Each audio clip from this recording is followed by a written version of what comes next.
actually spend money to record it is the bizarre part. What's bizarre is that you're so consumed with pot and drinking and... Yeah, go on. That you write music to it. And all your songs are about Yeah. You don't have one about... Every song you think about... It's not a novelty. Pot, drinking, lewds. Jackie, be honest. So, it's not my fault it took you 30 years to discover booze, Howard. When you wrote I didn't write about it. When you wrote the song, did you really have visions that maybe it could be one of those sort of novelty, big national hits? No, it was stoned out of my head. Of course he did. He thought this was going to be huge. Because everybody knows pot. Just picture Jackie shaking his head going, I don't understand why it's not taking off. We have promotion. All right. It's true. How'd your movie go yesterday, Jackie? Oh, how's the shooting go? Jackie's in a... Now listen to this. I got a beer poured on my head. Jackie's in the movie Pot Luck, which is produced by High Times, which is about pot. Duh. Now he's in a pot movie. And I did so well, I got put in some more scenes. Oh, they added mine. Oh. That's how Tom Cruise got his break. He was in Taps. Right. And he did one scene, and he was so good they wrote more scenes for him. Wow. Boy, Jack. Wow, Jackie's the new Tom Cruise. What happened, man? So how long did it take you to shoot your... Jackie was a bartender. Yes. And how long did it take you to shoot your... How many scenes did you have? 3? I think it was 3. And you did them all in what? Well, it was an hour? One, 2 scenes, but... Who are you acting with? Anybody we know? Mercury, the bar owner. Yeah. And how long did it take you to shoot your scenes? I did the beer getting poured on my head in one take, thank you. Yeah. I did good. I didn't muff. So how long were you there? Pretty long. He thinks he did good because they only had one take. That's all they ever do with that movie. Yeah, pot luck. No, we did lock, stock, Ed Wood had one take. Yeah, pot luck. All right, perfect. Perfect, Jackie. You can't muff this. I don't see High Times spending money on 28 takes. Right. What's the budget on the movie? You have any idea? I think $2 million. Oh, yeah. Okay. $1 million of it from me. Home video. Yeah, and Jackie put up the first $1 million. We're in a bar called American Trash. The owner looks about 10 feet tall and he's muscle bound, so I told him I'd say the name so he wouldn't kill me. And what is it? Is it like a Cheech and Chong movie about pot? Tommy Chong is already signed on and they're trying to get Cheech. Oh, they are. That won't happen. No, How could you be shooting a movie and still be trying to get guys to be in it? You know what? Well, that's why I'm saying to Jackie, I didn't muff it doesn't mean much. But if we get Cheech, we're doing rewrite. Exactly. Yeah, like how do you plan for that? You want to hear the killer? The executive producer, his wife thought I was a very good actor when she saw me in your movie, so that's how I got into it. And he worked as a second AD on George Clooney's movie. So in other words, you didn't have to a second AD on George Clooney's movie. Yeah. And he's the executive producer. That's almost watching the door. He's the guy that Clooney got in a fight over. Grillo was a second AD on Private Parts. Right. He was the guy who watched the bell go off. That's right. He Second AD. Is that what Grillo was? Yeah, second AD. Lock it up. I thought it was highfalutin. Lock it up. Lock it up. Don't move. Quiet on this Hold on. Check the camera for hairs. I mean, check the gate. Check the gate. Perfect. We had to check the camera for hairs because Gorilla's hair was falling out of his head. Right, he got in there. You really had to check. I'm sorry, I screwed it up. Who were you acting opposite? You know, like Fred has worked with Harvey Keitel. Who are you with? Jackie the Joke Man. No, nobody... You didn't even act with anybody. These are soliloquies. You weren't with Chong? No. No. He's a rumor at this point. So who's the biggest name in the movie after you? I'm drawing a blank. That's right, you are. You know, I was thinking that... I got to see this movie. I get called a relic. I get a beer thrown on me. What's it about, though? I mean, really, what is it about? I don't think they have a script. Is it about pot? Yeah. And what is it, like a Cheech and Chong movie? Lines pot, steals pot, distributes pot. David Peel's in the movie. Is he? Oh, there you go. Quality project. You gotta be proud. Isn't he homeless? His music. You gotta be proud. He's not homeless, but he looks like he is. It's good. I think it's good. Of course you do. Are they going to be Jackie? Let me say this. Are they going to be best work I've done. Wait a minute. Let me ask you this. Did they ask you to be in the movie? You said yes and they sent you the script? Or you read the script and said, yes, I'll be in this movie? Well, Robin, he didn't have to audition. He was in Private Parts. You know what a great actor he was in that. I'm just wondering if he turns down anything. No. If Jackie hears a movie, he's in it. The only people's balls he busts are mine. Yeah. Oh, shut up. You know. That's where he has to be paid. Not in the movie. How much are you getting paid for the movie? Why don't you tell everybody? I will not share that. Okay. Close up. You know he's not getting paid. He's doing plugs for the sets. Right. Are you getting money or pot for this movie? Yes. Yes. Mr. Are you being paid cash? Yeah. You are. But not a lot of Have you money. seen a check? No, a very small amount of money. Like a couple $100, right? Indie, man. Below scale. An indie. He loves that. He'll work for free for anybody but me. Just say it's Indy. This is Indy, Jackie. I believe in the product. Yeah. My thespian days are ahead of me. There's nothing ahead of you. Everything's behind you. Well, there you go. Jackie the Jokeman in his first major film. But let's just tell him this is Indy, and then he'll be Indy. Yeah, this is indie. This whole show is indie. You know, after So many people told me I was doing okay that it started to make me realize I probably wasn't. You know what I mean? Yeah, right. You're doing a good job. Hey, you're doing a good job. Hey, I realize that Jackie's a big deal at the High Times because after Woody Harrelson, what celebrity of any stature could you find that's That into so pro pot? Right. Cream Abdul-Jabbar. Oh yeah, that's right. Right. it's a small circle. Is he way into it? Well, you got arrested last night. Oh, no kidding. You didn't know that? No, I don't even see it in the paper. They caught him with that Arrested script. for driving under the influence. They Of marijuana or stopped drink? him for speeding. Yeah. And I guess the car was just saturated with pot because when he opened the door, they got the whiff. And they looked in there, they saw some marijuana. Was he alone? And he failed a sobriety test. Was he alone? I guess so. Why do you have to go in your car and smoke pot? But Like, how- can't you just stay home and smoke it? No, it's so much more fun when you're Yeah, driving. it makes driving so much more of a challenge. He had an It's a explanation. sobriety test. Driving's so boring otherwise. He had a very good explanation. Right. He's been smoking pot for a long time. He's been very vocal about this. He uses it for medicinal purposes. Yeah. What is this problem? He gets really bad migraines, and that's how he. There's no Tylenol he can take. That's really Right. It's for his Yeah, migraine. aspirin he hadn't heard of. Right. That would solve the whole problem. That would be too easy. He probably smoked so much pot it gives him a migraine. Yeah. So, yeah, that's what's giving him a migraine. So they pulled him over, and now was he in jail or something? They would have put him in jail. I guess they had to take him down to the station. He's been charged. But charged with what, though? I thought you're only Driving under the Driving influence of under the marijuana. Really? I didn't know that could happen either. Yeah. Because how do you gauge that? Well, that's the whole point. They gave him a sobriety test, just as you would if a person was drunk. But does he have a Did he have to marijuana? walk the line and everything? Yeah, Oh. and he failed. Oh, wow. You cannot operate a car gotta be That's a lot of under weed. the influence. That's why it's no longer driving while drinking. Under the influence indicates that you can't have anything in your system Driving while that would impaired. impair your driving. Oh. know what he's smoking, man. I'm telling you, that was some good stuff. Right. Well, when you Kareem, you get the best stuff. No. Kareem of the crop. The cream of the pot. Yeah. I said, just call yourself Lou Alcindor. That other stuff isn't working. Yeah. My African prince. At some point, you revert back. Yeah. Now he's Lou Alcindor. Let's listen to more Rebecca Remains Stamos. On our phone, I'll let you listen to a little of her now that you know who she is.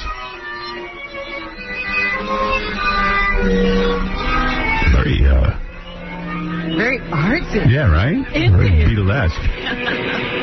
Yeah, I smelled a little Sgt. Pepper in there. Because, like, when I was in the car with them, I was expecting a really goof on me. And it sounded good. But she's hot. To endure it. She's so damn good looking, too. It's like... Darn, she's talented, too. Yeah, right, Nice. Yeah. She wouldn't take her clothes off. Not for you. Everyone else. Met her in a hotel lobby, masturbating with a magazine. She said, how'd you like to waste some time? And I could not resist. I gotta bang her. I could care less if she's married to John. You hold him. I sent her an email last night. Did you? What'd you write? I sent her a picture of my feet. She said she likes them. What, you got a digital camera? Take Yeah, a picture of that's exactly what I had. I'm busy taking pictures of my feet. It's my best attribute. You really took a picture of feet and sent it to Yeah, I did. Sorry. Oh, my goodness. What am I going to do? Her email address is johnsgay.com. All right, listen. On our phone is a guy, and I don't even know how I feel about this. It could be funny. This guy's name is Hamlet. That's his name that he goes by. Oh, that's not his real name. He wants to live in the bathroom here at the radio station for a week if we'll pay him. He wants to win a prize. like Big Brother. Yeah. And we'll put a camera in there? That's right. Yeah. And he can't leave. He can't leave. He can't watch TV. Hey, Hamlet, describe to me what it Describe to me what it is you want to do, because I'm not sure I want to do it. TV, no books? Nothing. You're going to just sit in there. The outside world I can do anything you guys want me to. I'll be your little bitch for a week. You know? Why can you leave your important job to do that? And what do you do? Well, I actually work at the radio station in Los Angeles, KLSX. Oh, you do? I used to pass out your stickers, you know. Oh, you didn't check? Hamlet, I noticed in the notes it said that you said you got laid a lot once you started handing out Howard's stickers. Yeah. Really? I banged 8 chicks in the last year. But wait a second. Then I saw in the notes that you live with your girlfriend and you have a 4-year-old and a 1-year-old? Yeah, well... So did your girlfriend doesn't mind where you were banging all these chicks in the KLSX van? Well, she doesn't know. Hey, what's she going to do?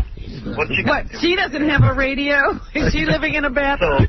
Yeah, he's got her living in the bathroom, so maybe he figures he'll do it for a week. Right. What kind of prize money are you looking for? Well, hey, you're the boss. You know, whatever you can do. I mean, just, you know, I grew up, you know, admiring you. I mean, my mom... $500? He was looking for... No, you know what? He was looking for $25,000 to live in there for a month. $25,000 for a month, It doesn't sound very exciting. Let's see. So he was looking for about $5,000 for the week, I would guess. Yeah, about $5,000 a week. A little more. I probably can get 10. You probably could get this guy for $1,000. Yeah, but I mean, what are we going to do with it? Dude, I bet you for $1,000 you'd live there. No, I wouldn't. All right, here's the deal. Yeah.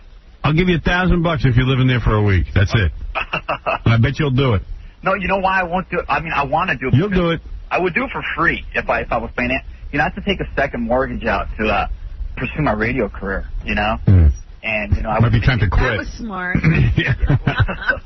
Well, you know, I was going through what you were going through in the beginning of your career. You know, I'm going through that right now. You got to take out a second mortgage. Yeah. I'm surprised he was able to pay off a first one.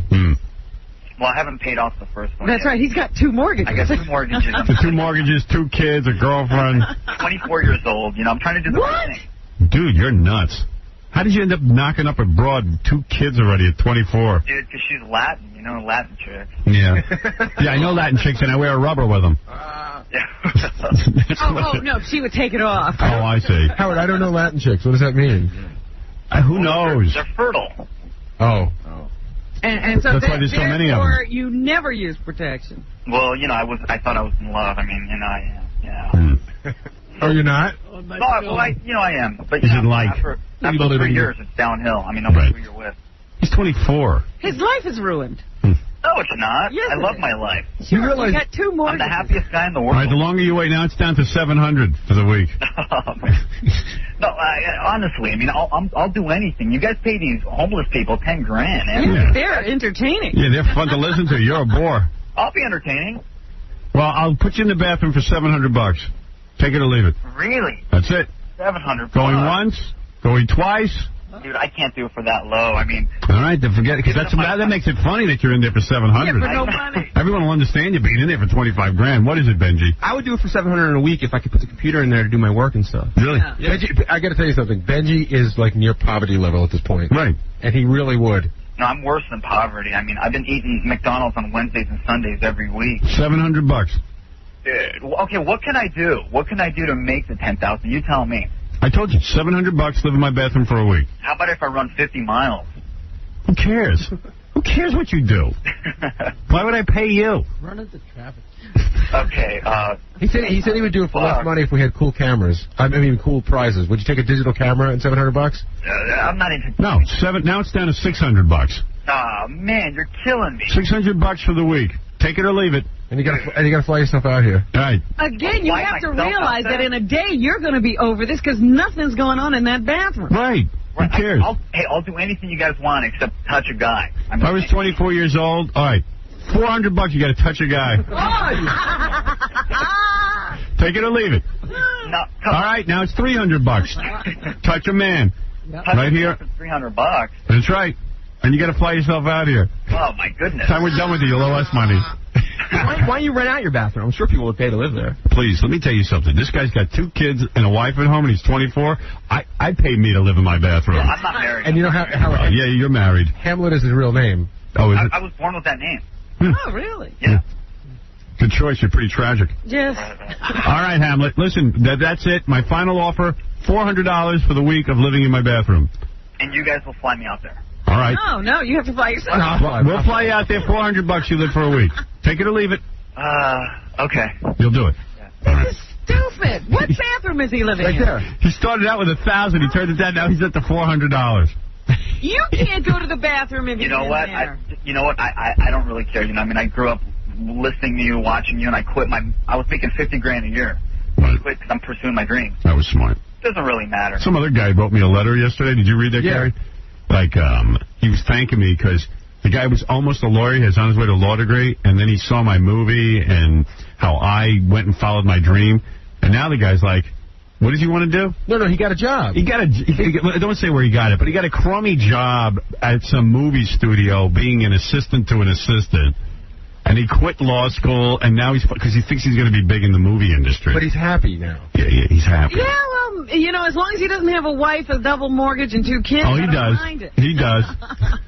He's following his dream. Hey, Robin, I'm happy, though. I love my life. I wake up every day with I haven't slept in 40 hours because I thought you guys were going to call me last night. So I waited all night, so it's cool. I mean, you know. All right, Hamlet, mull it over. $400, you'll be in the bathroom for a week.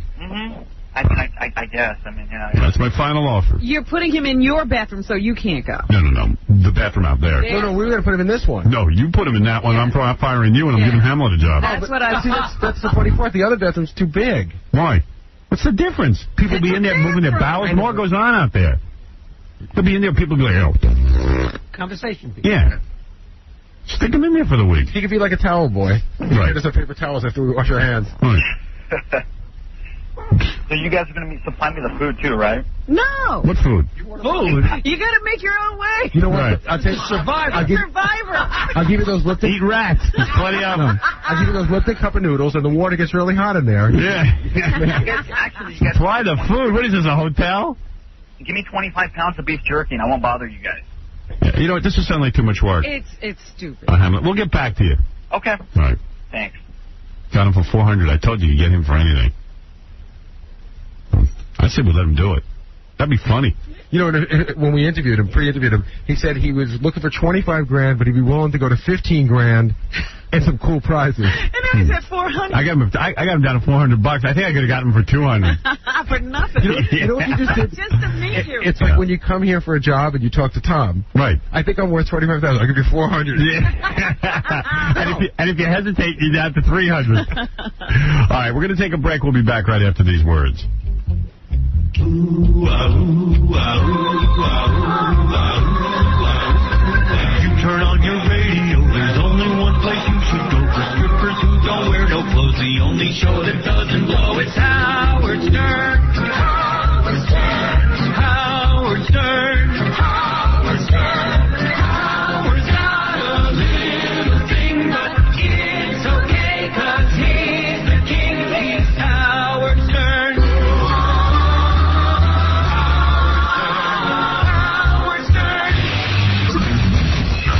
Stern Show. Hi, I'm Russell Simmons. When I'm not smoking crack, I'm watching Howard Stern. And even when I am smoking crack, I'm watching Howard Stern.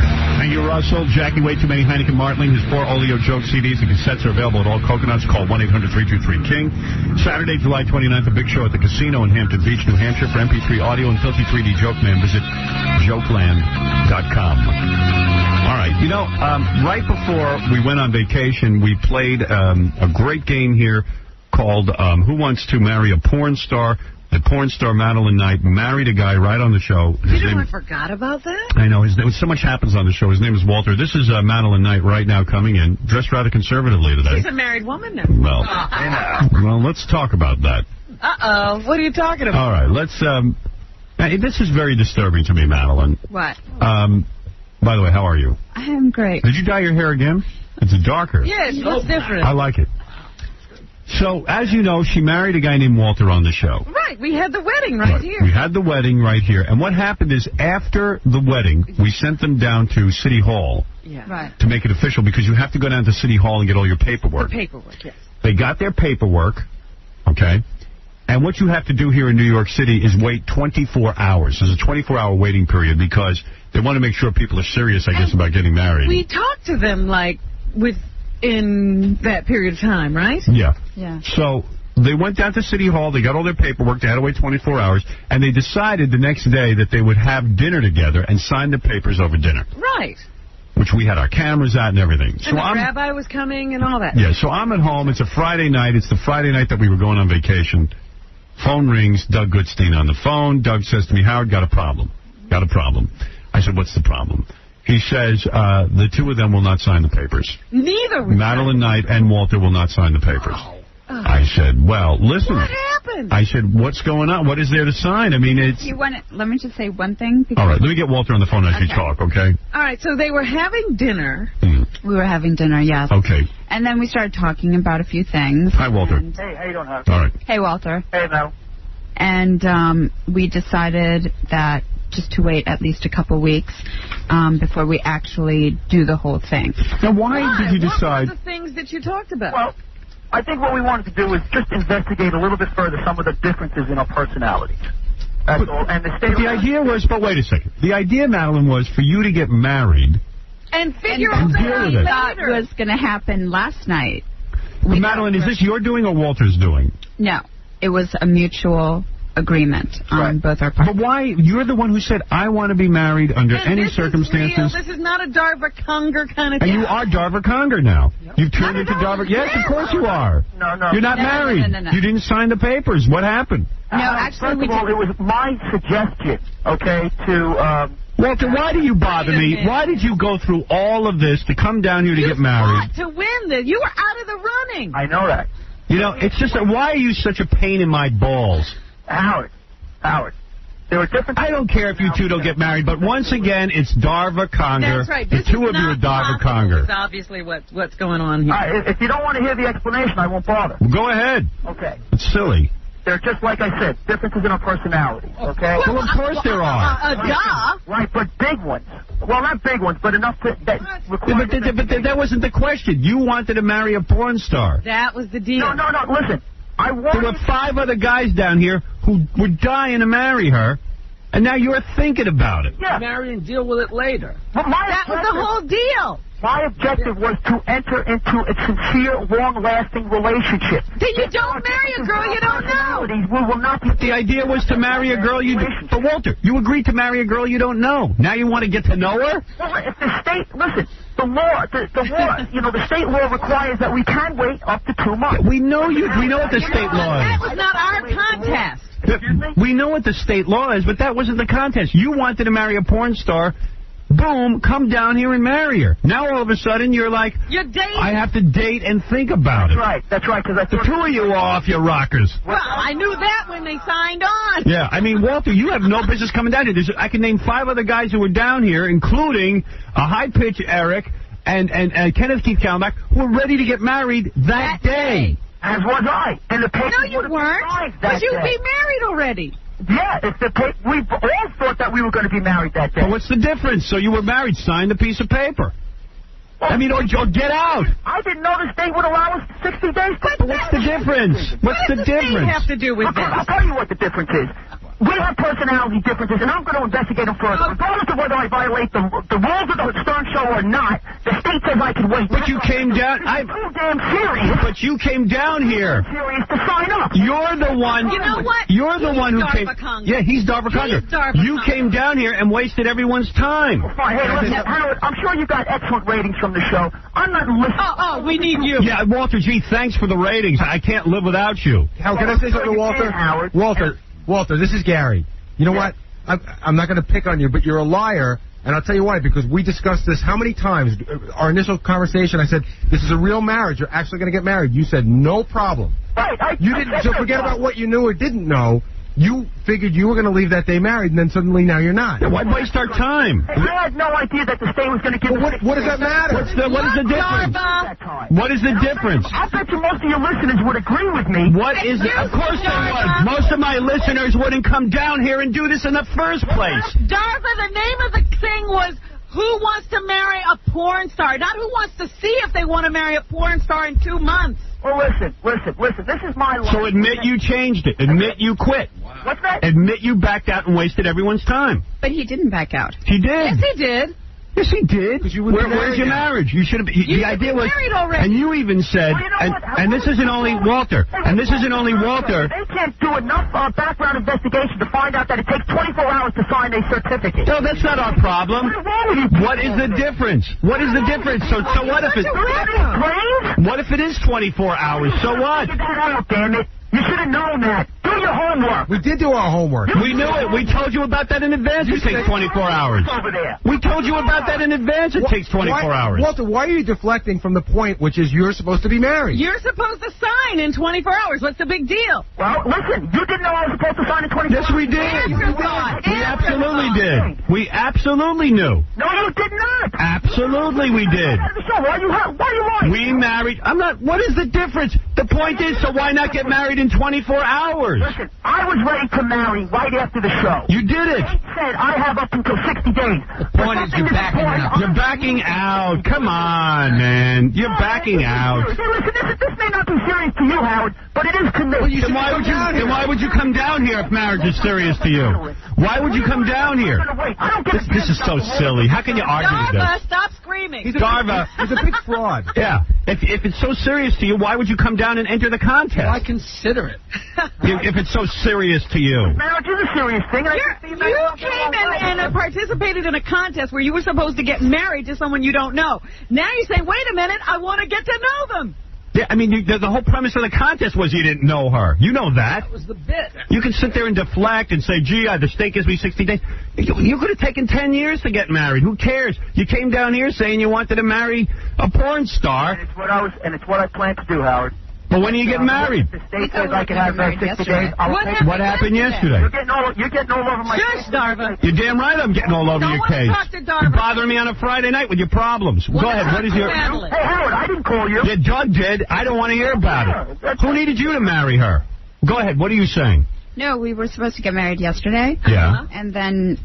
you backed out? No. Darva actually did what? Darva backed out? No, Doug didn't get the story straight, I guess. Doug didn't get the story. Now it's Doug's problem. No, How hard is it to get married? Sign a piece of paper. It's not Doug's problem. It's just that he didn't know.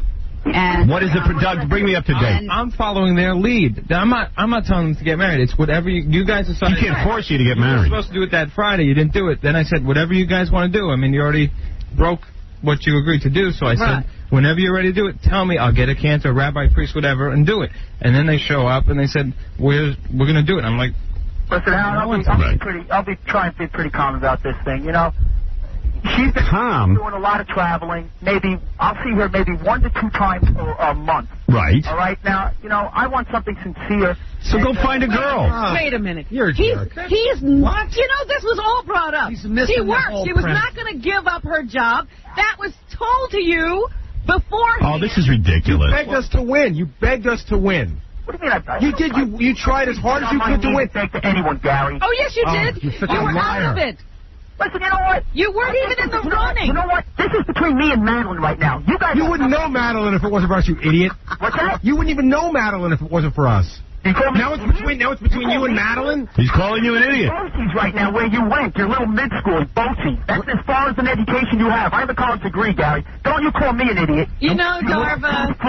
Can I just say something about Walter? What about him? I apologize. Idiot was the wrong word. Liar is what I meant to say. Well, they both. Fine, I'm a liar. You know what I am, Gary? I'm a smart liar then, aren't I? Duh. Get married to someone I never met. I don't care about the rules and stuff. So why did you do it then? Why did you come down here? Contest. Why are you bothering people? 60 days, and damn it, I'm going to use those. Then why would you... Who says what? Darva, let me This is say so this silly. again. Then why did you come down here and waste everyone's time? That's why I felt like it. I had nothing else better to do. What is it, Doug? Go ahead. This guy can't even talk to. Yeah. When they didn't sign the license, they both, Madeline and Walter, both were wrong for that. Yeah. By the way, Madeline scammed us too. But go ahead. Yeah. Because she said she wouldn't. But defending Walter, I mean, he did make strong efforts to try to get in touch with Madeline, apparently, and he just couldn't get in touch. And he's marrying a porn star. What do you think? What do you think? Wait a minute. You're not available to your husband? Well, what did you? And what are you going to be available to your husband or what? Yeah, we talked about having a honeymoon in Los Angeles. Do you like him at all? Yeah. Are you having second thoughts? No, not at all. You're ready to get married? Yes. So why don't you two Why get... aren't you married? Because I am having second thoughts, that's why. Let me ask you something. Do you have an anger problem? No, but when people yell at me... Have you been arrested for assault in the past? Howard, when people... Walter, have you been arrested for assault in the past? Have you been arrested for assault in the past? I'm not going to answer that question because you already know the answer. What is the answer? You tell me. Yes. All right, well... All right. So you have an anger problem. Have you been to classes? Yeah. You have. What, take classes? No, I don't have an anger problem. I have a problem with idiocy. Stupidity. So when did you admit you're stupid? What I am doing here is... You have a problem with idiocy. Are you an idiot for coming down here and marrying this girl and then saying you don't want to marry her? Oh, okay, well, then you know what, Howard? People make mistakes, and I guess I made one then. All right, let me ask you. Let me cut to the chase. Wait a minute. Yeah. When you watched Darva Conger on that show, what did you think? What an idiot, right? I never met Darva Conger. No, I'm saying you heard about this woman who said, who wants to marry a millionaire? She got to marry him and immediately ran off and said, I have to get an annulment. You probably said she's an idiot. Well, you're the same kind of idiot. Yeah, it's one thing to say that you change your mind. If you want to have the wrong opinions, if that's yours, keep it. Fine. Walter, if you want to say you change your mind, it's fine. But don't yell at us that we're wrong and we're the ones who messed this whole thing up. You changed your mind. Listen, I never said you guys were wrong. You started yelling at me. I could barely hear you. That's why I'm screaming, because I could barely hear you. All right, hold on a second. Let the audience talk to you. Let's see what they have to say. Pat, you're on the air with Walter and, of course, Madeline Knight. Hey, Howard, how you doing? Yeah. I'm still single. Gary hit it right on the head. This guy's a moron. And anybody that enters into a relationship like this over the air, yeah, his college degree did him a whole lot of good, didn't it? Yeah, but by the way, not to throw this all on Walter, Madeline's just as bad. He's backing up, too. Absolutely. Right. Absolutely. What were these two people thinking? They're supposed to be responsible adults? Forget about it. Exactly. But what my problem with Walter is that there's a bunch of guys who really wanted to marry this chick. Jeff, you're on the air.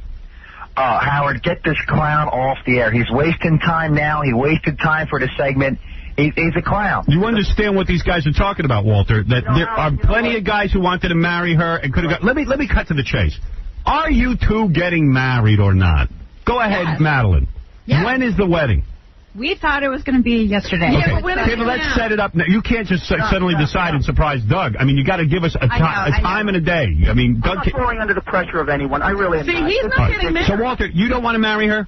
I'm not ready to marry her yet. Okay, so let's drop you out of this, and we're going to replay the game and get a guy who really wants to marry her. So strange, because last night when we finished the shoot, they said...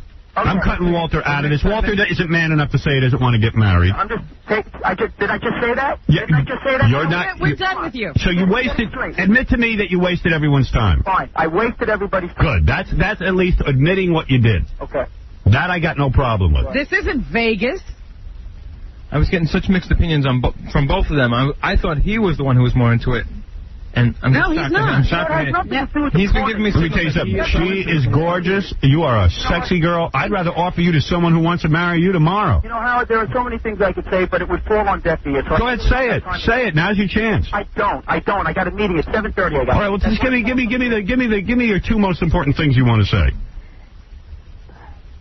All right. First of all, I live on the beach. I've always lived on the beach. I need to be around the beach. I'm a fun person. Okay. You know, she doesn't like the beach at all. Right. Okay? Go ahead. It's a big deal with me. I spend my weekends there. And I want someone who, she doesn't... I drink on Saturdays. I have a few beers. She doesn't drink. Okay. She smokes. I don't smoke. She's going to be traveling a lot more than I thought she would have been traveling. All right. So in other words... Hi, Walter. All right, Walter, what you're saying is you need to know a woman before you marry her. That's right. You're right. And you didn't know that. And you didn't know that. Yes, Howard, you're right. All right, okay. So, Walter, I wish you well. Adios. And maybe we can end up doing this again and getting somebody to actually marry a porn star. Although I'm almost so fed up that I'm just going to drop it. Wonderful. But, Madeline. What? Are you really willing to marry somebody? Yeah, I'm actually surprised that Walter's backing out. You would marry Walter right now? Yeah.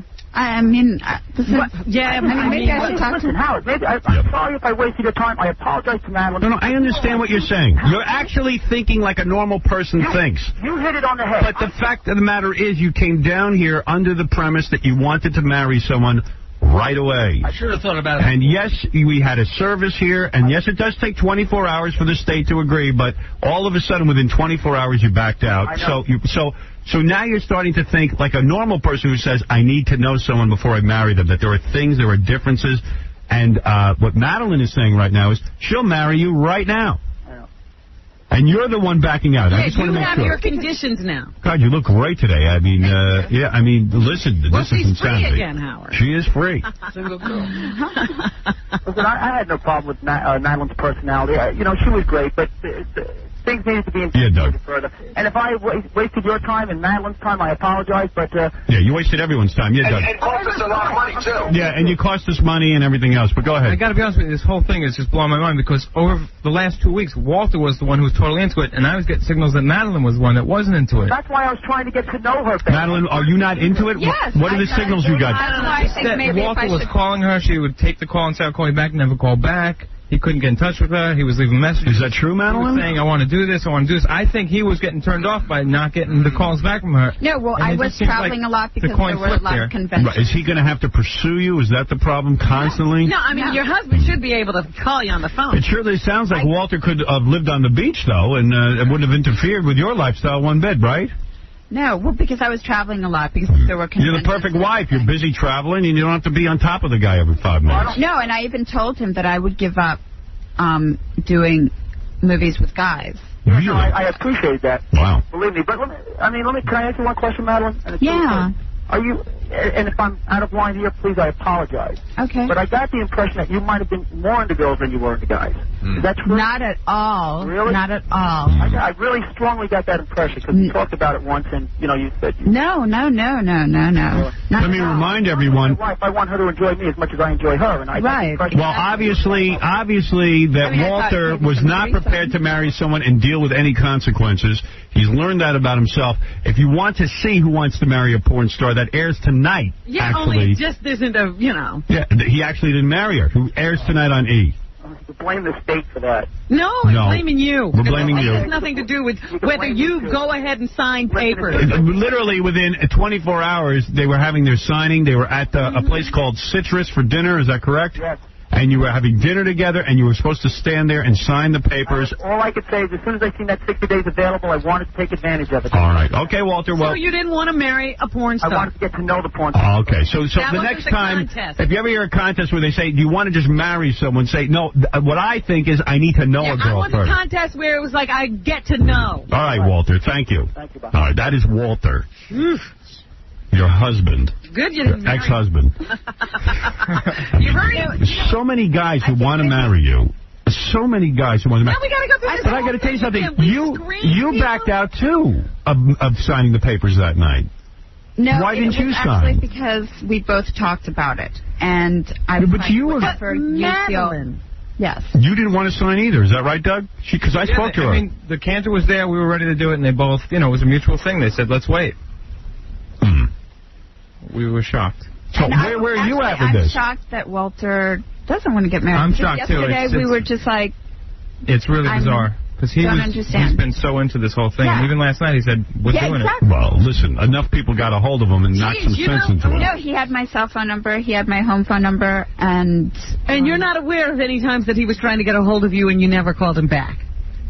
if he left a message on my home phone number when I wasn't there, you could reach me on my cell phone. Right. I mean, of course, I wasn't checking my home phone. Right. So it was possible to get in touch with you. Yeah, I had my cell phone with me. I don't know who got to him because I did a shoot with his whole Who got to? Probably his whole family. No, I talked to his whole family, and every single one of them was into it. They're like the most liberal family in the world. Well, maybe he wasn't that attracted to her or something. I don't know. Who knows? We don't know what. Something happened. Something snapped. Well, Jason, you're on the air. Go ahead. Howard. Yeah. Oh, hey, what's up, dude? Yeah, I'll marry this girl. My name's Jason. I'll marry her. Yeah, well, now we have to go. We had to do so many background checks and. Well, here, I'll tell you what. I'm a 21-year-old guy. I'm in college. Yeah, well, You said it takes 24 hours. Yeah. To stay to me. I'll come on your show tomorrow. I'll meet her within 24 hours. That Friday, I'll tell you what I think. How do we know you're not another Walter? He thought he could do it too. Have a job. Well, I'm not playing the game right now. Hold on. Yeah, Gary. You know how much it cost us? This whole thing cost us around, I'd say, between $8 and $10 grand. Yeah. Wow. Which is a fortune for us. Well, we had 10 guys that We had have no money. Right, we had 10 guys that had to take an AIDS test, including Madeline, and that's like $300 a pop. Right. We had to do background checks on everyone, including Madeline. That's like another $300, $400, $500 a pop. Jeez. And we had to pay the cantor. We had to pay him again when they went to the restaurant to finish the marriage. I mean, it adds up. Jeez. I'm sure everyone's crying for us. I know. You know, I spent millions. But he went 10 grand. I'm like, oh. No, but the point is, we spent millions. No, the point is we spent money on. Plus, everyone here did hours and hours of prep work, which is into the millions of dollars, considering whatever. Jackie Martley makes $10 million. 10,000. No, a lot of $10,000. A lot of people work hard. You know what that costs? $10,000. Put on your seatbelt. It's a lot of money for some people. If you add in, Way into the five if you add in everyone else's hours, you would say, oh, it costs us $100,000. No, that's nothing to... Right. Way into the five figures. So anyway, what do I do? Do I just drop this?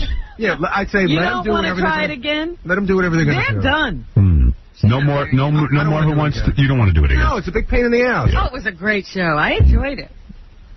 Oh. Well, I still say we get her married. Yeah. No matter what happens, we always have to wait that 24 hours. You can't get somebody married live. What about in Vegas? That's right. We'll fly them to Vegas. Well, we have to do the show from Vegas then. We'll do the show from Vegas. You fly them to Vegas right after the show. They can't back out. They're on a plane. No, they could back out on a I have plane. to go to Vegas anyway. Why don't we go to Vegas, do the show, and get them married right in front of us? Go to Vegas. All right. That way there's no backing out. That's how we do it. KY, you're on the air. Hey, why? That's right.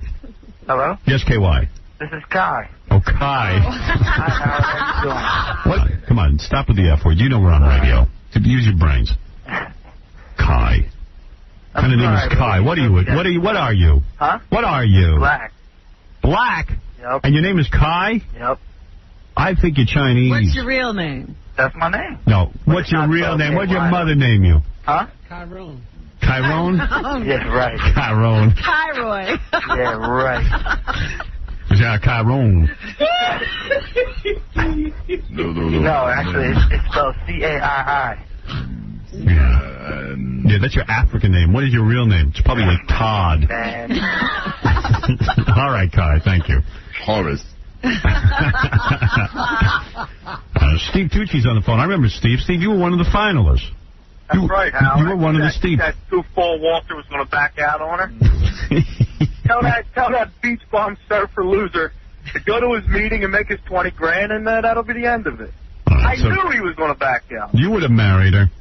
Listen, dude, I was locked in the whole time, Howard. I know. Don't you know, after the show, her agent come up to me and said to me she was going to take you the whole time until I was honest with her and told her I didn't want to get into the pornos. That's when she decided not to take me. Right. But that guy was a goofball anyway. Yeah. Well, I thought you were going to win anyway. Yeah, I had it locked up. Robin was even digging me. Yeah. Right. I thought you were good. That's right. Should have chosen him. So Walt, now it's like it's a little goofy now because it seems like it was a little fraud. You know what I mean? Right. She might have backed out anyway, so who knows what would happen. I'll still bang her if she wants me to. Will you marry her? After I bang her, I'll marry her. Right. See, everybody's got conditions now. Yeah. See Well, now you got to look at it like that. She backed out. Well, all I know is I'm sitting at home. I just got in from dinner myself. I get a call on the cell phone from Doug. He goes, "You're not going to believe this. These two aren't. We got the canter here and everything. They're supposed to sign the papers. Wasting everybody's time. Yeah, and they're wasting everyone's time." I get on the phone to Madeline. I said, "Madeline, what are you wasting my time?" On your vacation, you're talking to her? Yeah. Oh my God. So what did she say to you immediately on the phone? Something about how they're both having second thoughts. They're both having second thoughts, and they're both, they need time to think. It doesn't mean they're not getting married, but they want to talk about it. There are differences. Madeline, that is exactly the opposite of what you told us you were all about. I never said that there were differences. Well, you said stuff like you had needed time to think. I know you were not signing either. No, I had told you, I was like, give me a few minutes with him. Yeah, well, she said she was willing to work with him. It was more like he wasn't. I don't know. It was confusing to me. I just couldn't handle it. I was just like, you know what? I'm on vacation. I don't want to hear this. I said, what am I going to do with these two? I heard you were giving the waiter a hard time at Citrus. You were being pretty particular. Me? Yeah, that's what I heard. No, not me. Really? No. I really wasn't hungry. Is that what it was? Yeah. And they make a great margarita over there. I know, you told me, with real fruit juice. Yeah, you're going to have some of those. Yeah, what? She's a tough girl to please, because last night we went to a place called Opal Lounge as well, and there was a problem with the menu. that's not true. That's not true. At Citrus, she had a problem with the menu, right? Yeah, and that's a great menu. Yeah, well, I know. What was her problem there? I don't know. What do you eat? No, it's just... Everyone said she was being real bitchy. That's not true. That's what I heard, yeah. A little bit. It came off that way. I mean, I know you. I don't think you're that bitchy, but it came off a little bit. Why didn't you marry her? He's getting married. I know. You can marry both of them. No, actually, I wasn't... But you had a problem with the location. You don't like going uptown. Wow. It wasn't like 52nd Street and... it wasn't too far from... No, actually, it's just... To put it straight, you'll eat a strange guy's... I don't even know how to say it. But you're complaining about the menu? You'll eat a strange guy's sausage, but you'll complain about the menu? Odd choices. Actually, not strange guys. Well, you know. I mean, guys you barely know. Actually, I've known them for a while. All right, what do you want to do here? I say we do the show from Vegas and marry them right off. Vegas. Okay. Vegas. All right. Because you're not leaving our site until you're married the next time. You're getting married. But then what are we going to do? Fly everyone to Vegas for the show? For the game? I guess so. I guess we have to. Man. Boy, it's going to cost $10,500. $20,000. See the price tag going $10,000 at this place is like $1 million anywhere else. I know. All right. Inflation. Hey, let me just say something. That fisheye camera lens on you, Gary, doesn't do you any justice. Yeah, well, that side of you is not doing anything for your nose. All right, whatever. Hey, Bob, ka-ching, ka-ching, ka-ching, ka-ching, 10,000. It costs us 10,000. Why don't you give up some of your big bucks to help us out? ka-ching, ka-ching. So we'll pare it down to, what was it? How many people were in the contest this last time? Well, there's have to Like have 5 finalists. Yeah. Flying to Vegas. Look at the flips on that soda bottle. Wow. Good thing Snapple makes a wide body. Man, oh, Those big lips. Oh, man. What a contest. My lips barely fit on anybody. What's your next big acting job, you loser? Jackie, when's your next big acting job? Thursday. All right. All right. Dominic Barber's on the phone. What do you want to say, Dominic? Ways to avoid the problem. Number one is we get 5 licenses and a 24-hour waiver. That's easy. Yeah, but can you do that? Absolutely. We get a 24-hour waiver. That you can get in a moment. People go down to City Hall every day and get married. Yeah, but can you get 6 different licenses, Dominic? Why not, he says. And get a waiver. Or... Is it hard to get a waiver? No. And what does the waiver say? One piece of paper. Next, the other alternative is we get them married, and I'm not sure, I don't know if there's a waiting period, but probably not, in New Jersey or Connecticut. It's a 5-minute drive, just drive over the road. We can't have them go anywhere. We got to marry them. Well, they got to be married on the spot. Instead of Las Vegas. All of a sudden, 24 hours later, they're having second thoughts. Well, the waiver is the easiest thing to do with 5 licenses. I don't think it's illegal to take more than 1 license. I'm sure it's not. And the waiver of 24 hours, definitely. People do it every day. I mean, people go into City Hall and they walk out married the same day. And they waive the 24 hours. Yeah, the 24 hours is an archaic law which has to do with blood tests, which we don't even do anymore. Right. So then why do we have to do a blood test? Well, I mean, why did they ask for a blood test? Well, you had a blood test because we were worried about AIDS, actually. Right. Yeah. Nothing to do with the statute. You can get a waiver of all of it. It's good to have an AIDS test. It's good to protect you and to protect them. I mean... Yeah, we want to make sure everybody's healthy going into this. Right, of course. I don't know why we do. Who cares? Because legally this company can't let somebody potentially get AIDS unless we've screened them. That way we protect them. We're telling them the risks. Now, there's one other issue. Yeah. You ready? I got to be a babysitter. Yeah, go ahead. All right. I'm not sure they're not married in certain states right now. Really? Why is that? Well, because not all states require a license to get married when the service is actually done. So I'm wondering... if they have to dissolve this thing? I'm going to have to think about this today, but I'm wondering if they may not be, married in Hawaii. Just don't go to Hawaii. No. We already had a service on the air. Yeah, so if she's married in Hawaii, she's married. He might owe her alimony. Yeah.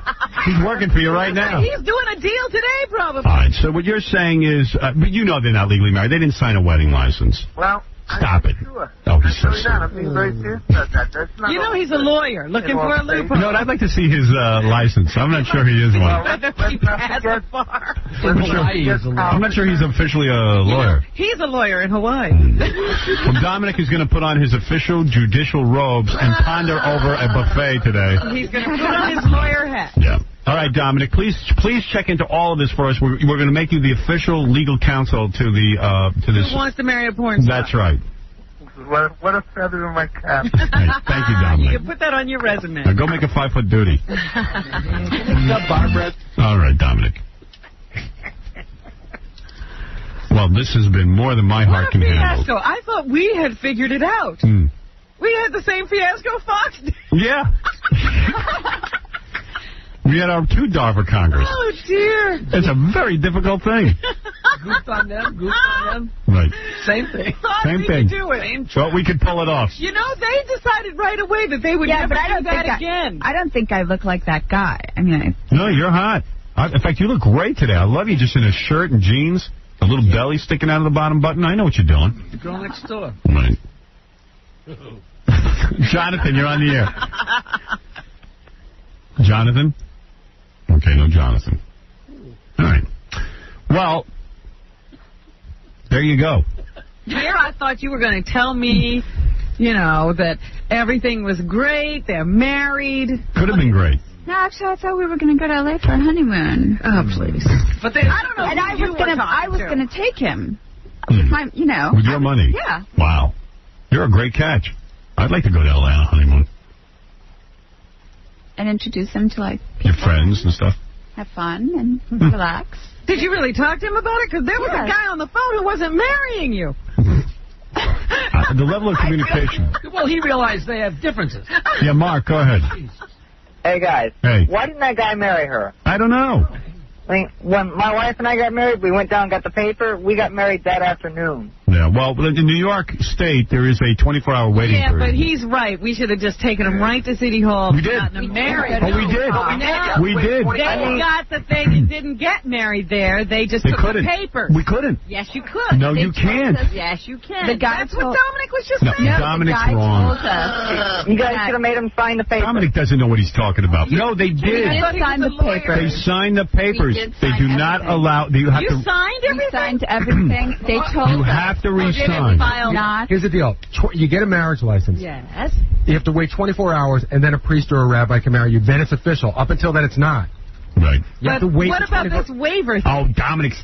You know what's really funny? Dominic was advising me on this, and no, the idea of getting 6 or 7 licenses we came up with, and Dominic's like, you can't do that. Now he can. Yeah. They're never going to let you do that. Yeah. Then he gets on the air, and he's going to be a big hero. No, we had it all covered. If I would have been married, I would have married her and gone into porn videos with her. Really? Well, all right, maybe you should call in. We're going to do this again. He's already married. See, Robin, the difference is in California, what that show did was they got somebody to do a special waiver from the marriage. Well, they were in Vegas. Or wherever it was. But in here, we were going to try to get somebody from the marriage license office to come down here and make it official, but nobody wanted to be involved with a porn star. Sorry, Madeline. Yeah. I mean, I apologize. I'm not done talking. Sarah, you're on the air. Hi, Howard.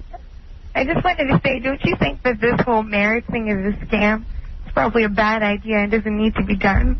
Well, no, I think it needs to be done. I mean, none of this show needs to be done, quite frankly. I'm but it's great. I mean, I'm talking about our entire radio program doesn't need to be done. I mean, that's the beauty of it, but this is not. I mean, the only thing you really need to do in life is eat, sleep, and breathe air. So anything we're doing doesn't need to be done. Well, granted. It's fascinating, though, to watch someone marry someone who they don't even know. Well, I don't think the porn star is into it either. No, she's into it. Well, she ran out of it, like... She had difficulty with Walter, she's saying. Is that correct? Well, that's not the point. She's not supposed to know him. It doesn't matter whether he's an idiot or not. No. She said she would marry him. She's ready to get married. But why didn't she marry him right He doesn't want... Here we go again. He doesn't want to. I don't know why this concept is so difficult. Well, I guess then... Okay, please. Go home and grapple with the concept. Robert, you're on the air. Yeah, I'll marry you. Well, I'm not marrying you. I'm still legally separated. You guys have to go to Vermont. Yeah. My ex-girlfriend used to work for Cam Girls. We've had sex on the internet. I have no problems making porn movies. You know. All right. Well, maybe you should apply then. I will. All right. Thank you. Sounds good. Plenty of guys want to marry you. Jeff, you want to marry her? Yeah, I do. Yeah. Unfortunately, we picked the one guy who wouldn't go through. Yeah. Yeah, I'm ready to marry her right now. I want to fly up there. Where are you? I'm in Fort Lauderdale. And how quick can you get here? All right, get out of here. All right, we will work out the details. Try this one more time. And you'd better get married. And let me tell you something. I feel like that guy. I feel like no one really wants me. No, somebody wants you. It's a question of who. And I'll tell you, if you tune as into long as he doesn't, no beating. I'm not into the whole beating thing. No, well, I feel ripped up. I congratulated you. You might need to marry a wife beater. No, I'm just kidding. We will check that out. Listen to me. Yeah, I'm glad I didn't get the present. I'm going to try and work this out. Okay. I'm still reeling from the horror of it all. It's ridiculous. If you want to see this contest that went on, it's on the E. Yeah, you can see Madeline Knight and Walter and all the other guys tonight on the E channel. I don't know what time it airs. 11? Yeah, that's what time the show's on. What? I don't know. I don't get the E channel. I had it removed. Really?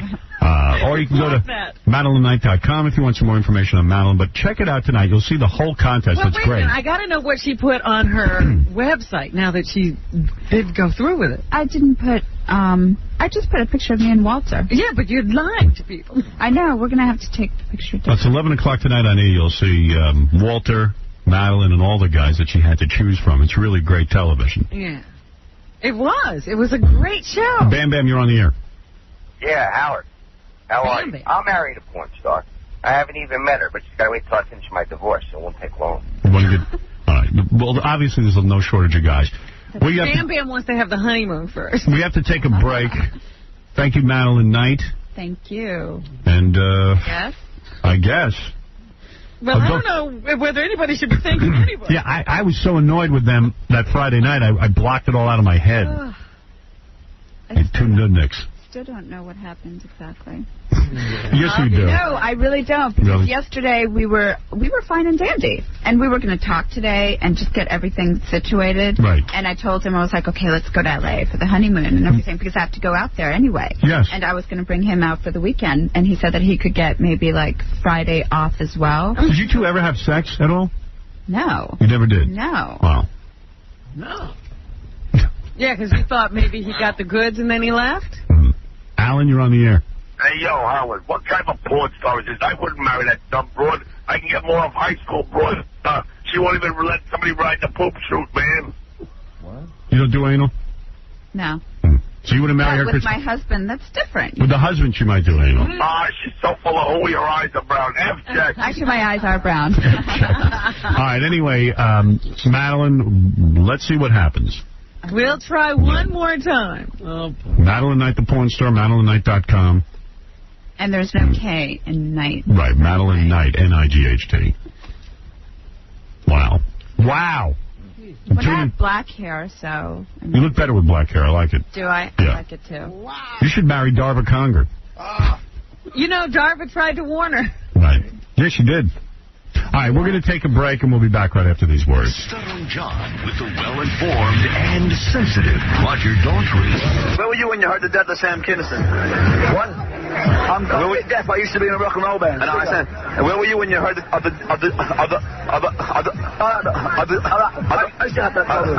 long time ago. The death of Sam Kinison. Like where were you when you had the death of Sam Kinison? Who's he? Good way to stay in touch with the world, Roger.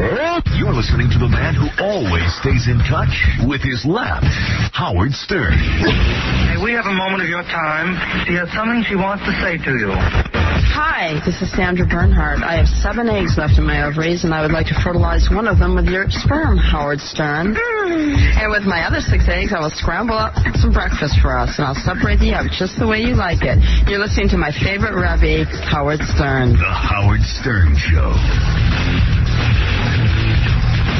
Yeah. Keeping it real. Up in the feel like. Keep it real up in the feel like. Keep it real up in the feel like. That was a spirited segment, I'll tell you that. I got a letter from the brother of Dean Cain. Dean Cain is the guy who played... brother? Dean Cain's the guy who played Superman. I didn't know Superman had a brother. On television. He has a brother named Roger. And And I guess this is from his management company. He's in show business, too. He has a CD. Oh, he does? Yes. What, does he want to do Battle of the Bands? Yeah, I think so. Please find and close a promotional copy of Catch-22's self-titled CD. We're all big fans of the show, and Roger's brother Is Dean King. But the idea is they have to be celebrities. I don't think Roger Kane is a celebrity. Yeah, unless Dean is in the band. I would qualify. I would take on his band in a battle of the bands, but he's not really a celebrity. His brother is. Although, what if we made Roger Kane appear in a Superman outfit? That could be pretty funny. All right, you can come on, but you have to be in a Superman outfit. I mean, Dean Cain isn't even Dean Cain anymore. I was going to say, Dean Cain is already at the point where he's doing, like, Believe It or Not. Is he really? What's Believe It or Not? Ripley's Believe It or Not? Ripley's Believe It or Not. What do you mean? He's the host. If it was his band, you'd be... Yeah, you'd be questioning. I'm not sure I want to take on Dean Cain's Do band. you want to do him or not? Yeah. I said to myself the other day, at least Jack Palance was, like 100 when he started doing that. Yeah. All right, let's see. You want to hear some of Dean Cain's brother's band? Sure. All right. And then Johnny Mudman's coming in. Maybe Roger is the more talented one in the family. You never know. I'm pretty sure we can beat these guys.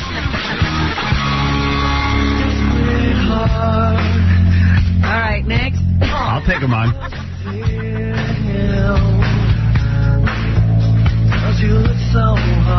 Is Roger the lead singer? Roger Kane is the lead guitarist. Doesn't say he sings. Roger Kane. We can beat them. I'll take them on. Any day. Bring it on, baby. We need celebrity bands.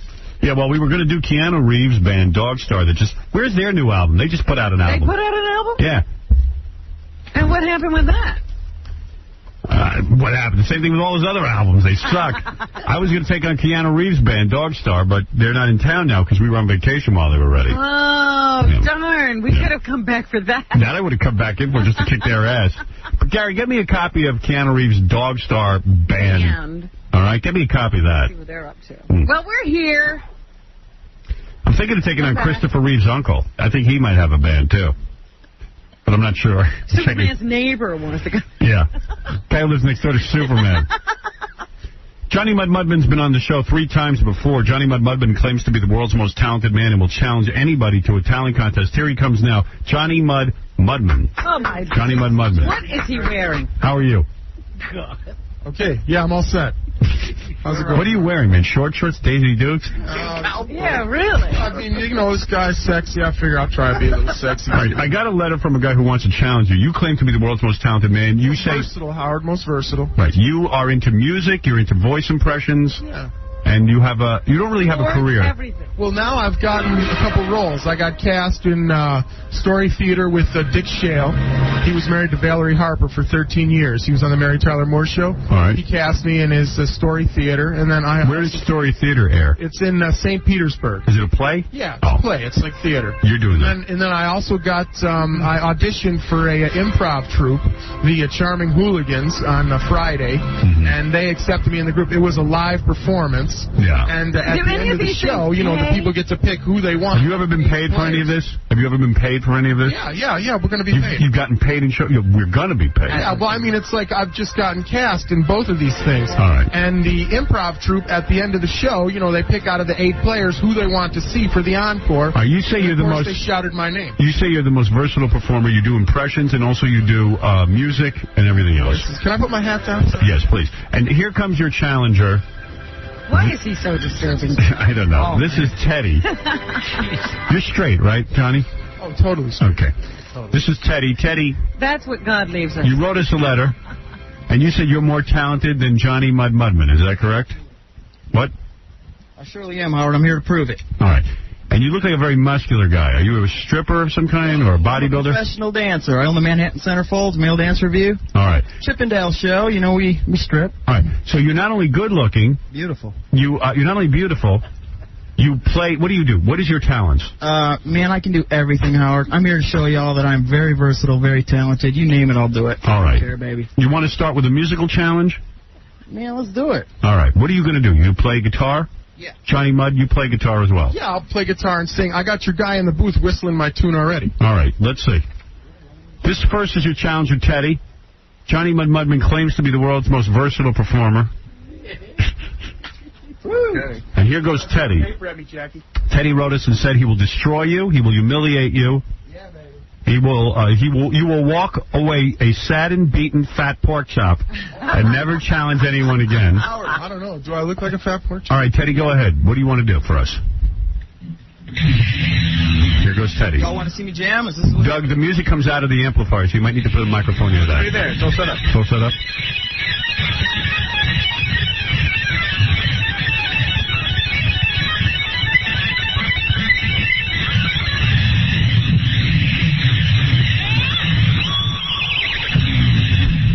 All right, that's pretty good.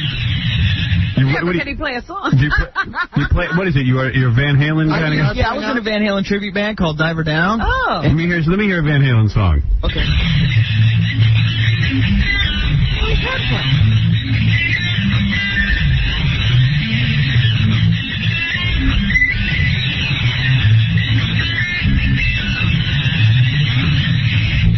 All right, that's pretty good, Johnny. Can you play better than that? Talking about love.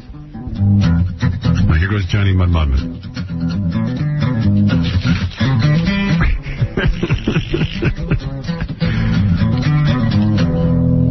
All right, okay. That sucked. That didn't suck. Johnny, that was not great. This is an acoustic. You got all this amplification. No. It was technique we were talking about. Yeah, I mean, come on. Prepared for what, man? What did you say, Teddy? He should be prepared to walk the talk. You know? I am walking the walk. This is one competition. We got 20 to go. You'll admit you lost the musical competition. That's what I'm talking about. Hey, let's sing. I mean, there's 1,000 guys that can do that. Right. There's a million guys out there that play the guitar, man. It's a dime a dozen. Do you sing, Teddy? Howard, listen, I'm officially renaming this challenge, okay? This is the ultimate male versus the ultimate meatball. So you're funny as well. Great complexion. Oh, he sucks, man. That's why I'm here. I'm here just to prove to him. Come on, man. All right, what's the next competition? Talk, sing. All right. Sing a song. All right, can you sing something for us? Y'all want to hear me rap? Yeah. No, sing. Listen. Oh, he wants to rap. Sing then. I'll sing. All right, you sing, Johnny. All right, go ahead. We're going to box. Believe me. We're going to put some gloves on and we're going to box. Not to worry. All right, go ahead. That's going to be one of my challenges to you. I am going to hit you hard. Wow. Here we go. Jump. Ship, take a little bit. You can't interfere when it's. Come on, let him do it. Teddy, let him do his thing. Teddy, let him do his thing. As much as we appreciated it. Teddy, let him do his thing. Teddy, let him do his thing. That's not fair. All right, go ahead, Johnny Mudd Mudman. Take a little dip, move on, and keep Melinda strong, and that's what you do when things go wrong and everything looks so bad. Is this a Johnny Mudman? Is that it's original? Yeah. Original. All right. It's catchy. All right, Teddy, why don't you do a little rap or singing? Go ahead. Here goes Teddy. All right, here we go. This is specifically for Johnny the Mudman. Here we go. All right, go ahead. Do it for yourself, I'm man. sure. Do it for yourself. You knew that I was coming because you heard my name, but you don't know my game. You never felt my pain. My mind's in the red because my mind's distorted. People claiming they know me, but they only know a portion. Well, I will move mountains and touch the sun. Don't get scared now. You knew this day would come, but hold your biz. All bets are closed. And screw all you New York City hoes. My name is T-E-D to the C, ho. Call me Ted C. Got more. All right. Okay. I'm a freak ho. Neither one of them sing. What is that, Johnny? I'm a crazy. Johnny, what are you saying? Hold on a second, Ted. Hold on. Stop. That's enough. What is it? Only go for a little while, otherwise it gets boring. Well, the competition. All right, what's the next competition? What is the next competition? We got voices, Howard. All right, Ted, you say you do comic voices. Johnny Mudd Mudman. Finger picking. Can you finger pick on the guitar real quick? How's this? I'm a finger I'm here. Neither can you. You can't either. All right, what voice are you going to do? Johnny, what character voice are you going to do for us in the competition? You claim to be the most versatile performer. We'll go with the German guy first. Do your German guy. I am Dr. Helmut Lichtenstein from Stuttgart, Germany. Out the branches. All right, Ted, go ahead. What are you going to do for us? What are you going to do? All right, let's see. Y'all want to hear like a... Come Come on, you could win this How one. about the Crocodile Hunter? Let me hear the crocodile. Crocodile Hunter, whatever the hell. Oh, yeah, Crocodile Dundee. Okay, here we go. Let me do this for y'all. Okay. And what we have here is a 7-foot croc, and he's sound asleep. So what I'm going to do is I'm going to sneak up behind this croc. All right, listen. These two fellas. I'm going to ram these two. All right, neither one All of you right, accent. Bill, go ahead. You're on the air. Basically, these guys think they're the most talented people in the world. They should be able to fillet themselves and be able to... Oh, all right. Please. Yes, Lisa. Oh, Howard, get this guy off. Which one? We don't know which one. Both of them. Both awful. Robin, get them both off. All right, guys, I want to thank you both. Johnny Well, are we going Mudman. to have a body competition? At least I could see you. All right, let's see. Now, both of you take your shirts off, and let's see who's better looking. Pose down. I'm taking my shirt off on this show. You're not taking it off. No, man. Why are you afraid to take it? Look, Ted took his shirt off. Take your shirt off. I'm trying Come to on. with You got to represent, man. If you are the this man, I never claimed. Represent. Look, you got a better body than me. I'm giving you that. Let's be versatile. You got a better body than me. I'm giving you that, okay? It doesn't matter to me. Hey, if anybody wants to I'm a see this body, legitimate human being. I tried to get this with the Make-A-Wish Foundation. I am not going down the porn lane here. Yeah, helping dying children. Do you have a girlfriend? Do you have a girlfriend? Look, dog, don't even start. You golf.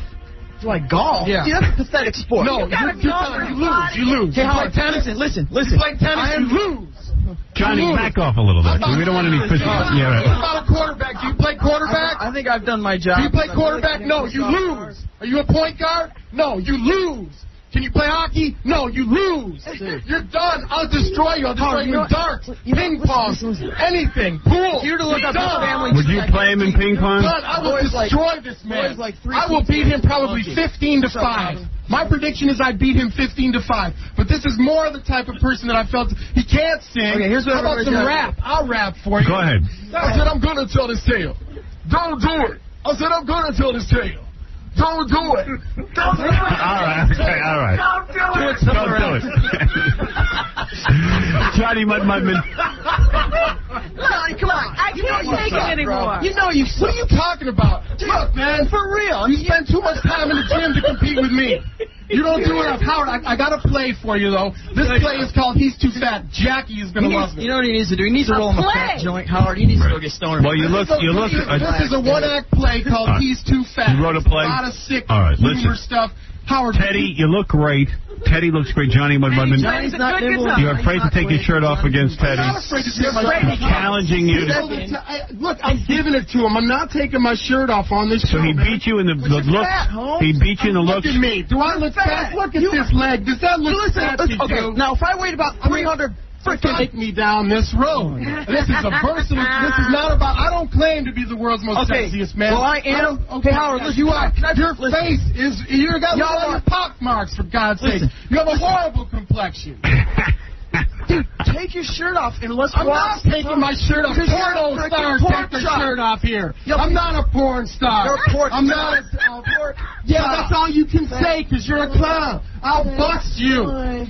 All right, okay. It has. You're a loser. I have a request. Johnny, take it off, Johnny. I'm not Take your shirt off. Johnny, take it off. Take your shirt off. Take it off. Take it off. If he doesn't take his shirt off, he's banned from the show. He can never come back. I ain't no damn porn star. I ain't no damn stripper. I didn't say I was a porn star. And I'm trying to get with the Make-A-Wish Foundation to help dying children. Johnny, nobody said take your pants off. Look, you just seen enough for me to know what I look like. I'm a normal guy, okay? No, you're not. Howard, I brought two smoking girls. I'll take you Two smoking girls that I'm going to bring out here. Yeah, Howard. right. It's all All right. You can use this show for. Look, I got a beautiful girl. I got a beautiful, good girl, Italian girl at home. She's a nice girl. And I'm not into this, man. All right, let's review what's happened here. A lot has gone down. Johnny Mudman Won't take off his shirt. Won't take off his shirt. In the guitar playing, you lost the guitar playing contest. I don't have. You can do it with an electric guitar. All right, it was a wash with the voices. You both were horrible. Really? Why? He wins the looks. He wins the body contest. Sure he does. I'll give him that. But Howard, I'm saying this is a 20-event competition. He's the most personality part. Yeah, it's not a one. You don't even have. I am the most highly developed person you've ever met. Okay? Wow. Have you ever written a play? Do you write anything? I feel so sorry for you, bro. Yeah, I know you. Oh, if I right. had to go through life looking you know like what happens? You can't do anything. You do nothing. All you right. had to bring your entourage in here with you. Couldn't even show up alone. And then you're bringing sex in here because it's a sex. All right. What is it, Gary? You know what's weird about Johnny? And Johnny, I'm not taking a shot at you because you're decent. Who I am. But I mean, you seem like an okay guy. But who told you were so great at everything? I'm not great at everything. I'm the most versatile. It's not being great. You're not. It's just doing. You do everything badly. Yeah, but you play a little guitar. Not a little. Exactly. You guys have never listened to anything I've recorded. You don't play great guitar. I don't play a great guitar. I'm not. You don't do great voices. Robert De Niro, Michael Jordan, all those. I'll give you an example. Prince, okay? Prince plays like 28 instruments. Prince has acted in movies. Why do you think that you're so... Because if I challenge Prince at 20 things, music is just one. But where have you done all these phenomenal things that you're so good at? I've done them all my life. I spent the first 20 years of my life playing. Who's telling you that you're so versatile besides you? Because of everything I've done. I've acted in every sport. I'm trying to figure out how you got the bug in his head. Please ban him from the show. All right, Johnny. I mean, after what I've done, what are you talking about? Don't you understand? Like, what's your IQ? My IQ, I don't know, but it's high. I've got some poetry and a play here, a wonderful play. But who thinks it's wonderful besides you? No, I don't know. Maybe you. In other words, I can write a play and then I can throw it in the garbage when I'm done because it sucks. Right, that's right, Gary. But that's all relative. I can write poetry, but it probably sucks. I completely understand. But if I wrote a play and I wrote poetry and I'm the only one who saw it, does that make me versatile? No, but I mean, it's been evaluated. By who? That's the question. But what people? His teachers. Friends and people that know me, that spend time with me. But those people aren't experts. Know me. It doesn't matter. They you shave your legs to me for everything. They say, I think you're the most versatile person I've ever met. In other words, if you wrote a play and a guy, I mean, I think he's dead, but if Arthur Miller looked at it and said it was great, then you're versatile. If you write a play and you show it to a friend and a friend said this isn't bad. All right, listen, I don't think Miller is alive. I don't think we're going to resolve this. I don't think we can. Teddy beat you in 3 things. We have come to the conclusion, though, that he's not the most talented, not the most versatile man around. We have come to the conclusion of nothing. We've come to the conclusion. What did he mean? Did he even sing? You could eat more hot dogs than I probably. You didn't even sit down on that. What is it, Benji? No, all respect to Gary. I think your comments were ridiculous. Obviously, everything he does, he's the best at. He's the best at improv. No, I'm not. He's the best at playwriting. No, I'm not. He's the best at poetry. All right, listen, I'm sick of... Come on. All right, listen. We had the contest. I can go up against someone, and if we go through 20 events, I will come out on top 11, 9, 15, whatever, 15, 10. Hey, you know what? You win. You're more annoying than Benji. All right. Listen, Johnny, you did the best you could. Were you like... Did you have one of those moms that always told you how great you were? That's what it was. They didn't have too much attention when he was growing up. As a child, bro, nobody's even ever heard of you. I know. They have anything. And you're not a young guy. You're in your 40s, and no one's ever heard of you. I'm getting past. I haven't been pursuing it. I've already told you that. How old are you? Short-term memory. How old are you? What? How old are you? 38. You're 38? 42. He looks way over 38, no doubt. But you're a god, right? You're a one-course meal. He said he spent 20 years in athletics. I've never heard of him there. Everybody just hate you out. Yeah, like in other words, you were... hold on, Johnny. What have you been doing the last 20 years? I was self-employed for 13 years. I had an industrial saw shop. A saw shop? I've been working. I haven't been. But what athletics were you pursuing? In other words, if you're an athlete, did you participate on a college level? Because, yes. Okay, NCAA Division I? No, not NCAA Division I. Then you couldn't have been that good at it. Because you'd be Division I in anything. Even if you were bowling, you'd be NCAA Division I if you were the best bowler. I understand that. I'm not saying I'm the best at anything. I'm saying that if I take a Division I athlete, and then we have a Renaissance man, Gary, it's the Renaissance man. But you gotta be good. Right, you're a Renaissance man, is what you're saying. Renaissance man. That's the competition. It was supposed to be, you get 2 guys together that are highly talented, they go through all the paces in a huge Okay, all right. Maybe one day we'll do that. No. So in other words, jack of all trades, master of none of them. It's never going to happen again. No, exactly, Gary, but that's the only card I've got to play in life right now. All right. No, I'm sure there's other cards. Okay. All right. Other people can do what he says he can do, and they're a hell of a lot better than you. That's what it is. He's saying he's a jack of all trades, but not a master. But there's a lot of people out there that are jack of all trades and master a lot of them, bro. Right. That's what I'm saying. I have. But I shoot par golf. Dude, you do a lot. What are you talking about? The last time I was in a tournament, Dude, I'll pick you a rook. Okay, man? Wait a second. I am a good chess player. I studied chess. What are you saying? You would take what? He wants to go putt-putt with me. I hit a drive 357 yards down the middle. How many times? Once? No, in a competition, in the Home Depot regional tournament. Wow. But it's a 357 yard drive down the pipe. Okay, that's impressive. But I shot 59 on a course that was par 35. So you're decent at golf. And I'm a great tennis player. I'm a great football player. Basketball, hockey. Oh, wait a second. I'm going to say, if you're a great football player, right, why didn't you play Division I football in college? Because... If you were great, because that's where the great ones play. No, you're right there. I mean, I shouldn't say great. I'm a very good football player. I'm very good at... What school did you play football at? Rockport State, and then I've He's mediocre. That's right. This is what we need to do. This is what we need to do. Tiger Mudman. Now, listen, we got to go on location, Howard. I got to go on location with this guy. If you're that athletic. And we're going to buy. Go ahead. Let's go outside right now and race. No, we're not going to buy. Let's go outside. Why'd you do a race? There you go. Let's race. You want to race him? You run a 4.640 in high school. You ran what? Wait a second. Stop these guys. Okay. When football players go to what they call the combines, right? They clock them by running the 40. Right. Okay. Running a 4.640 is incredibly impressive. So he says he runs a 4.640, but he ran it in high school. But it was on a track. But you don't in-pass on the grass. And I'm telling you. You know what? In high school, I was 150 pounds. It ain't happening again. Listen to what I did in football. Dude, you're like glory days. You're living on what you did. Will you listen to me for a second? I snapped on punts. I kicked off. Me too. I kicked field goals. I did those things too. I played halfback. Didn't do that. And I threw the halfback pass. Now, elderly, older, in a flag football league, I play quarterback. I throw the rock. Flag football is as gay as it gets. I don't care. I say to you, bowling is harder than flag football. Oh, is it really playing quarterback? Let's go play. Well, let's go throw the rock. Let's see how far you can throw the frisbee around. Sure, I can throw a frisbee. I know we're getting into Challenge me in frisbee. Challenge me in 10 things. I'll tell you what. Let's go. Knitting. No, you're a clown. See, all you guys can do this because I'm the one generating it. No, see, my strength right here and my versatility is why all this is going. You got nothing without me. Race. Listen, if I beat you in a race, that means I'm going to be more agile than you on the tennis court. I'm going to be quicker than you. What are you talking about, a race? Let's go race. Challenge him in knitting. Running forward? Let's go right now. If you can beat me in a race, you're going to take us on location, Howard? All right, listen. Nobody's taking you anywhere. No one's going anywhere with you. Nobody cares. You know, I'm not terrible. You're terrible. 2000butts.com. Punch it up right now. I've got over 2,000 girls on my website that I have. 2,000 chicks. I am on the show, and that's what everyone does on the show, sells sex. All right, listen, Johnny. Go to South Us, Johnny. Johnny Mudman. Can we go race? Do me a favor. Teddy, do me a favor. Challenge Johnny Mudman.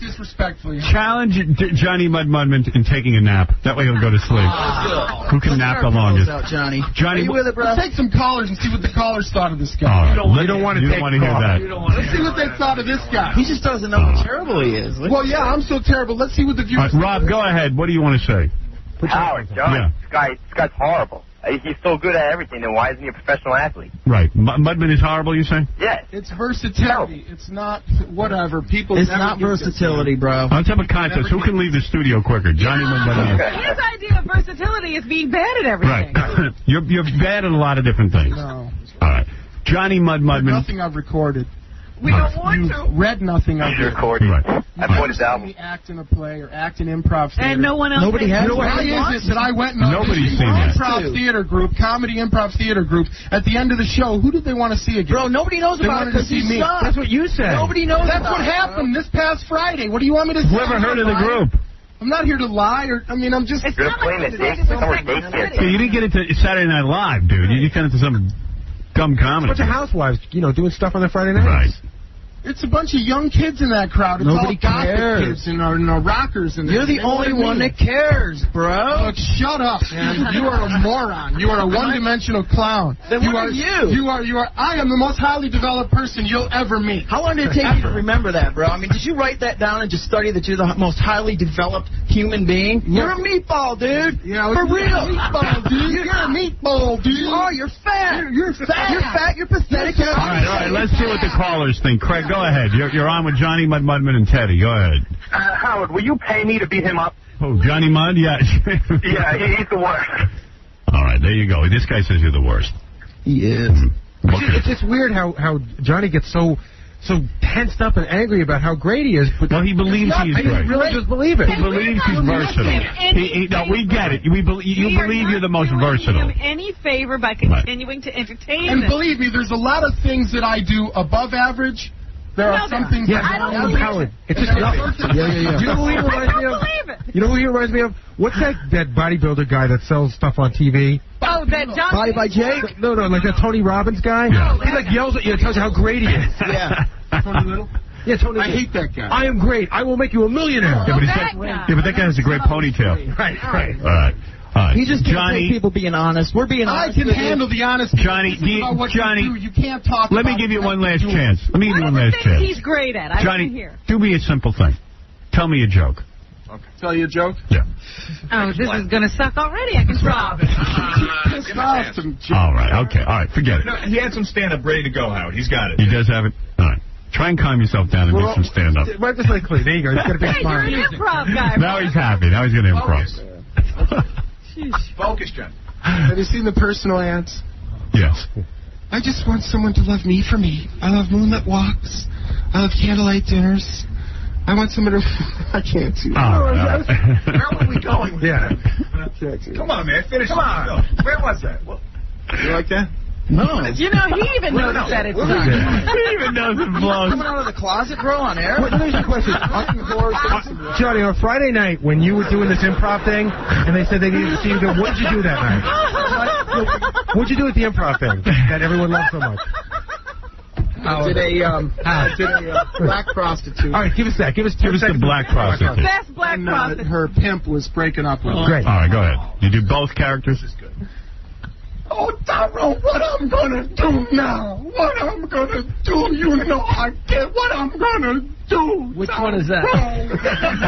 Nobody want me because I'm so ugly.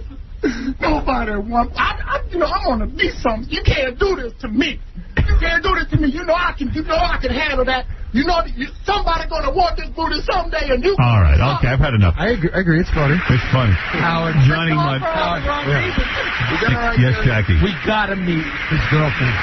We have Nancy is a beautiful girl. Holmes is Johnny, way too afraid to bring her down She's here. a nice girl. She's a good girl. She's got to be a mess. Is she nice? She's a nice girl. Nice girl. She's a shy, good girl. Is she deaf? Yeah, what's a good girl? She's dead. Johnny Mudman, thank you so much. The world's most versatile performer. Thank you. Whatever. Robert, Teddy, thank you for coming down here trying to put Johnny Mudman in his place. Howard, can I plug your website? Go ahead, plug your website. Okay, listen, 2000bucks.com, $12.99 for a lifetime membership. I got beautiful girls. I brought 2 of them here for you. That's all right. No, That's all right. We have a lot to go through here. Hey, Howard? Yeah. Can Johnny take us out with that rap song again? No. Johnny, are you good in bed? What's that? Are you good in bed as well? I'm just an average guy, man. I'm not. Okay. Yeah. All right. Thank you very much. And we're going to take a break, and we're going to come back. I can do the rap, though, if you want me to. No, that's all right. Next time. Do it for Casey. Thank you, Howard. Thank you, Teddy. All right. There's Teddy and Johnny Mudman in the Talent Man Challenge. I just get sad every time he goes. Johnny Mudman just trying to get his name out there and trying to get a career going. That's all. It's so sad. I love the shorts. He looks great today. Looks like a giant diaper. All right, we're gonna take a break. When we come back, Be Real from Be Real. That'll make me feel better. Yeah, Be Real will be with us. He's up Cypress Hill. Also, Colt 40 Feinberg and Mr. Skin, who's so great. Yeah. And they're just going to help us evaluate a girl real quick. And we'll be back right after these. You're listening. The truth hurts, doesn't it? Maybe not as much as jumping on a bicycle with a seat missing. For the Howard Stern Show. You can't argue with success. This is the Howard Stern Show. FPO.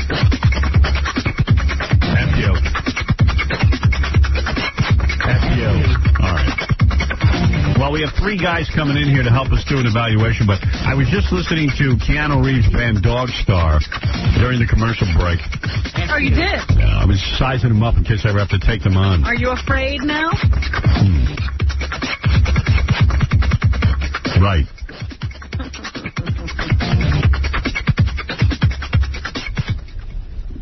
What is this? Okay, here it is. CD 1. You want to hear some of Keanu Reeves' band? Sure. They might be able to beat us. I don't know. You like it? Well, doesn't sound half bad.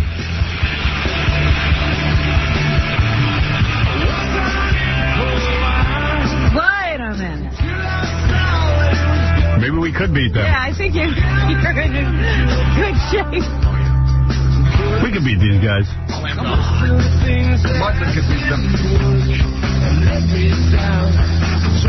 Keanu Reeves plays the bass. I don't think he's singing. No, there's another lead. Who writes these songs? Let me see if it's Keanu Reeves. Let me see if it even lists an author. Maybe I don't want his name on it. Let's see. Halo, written by Brett DeMrose. Yeah, I don't even see... Oh, Keanu Reeves wrote this song, Enemies. Let me hear that. All right. He wrote it with 2 other guys. So see what's on his mind. Yeah. Let me see. Right here, track 3. He had something to do with this one. Sounds like the same one, doesn't it? Could it be? No. It's a different one? Yeah. Keanu Reeves, Robert Mailhouse, and... That sounds like him. That's him. I don't remember when I fell for myself, I fell off the chair with sadness. Now we can kick their ass.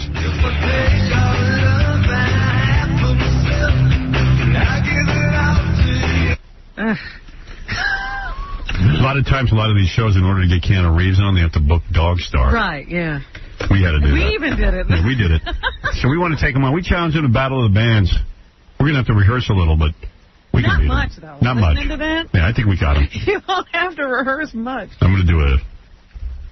Going to do a new song? Yeah, we have to do a new song. Okay. All right, one of the guys who really can put it all together musically is Be Real from Cypress Hill. He's here with Colt 40 Feinberg, and also I've asked Mr. Skin to come in to help us evaluate a woman. The great Mr. Skin. Yeah, I haven't seen Be Real in a long time. Be Real has gone out with a host of beauties, including Carmen Electra. Who are the others? I only know Carmen Electra. I know he was banging Carmen. Up there's Be Real. I haven't seen him in a while. Yeah. What's up? Yeah. Be Real. All right.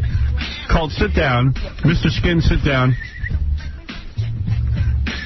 I missed the doll, man. I was going to give her a kiss, but she's gone now. She fell apart. The real doll's gone. Yeah. Most of the time, I'm infatuated with a woman. She falls apart. Be Real, of course. I was just saying, you dated a lot of hot broads. You dated Carmen Electra. That's the word. For 4 years. Yeah. Oh, now you're denying it? No, not at all. 4 years you were hitting that. Yeah, it was fun. Yeah. Why did you break up with a Carmen Electra? You broke up with her, right? It was a mutual thing. We just weren't getting along at that time. How do you not get along with that? I mean, she's hot. I mean, every guy wants her. Well, you know, I would imagine. There's a thing when you got a hot chick like that and a hot dude like me. Yeah. Yeah, you're incompatible, fighting up in the mirror. There's so many chicks who want you. So many chicks that are coming at me, so many dudes that are coming at her, and there's the jealousy factor. Right. Did that happen? Is that what broke you guys up? Somewhat, you know, and then she heard stories about me on the road. They were true? Yes. Maybe the 5th. Right. So you were messing around behind her back on it? No, not really. It was because no matter how hot the chick is... It was only sex. Yeah. You loved her. I like how you justify that. That's no, I'm saying no matter how hot the chick is, even if it's a Carmen Electra, who most guys would, I would think, give their left arm for, eventually you get tired of that. I didn't really get tired of it. I just got tired of, the other stuff. Just the stuff in between, exactly. Of it, too, because I used to give her a lot of, Because she's got a great body. She's got great everything. I hung out with her in California for a day, and she was walking around in a little pink outfit. Oh, man. You can't go wrong with that. She's definitely hot. Do you miss her? No, we still hang out, talk to each other, yeah. You don't bang her still, do you? No. No, that's too bad. Now, does it bother you that she's been with Dennis Rodman? I believe it does. You know what? In the beginning, it did, because it was like so quickly after our breakup.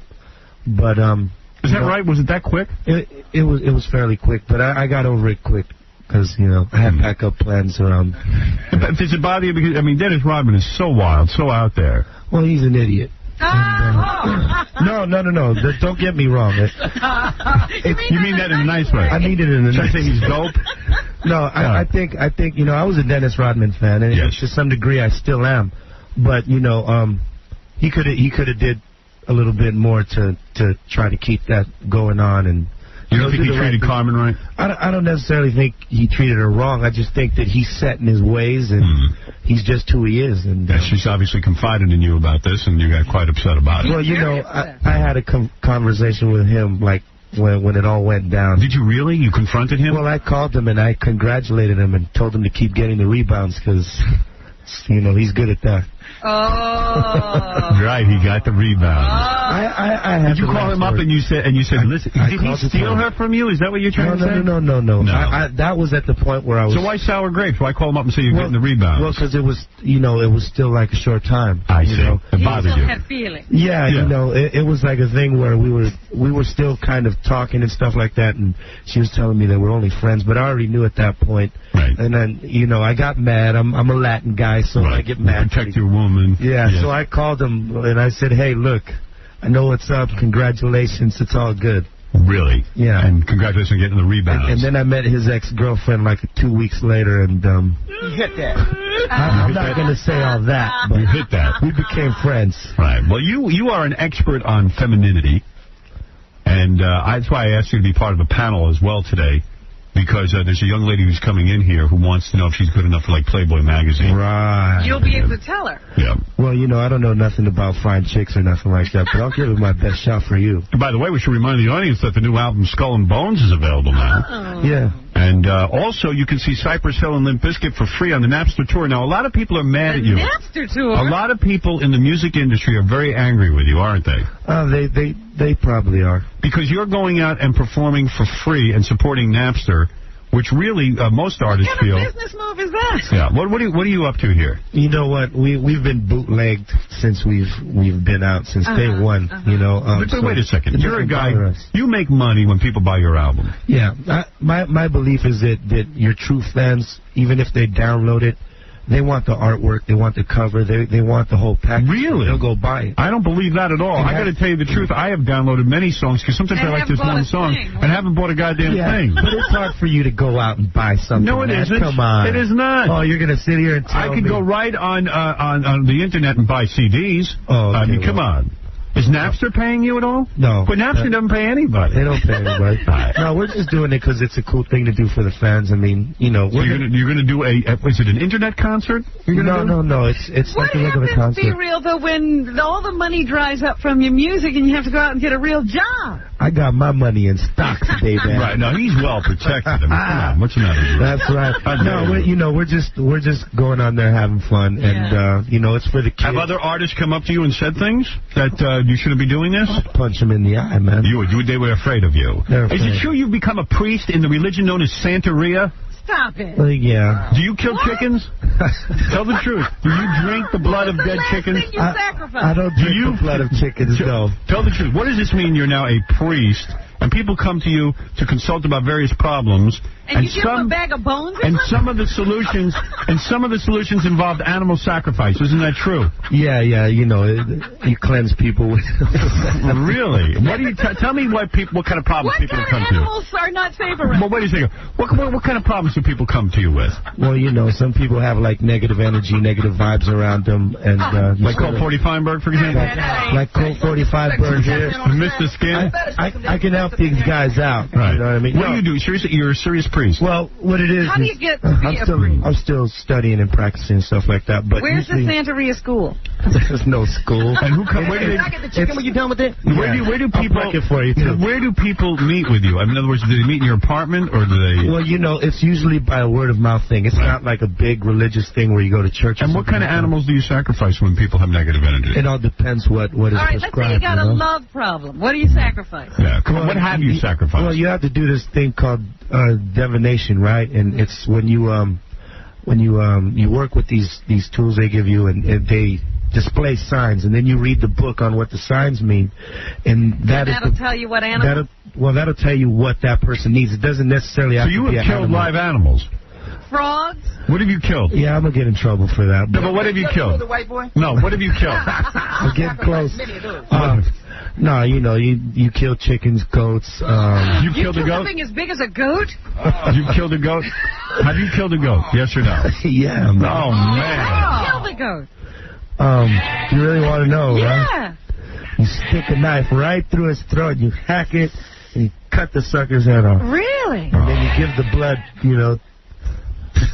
you ever drunk the fresh blood of a goat? Oh, no. Other people do? What do you do with the blood? What do you do with it? I got my Red Wings when I was 18. No, but come on. As long as you're going to kill a goat, I mean, what do you do with it? Well, no, you're a bright guy. You know killing a goat ain't gonna relieve now, let anybody. me ask you this, right? It's not going to cure any problems. Well, hey, look, you know that. The Jewish people make sacrifices on certain times in their religious. Yeah, hundreds of years ago. Hundreds of years ago. They still do. What? They sacrifice animals. They do? Where? It's once a year. It's once a year. It's during a certain time in their whole religious thing. And what is the animal? I don't exactly know what it is. No, that's not the case. But here's the thing. Like, but let me ask you, you think an animal's really good? I'm being serious because you're a priest. And I hope you're not having sex with young boys. No. But now that you're a priest, do you think... He hasn't gotten to that lesson yet. Do you really believe that you could cure somebody's problem? I've seen it. You have? Oh, yeah. And what is the last problem that you've seen cured with the blood? Well, basically, the blood doesn't cure anything. The blood is going to whatever spirit you're to God. Animal spirit? Yeah. Well, spirits are. A divinity or whatever you want to call it. You're going to hold to be real. Yeah, I know. You guys are just japping me today. That's I mean, it's amazing. Has he had this happen to him? You've had some problems cured? Yeah. What was your problem? My Dennis Rodman? That's what some say, yeah. No, because you seem, sitting here, you seem so peaceful and rational. But you grew up in the gangs. Yeah. You were. And he smokes an awful lot of pot. Right? Yeah, you smoke lots of dope. You got the best dope anybody. You smoked some of his dope, right, Jackie?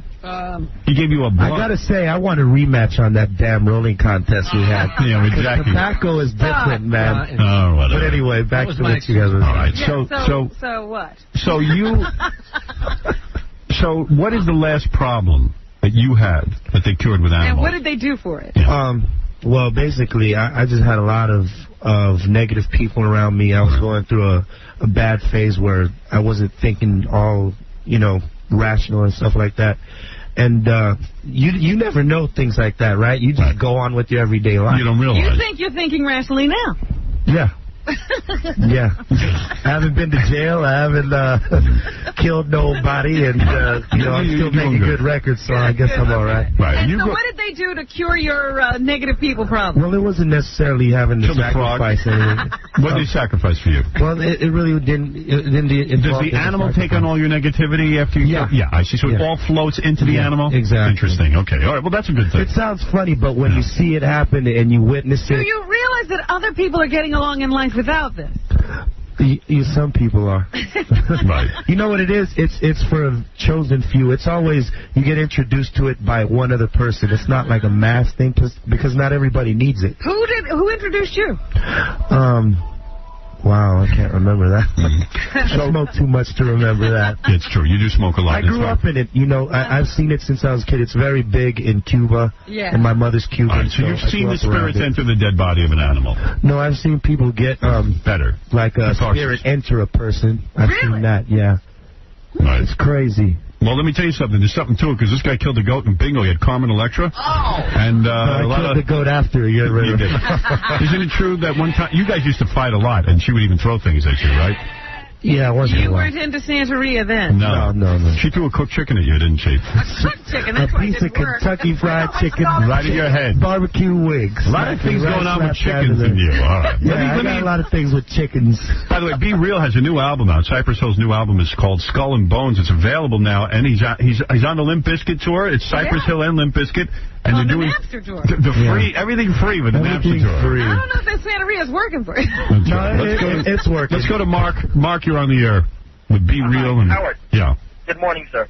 I'm a religious Jew, and as far as I know, we haven't sacrificed any animals for about 2,000 years since the last temple was destroyed. So I don't know what. I wasn't aware of animal sacrifice going on, but Be Real says there is. Here's the thing. A couple of years ago in Miami, one of those issues came up about killing animals. Yes. And a lot of senators in Washington got upset. Jewish senators. A lot of Jewish senators got involved with that because they knew that, you know, some of those. How many animals do you kill a month? I mean, it's very, you know. Very infrequent? No, not at all. It's you like do a once lot. in a while. Once in a while. That's a big deal. They slaughter the animals to make them kosher, but they're not bringing sacrifices. No. All right, well, it's not in your everyday church. It's like a secret thing. Doug, go ahead. You're on the air. Oh, I'd like to say, Be Real, it was a kick-ass concert last night, man. Thank you, brother. Great. You saw the concert last night? Cypress Hill's a great band. I think you could beat Jackie in that rolling contest. I know I could beat Jackie. He was. How much weed do you? Be honest. How much weed do you smoke a day? I mean, you love. Have you smoked weed yet today? No, not yet. I would have smoked for you, but you know, I wanted to be on my toes because I know coming in here. How much weed do you smoke a day? I don't know how you do it, but no, I cut God bless down. you. I cut down considerably. I mean, I used to go through maybe a How does quarter your a day. religion feel about that? Well, you religion schmidgen. Religion smidgen, just like he said. Right, you got to do your own thing. You gotta smoke pot. It's everything in moderation. So you smoke a quarter ounce a day? I used to. Now it's probably maybe an eighth a week. I conserve a lot. You do. All right. Well, that's good to hear because everybody wants you on top of your game. Yeah. We're on top of somebody. Colt 40 Feinberg is sitting next to you. We've had him on the show many times. By the way, this is the last time Colt 40 Feinberg will appear anywhere. This is it. Why is that? Why? So many people love you. I know I have a lot of fans and people love me all over the world, you know what I'm saying? But it's like, I just want to quit while I'm at the top. You know, right. I can't get any larger than I already am. And what is this I heard about? In my own mind, you know what I'm saying? I heard you were gambling now, or you're into gambling? I used to gamble a lot. You know what I'm saying? I used to go up to the casinos on the Indian Reservation. Yeah. You know, what's it called? Foxwoods? Yeah, Foxwoods. You lose many wampum. You know? You lost many wampum. I had to quit, man. I was going so often they gave me my damn own Indian name. Really? Yeah. Leaves with no chips. Leaves with no chips. All right. And you are very involved in black politics, is that right? Oh, I'm at the forefront. You know what I'm saying? It's Sharpton, Jeffries, Farrakhan, and Colt. And you were very upset about what were your views on the Amadou Diallo case? I think, thank God they shot that bitch. You know what I'm saying? What are you saying? Why? Dig that boy up, shoot him a few more times. Why? Why do you say that? Look at here. What did the defense say? He didn't understand when the police said stop, freeze, right? Right. Nigga, please. Nigga, police, yeah. How you gonna be a black man living in Brooklyn in 1999 talking about, you ain't never heard the words stop, freeze. I never look. Turn the situation around, Mr. Howard. He's very controversial. Look at here. And somebody told me you're dating a Russian woman? I was. They're a bunch of lousy, gold-digging hoes. Really? Every last one. Really? Always got down your wild. You got the green, you get in between. You know what I'm saying? Right. If you ever be out at the club at night, you meet some fine little Russian baby doll, right? And she say, oh, I work in the import-export business. That's just code for I'm a hoe. Importing is 6 inches in and out that coochie. All right. Well, you are always controversial. He's on fire this morning. By the way, the Colt 40 Feinberg Farewell Concert Tour will be Saturday, August 12th at Baby Jupiter in New York City. It begins and stops, right? Yeah, that's going to be it, and that'll be the last time you appear. That's it. And then we're going to sell it as a pay-per-view event at RazorMagazine.com. I know you're going to be sorely missed. I know there's a lot of people who love you. Yeah, a lot of hurt feelings. Why are you dating Russian women? What about the sisters? You know, the sister, the hygiene. They got a problem with the hygiene. What? Oh, come on. Sister be freaky deaky, okay? Miss Roberts, you know this be the case. Stop it. With the fingernails, picking all kind of crazy hieroglyphic, sparkly kind of stuff. I'm like, right. They ain't no fingernail polish. In fact, you ain't even got to have fingers. You know what I'm saying? I don't care if you got 2 bloody stumps at your wrist. I know you hate white people. Do some of your racist white material. I got a couple good ones for you. Yeah. How many pieces can you chop an average-sized white boy into? How many? I don't know. Let's find out. All right, okay. All right. Now, sitting next now also on the panel today is Mr. Skin. I love this guy. Have you ever been on the Mr. Skin website, Be Real? No, but I heard about it. I'd like to see a couple of famous chicks naked. Why not? This guy is really something to be admired. His head is an encyclopedia catalog. Your hobby, Mr. Skin, was always to look at movies and catalog in your own mind what are the best sex scenes from different celebrities. Or nude scenes. Right. And then when the World Wide Web started, the Internet, you put up the website Mr. Skin. And it's turned into something very big, because I can go on there, and there is literally, if you put in a celebrity's name, you will find out what nude scenes they've done. Isn't that right, Mr. Skin? Yeah, that's correct. I used to as a kid, I used to tape 2 or 3 movies a night and then edit the nude scenes on the videotapes. I'd collect nude scenes, make 5-hour tapes of just the nude scenes. Can I make a request? Yeah. Denise Richards? Yeah. Can I get some of that? Yeah, what's a good nude scene on Denise Richards? Well, Wild Things was awesome. The Menage a Something Trois. else. What are you thinking? What about Denise Richards in Starship Troopers. Starship Troopers? Was she nude in that? Shower scene, right? Well, it's a bra scene in that. Bra scene. Yeah, Dina Meyer's the one you want to check out. What about just her hanging here with me? Dude, you had Carmen Electra. I'll stop right now. Yeah, he actually gets it. Yeah, I'll go kill some chicken. What about Carmen Electra? Be Real's old squeeze. Well, you can check The Mating Habits of the Earthbound Human. I've seen it before. Yeah, it's not much. Not the movie. I've seen it. Yeah, I know. Yeah, right. That's not what he needs to see. But she was in Playboy, right? Yeah, so you can see her in that. She's been there. Yeah. Now, what about on your website? You do something strange. You have a featured celebrity every day. What is that about? Well, every day I throw up, someone from TV, like, say, a Ginger from Gilligan's Island. Right. Every day I put a different one up so you could check out what nude scenes they've done in the past. Right. Ginger from Gilligan's Island has done nude scenes? In 1978, about 10 years after Gilligan's Island ended, she did a movie called Mean Dog Blues, which was a prison movie. Always a good sign when an actress is in a prison movie. Like Linda Blair. Right, Chained Heat, right. Right. And she did in the movie, she's getting a massage, and she still looks good. Ginger, obviously, we all loved her on Gilligan's Island. Right. But this is 10 years later, and she still looked great. She's on a massage table. As she gets up off the table, you could see the side of her breast. Now, it's not a Sharon Stone nude scene, but all us guys who watch Gilligan's Island, it's a big treat to check out. Hey, what about the girl who comes out on the show that you're producing? Lila Artie? Yes. Yeah. I heard you tried to hit on her. No, I didn't try to hit on her. That's a lie. She already told me. No, we did an MTV thing. And I know, and she told me, the girl from Son of the Beast, the black girl, she told me you were hitting on her. Well, she may have perceived that. But you were not hitting on her? Really was talking to no, well, when I hit on a woman, she knows I'm being. Really? I'm hitting. Because according to her, she turned you down, dog. Oh, is that right? That's right, dog. Oh. Ooh. No. She didn't say that, but she said that she thought that you were being. No, I was just being cool with her. She's real cool. You liked her. Yeah, she's a lovely gal. Very. Yeah, hot chick. Are you in a relationship right now, Be Real? Well, I'm just hanging. Did you feel up Lila? No. I'm thinking he's just got to keep it quiet because he's got a girlfriend at home. Right. No, right now I'm just, hanging. Oh, okay. Hanging. He's doing somebody. I mean, hitting Not everything. doing anything, man. Mr. Skate, now who is the featured artist today on your website? Well, today I think it's Angie Everhart. Angie Everhart. There's a hot chick. Is she in naked films? Yeah, the sequel to 9.5 Weeks, another 9.5 weeks. That's right. I've never seen that. Oh, you got to see that. She's nude in that? Yeah, there's a great scene where the only problem is Mickey Rourke's in it. Oh, no. And she's nude, totally nude in the movie? There's some great scenes in the bath. There's some wine and rose petal. It's very erotic. He gets to feel her up in the movie? Yeah. Is he banging her in the movie? Yes. Does it look like he really is penetrating? They're pretty hot sex scenes. They should just put that dude in a closet and lock him up.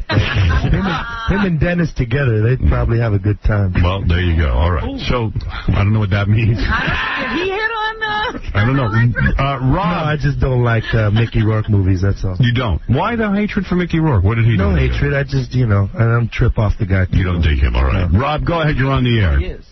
He's a what? He creepy. All right, go ahead. What is it, Rob?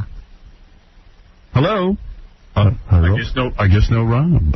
Rabbi Rabinowitz, go ahead. Hello? Yes. Who is this? Howard. Howard. Where is he? All right, this is ridiculous. Let's do what Stay away from the phone. Mr. Skin is certainly an expert. Be real. You have been with some of the great-looking women of all time. And Colt 40 Feinberg, you're here. Colt 40 Feinberg is here. Ass, okay? You know ass? I'm the curator at the Museum of Modern Ass. That's Casey, tell me about the girl who's about to come in. What is it she wants to know? Howard, she wants to know if she's going to be good enough to be in Playboy. All right. And I'm going to ask my panel to look her over. Let's find out what her story is. What's an honest opinion, that's all. This is not an easy thing for a woman to do. Howard, this is Rebecca. Okay, Rebecca. This is not easy for a woman to get up on a platform in front of us. Hello. Well, hey, Rebecca. How are you? How are you? Good. Good. Mm. You have a lovely face, I'll tell you that. I'm looking at that right now, and you're in a bikini. You're in a thong, actually, aren't you? No, actually, I'm not. That's a bikini. In our town, we have none, so I had to wear this. All right. You have no thongs in your town. How old a girl are you? Hold on. Okay. How old a girl are you? I'm 26. You're 26. 26 years old. What town is she from that there are no thongs? I can't hear her. Why are you not allowed to have thongs in your... There just is none. Where are you from? Eureka, California. You're telling me in Eureka, California, there's no thongs? Not at any stores. Oh, really? You've looked? Heard of that. Yeah. And they don't have a thong? Yeah, I looked everywhere. Well, maybe we're going to... short notice, and I ordered a couple actually from Flirt magazine, but they wouldn't be here on time. Right. So. All right. You got to send her a box, Howard. Well, let me just take a quick look at you in your bikini. Are you taking clothes off for us? I imagine because you want to be in Playboy, you'd want to be nude in front of us. Yeah, topless. You'll be topless. Yeah. Are those implants? I guess they are. Yeah. Those look fake to me. Yeah. Yeah, all right. Of course. You're 26 years old. How tall are you? I'm 5'8". 5'8". Yeah. Are you a dancer? No. I'm a surgical assistant. I work for an oral surgeon. Wow. Well, he must go crazy over you. Can you imagine she comes in to clean your teeth? Right, and you got on the high heels, you got on the sexy shoes, right, guys? She's got it. She can clean my pipes. All right, do me a favor, take off your top and let the guys take a look at you. Okay. All right, let's take a look. It's not an easy thing for a woman to do. We won't peek. And then I'm going to ask you to turn around so I can look over your ass. You'll look at her like a duck. Okay, look at her ass, guys. Take it all in. Remember, she wants to be in Playboy, which is really the creme de la creme. Yeah, very classy. Very classy magazine, and then I'm going to ask you for your opinion, and I want to ask you to be honest. Be real. Be real. Try to be real. Sometimes honesty can be brutal. I know that. All right, there's your beautiful boobs. Wow. What are you, D-cup? Yeah. Okay. And how long ago did she have those done? About 8 months ago. All right. I'm going to go to Be Real first and ask him if she could be in Playboy. I think if she tightened up just a little more, I mean, she's pretty much all there now. You think she could be in Playboy? If I was on the panel, most likely, yeah. Well, there's a guy who dated Carmen Electra. Wow. He must know something. I mean, they look for that sexy, like, wholesome type of deal, you know? And I guess it all depends how a girl's made up after. Let me go to Mr. Skin next, and then I'll save the last word for Colt 40 Feinberg. Mr. Skin, you've seen thousands, millions maybe, since you're a little kid, naked women. What do you think? She looks great. And the thing about it, especially for Playboy, beautiful face, which is important because, you know, you can have a great body and, you know, great body, no face, you'll be in another magazine. But she has the great body with the face, so definitely, she definitely has Playboy potential. Yeah, she definitely isn't wearing a lot of makeup, and she looks... Right. Colt 40 Feinberg, do you agree with this? Well, I have mixed feelings. I'm very torn, Mr. Howard, because you're obviously a very sweet girl, and you're so pretty, and you're so beautiful. Everything about you actually is perfect, except for your large, fake, artificial breastises. Yeah. Now, as we can all tell, they have created some rather grotesque stretch marks and blue veins. Oh, dear. Matter of fact, your breast looks somewhat like a topographical map to the Great Lakes region. So do you think she could be in Playboy? Are you saying no? I know you could, because they airbrush that and they put makeup on it, okay? But you're hard the way you were. All right, let me have the last word here. The guys are right when they say your face is good enough for Playboy. I like your hair, your long hair. And the guys are right. He's a very, very beautiful face. Stunning. Very. Colt 40 Feinberg makes a point. I think your boobs look a little bit fake. I think they could do a little bit better job on those. Are they under the muscle? They're under the muscle. They are. But maybe you went a little too big. But I happen to like them. They look good. Body size. Yeah, I think you look good. Right. I think you look good. I think you look good. The problem that you have is your thighs. Okay. You see your thighs over there? They kind of flare out. They flare out. In the middle? And I think that's what Be Real meant by tighten up a little bit. Exactly. Is it in the middle or on the outside? Howard, you it's and on the I outside. It's muscle. She got abs like her sister. If you went to the gym and worked on that area, or Do you work out? Do you work out? I try. You don't work out hard enough. There are cosmetic surgeries for that. Yeah, you could lipo that up, but I would tighten up just a little bit, and I'm telling you, you could be Playboy material. Think she could. Hey, Howard, could she spin around real quick? Can you spin around slowly? Let me see your your butt. See, that's an ass I would tap. Right. Let's see her ass piece. Yeah. Yeah, your ass looks good, yeah. Push that thong thing there. Yeah, that's nice. That's great. You just need a little work on your thighs, but not a lot. Thighs. Not a lot. Well, that's a very good evaluation. Yeah, You know, that's That's where I feel, too. I give you an A+, but you got to work on your thighs a little. That's all. I give her an A- just because of the thighs. Well, there you go. This is the thighs. Everything else is perfect. Okay. All right, baby. Thank you. Good meeting you. 26 years old. 26. Take it easy. 26 years Even though old. you might like it hard. KC, would you bang her? You know what, Howard? I like her face a lot, but the boobs are just, they're a little too big and too fake. Oh, you guys are too picky, I'd bang her. man. I'd bang you very, very hard. I'd bang her with you, Howard. You're not kidding. I don't need any help. Okay. No thanks. What kind of thing are you into, Be-Real? No offense. You know, why don't you go sacrifice some animals? I'll just coach you along. We see another side. Roosevelt has a question for Mr. Skin. Let's go to Roosevelt. Roosevelt, are you on the air? Yes, I am. All right, Roosevelt. I want to know about Sarah Michelle Gellar. Sarah Michelle Gellar. Yeah, Gellar. Well, actually, her career's going too well yet for her to do a nude scene, but she did have one of the great lesbo kisses of all time in Cruel Intentions. It's not a nude scene, but... It's not a nude scene, but the kiss scene is good. Yeah, it's her and Selma Blair, and it's such a great scene because when they pull away, Howard, there's a spit line. You like that? Oh, I love it. That's good. Mr. Skin likes that. That's an A+. I think there was a little wettage down there after that kiss. I think. I'll bet you you're right. Yeah, so no nudity, but definitely check out that What's the name makeup. of the movie? I'm sorry? Cruel Intentions. Cruel Intentions. Yeah. The movie is very bad, but there is a makeout scene. Right just fast forward right to that scene. Right. In fact, if you go on Mr. Skin's website, he'll tell you right where to go. Exactly. He'll even sometimes just show you the scene. Oh, yeah. All right, cool. By the way, Fred Norris is in that movie as well. Is he? Yes. I missed it. Jason, you're on the air. Howard. Yes. You're a puss. Why? Because you missed an incredible show last night. 2 nights.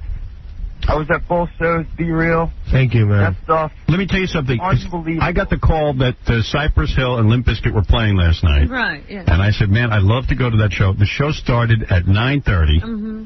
And I gotta be up at 4 in the morning. I mean, what am I gonna do? What am I gonna do? What's he gonna do? Coffee.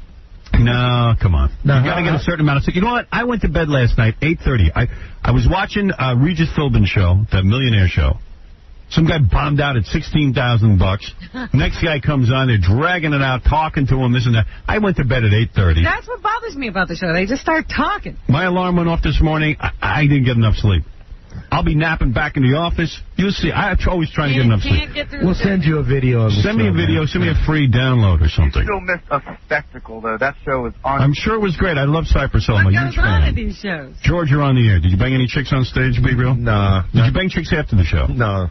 My goodness. Hey, Peter, what are you guys talking about killing animals for? My goodness. You eat a goat in my country. Terminator here. Hey. Hello. Hey. That's terrible, man. You say you are an Indian? You've got the Terminator here. All right, thank you. No problem. Can I ask you something? Go ahead. Yes, sir. Did you get that? Oh, that's that. Oh, racist comment. Oh, my God. Forget it. Okay. Well, you guys are something else. Hey, Howard. We didn't offend you in any way, Be Real, did we? Because I don't want you to put these spells on. You don't put a spell on me. Oh, no. I love you What guys. is it? You guys are always good to me, so it's all good. We got one more girl outside. What do you mean? Her name is Nicole. We have 2. Oh, I didn't know that. Yeah, we got another one. She wants to know Playboy? She wants to know Playboy, Hustler, or Penthouse. All right, let's go real quick. Well, that's a big margin. That's a big Wow, margin. I like her. Ooh, I like her. Well, calm down. Hi, Howard. How are you? You look slutty, and I love it. What's your name, honey? Nicole. How old are you? 22. You a stripper? You look like... Website. You have a website? Yes. All right. She's probably got cameras on the website, too, no? Hey, take off your skirt so we Yeah, can see your bottoms. Let me see. Yeah. Let's see what it's doing. You guys like this? I would eat the peanuts and corn out her duty. Oh, please. What, y'all don't like I don't know if that's necessary. All right. You would eat. Right on. And take off your top so we can see your boobies, so we can give you an honest evaluation. No fanfare. Just... Yeah, I mean, really. You got a nice face. Enough with the cheap talk. Just take it off. Pretty girl, I think. Yeah. For sure. Are those your real boobs? I would say, yeah. I like real boobs. They for real. For really, though. They be real. For really, though. All right, who's starting these? All right, I'm gonna go to Mr. Skin first. Well, number one, for Playboy, she kind of has a short stack, Howard. It's little nubbins. I don't know if... boobs not big enough, but they're nice and pert. Yeah, no, they're great boobs, but they're not Playboy-sized boobs. She'd have to do something, because she has the face, she has the body, but... How old are you? Starting at 22. 22? Young and tender. So she could be in Playboy? Could she be in Hustler? She could be in Hustler. Easily. Yeah, I would think Hustler or Penthouse. And what do you have, a website where you're naked on there? What do you do, like a camera? There's a live video camera? No, I don't have a live cam yet. I have my own chat room at my site, so I'll have my own live cam. Talk to her. Yeah, and I have voice too, so you'll be able to talk to me and see me. I hold chats during the week at different Enough about that. Call 40 Feinberg, what do you do? What do I do? I mean, what do you think of her? Well, I think she got a body like a 12-year-old girl, which makes me very aroused. Right. Turn around. Let me see your ass. Yeah, she got beautiful. Not you. Call 40 Feinberg. She got a nice pushy. She been jiggling a little bit. You catch the jiggle there? Yeah, she got great legs. Great jiggle. Now, tiny little breasts that I love because they natural and beautiful. Go ahead. What's your critique? The critique is that her nose have been carved up by a surgeon. Let me see your nose. That is not a nose job, is it? It does not look like a nose job. Just be real. It got chopped. We all know it got chopped. I can see the lines from the knife. Is that a nose job? I don't think it is. I think you got a very pretty face. I think you got a beautiful face, but that ain't your nose. Be real. What do you think? Thank you, Colt 45. But could she be in Playboy? Could she be in Playboy? You asking me? No, Colt 40 Feinberg. Yeah. Oh, she could be in Playboy. Sure. All right, go ahead. Be real. Well, it's like Mr. Skid said. They usually look for more rackage. But there are some girls who aren't that big in Playboy. But would you have sex with her? In a minute, right? I don't know. Really? Not that hot? You're not that moved by her? Well, you know, I have a particular taste, you know what I mean, that I don't stray from. Well, what is the problem? There's no problem there. She's a beautiful girl. She could be in Playboy? I think she could be in Hustler or Penthouse, more so. Penthouse doesn't mind the rackage? No, not really. Yeah, I like your boobs. It's just all about sex, and she looks like she's all about sex. Look at the look in her eyes. You see look at the look in her eyes. I'm going to tell you what you need to work on. Just look at me straight on. You've got great legs. All right, look at me straight on, please. Turn your body toward me so I can look you over. I'm going to tell you your biggest problem. Your waist. Yeah. Your body is not the hourglass that Playboy looks for. She's an 8. It's the waist and the legs. Yeah, you need to, for some reason, your body doesn't, now they can lipo that, they can give you a waistline, or they can remove your ribs. Which is something you might... Ribs being yanked out? Yeah, but you are a beautiful... You are a beautiful girl. There's no question about that. I don't know if you'd be in Playboy because you don't have the waist. She could be in Barely Legal. Barely Legal. You could be in Barely Legal. That's what it is. Do you work out? Do you work out in the gym? Yeah. You do? Yeah, you just got to just reduce the waist a little bit, and I think that might be... She's very short, isn't she? You're very short. What are you, about 5'1"? 5'2". 5'2". I think she could start off, like he said, Barely Legal, and then graduate to Penthouse or Hustler. But you're very, very good looking. And that's what's most important in life. There's nothing more important in this life than being a good-looking girl. And you know that, and I know it. That's a very superficial statement. Absolutely. So congratulations to you on being a good-looking girl. And I would say Hustler as well. Maybe Penthouse? Not Penthouse or Playboy. But you're very good-looking. All right, thank you. And don't wreck yourself with big implants. I like your boobs the way they are. Howard, I have a question. Yes. Can I plug my site? Yeah, go ahead, plug your site. Thank you. It's nakednicole.com. Nakednicole.com. All right, Naked Nicole, thank you. Naked Nicole, don't get breast implants. I like them the way they are. No, I won't. Good. Wow. Not bad. For all you guys that say she doesn't belong in a magazine, you sure are still looking at her.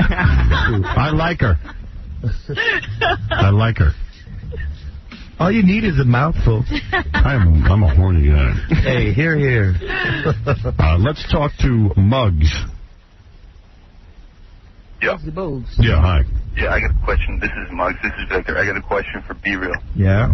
Yo, how come Muggs doesn't even smoke weed, yet you guys promote weed so much? Isn't that a little hypocritical? No, Muggs does smoke. He just has these phases where he quits for a couple months and then starts smoking again. So, Muggs in your band doesn't smoke weed? No, he for months does. at a time? Just for months at a time, yeah. Is that hypocritical because you guys do? No. Why would it be hypocritical if a guy wanted to stop? I still smoke, and if we didn't want to smoke, we still promote the herb because it's a...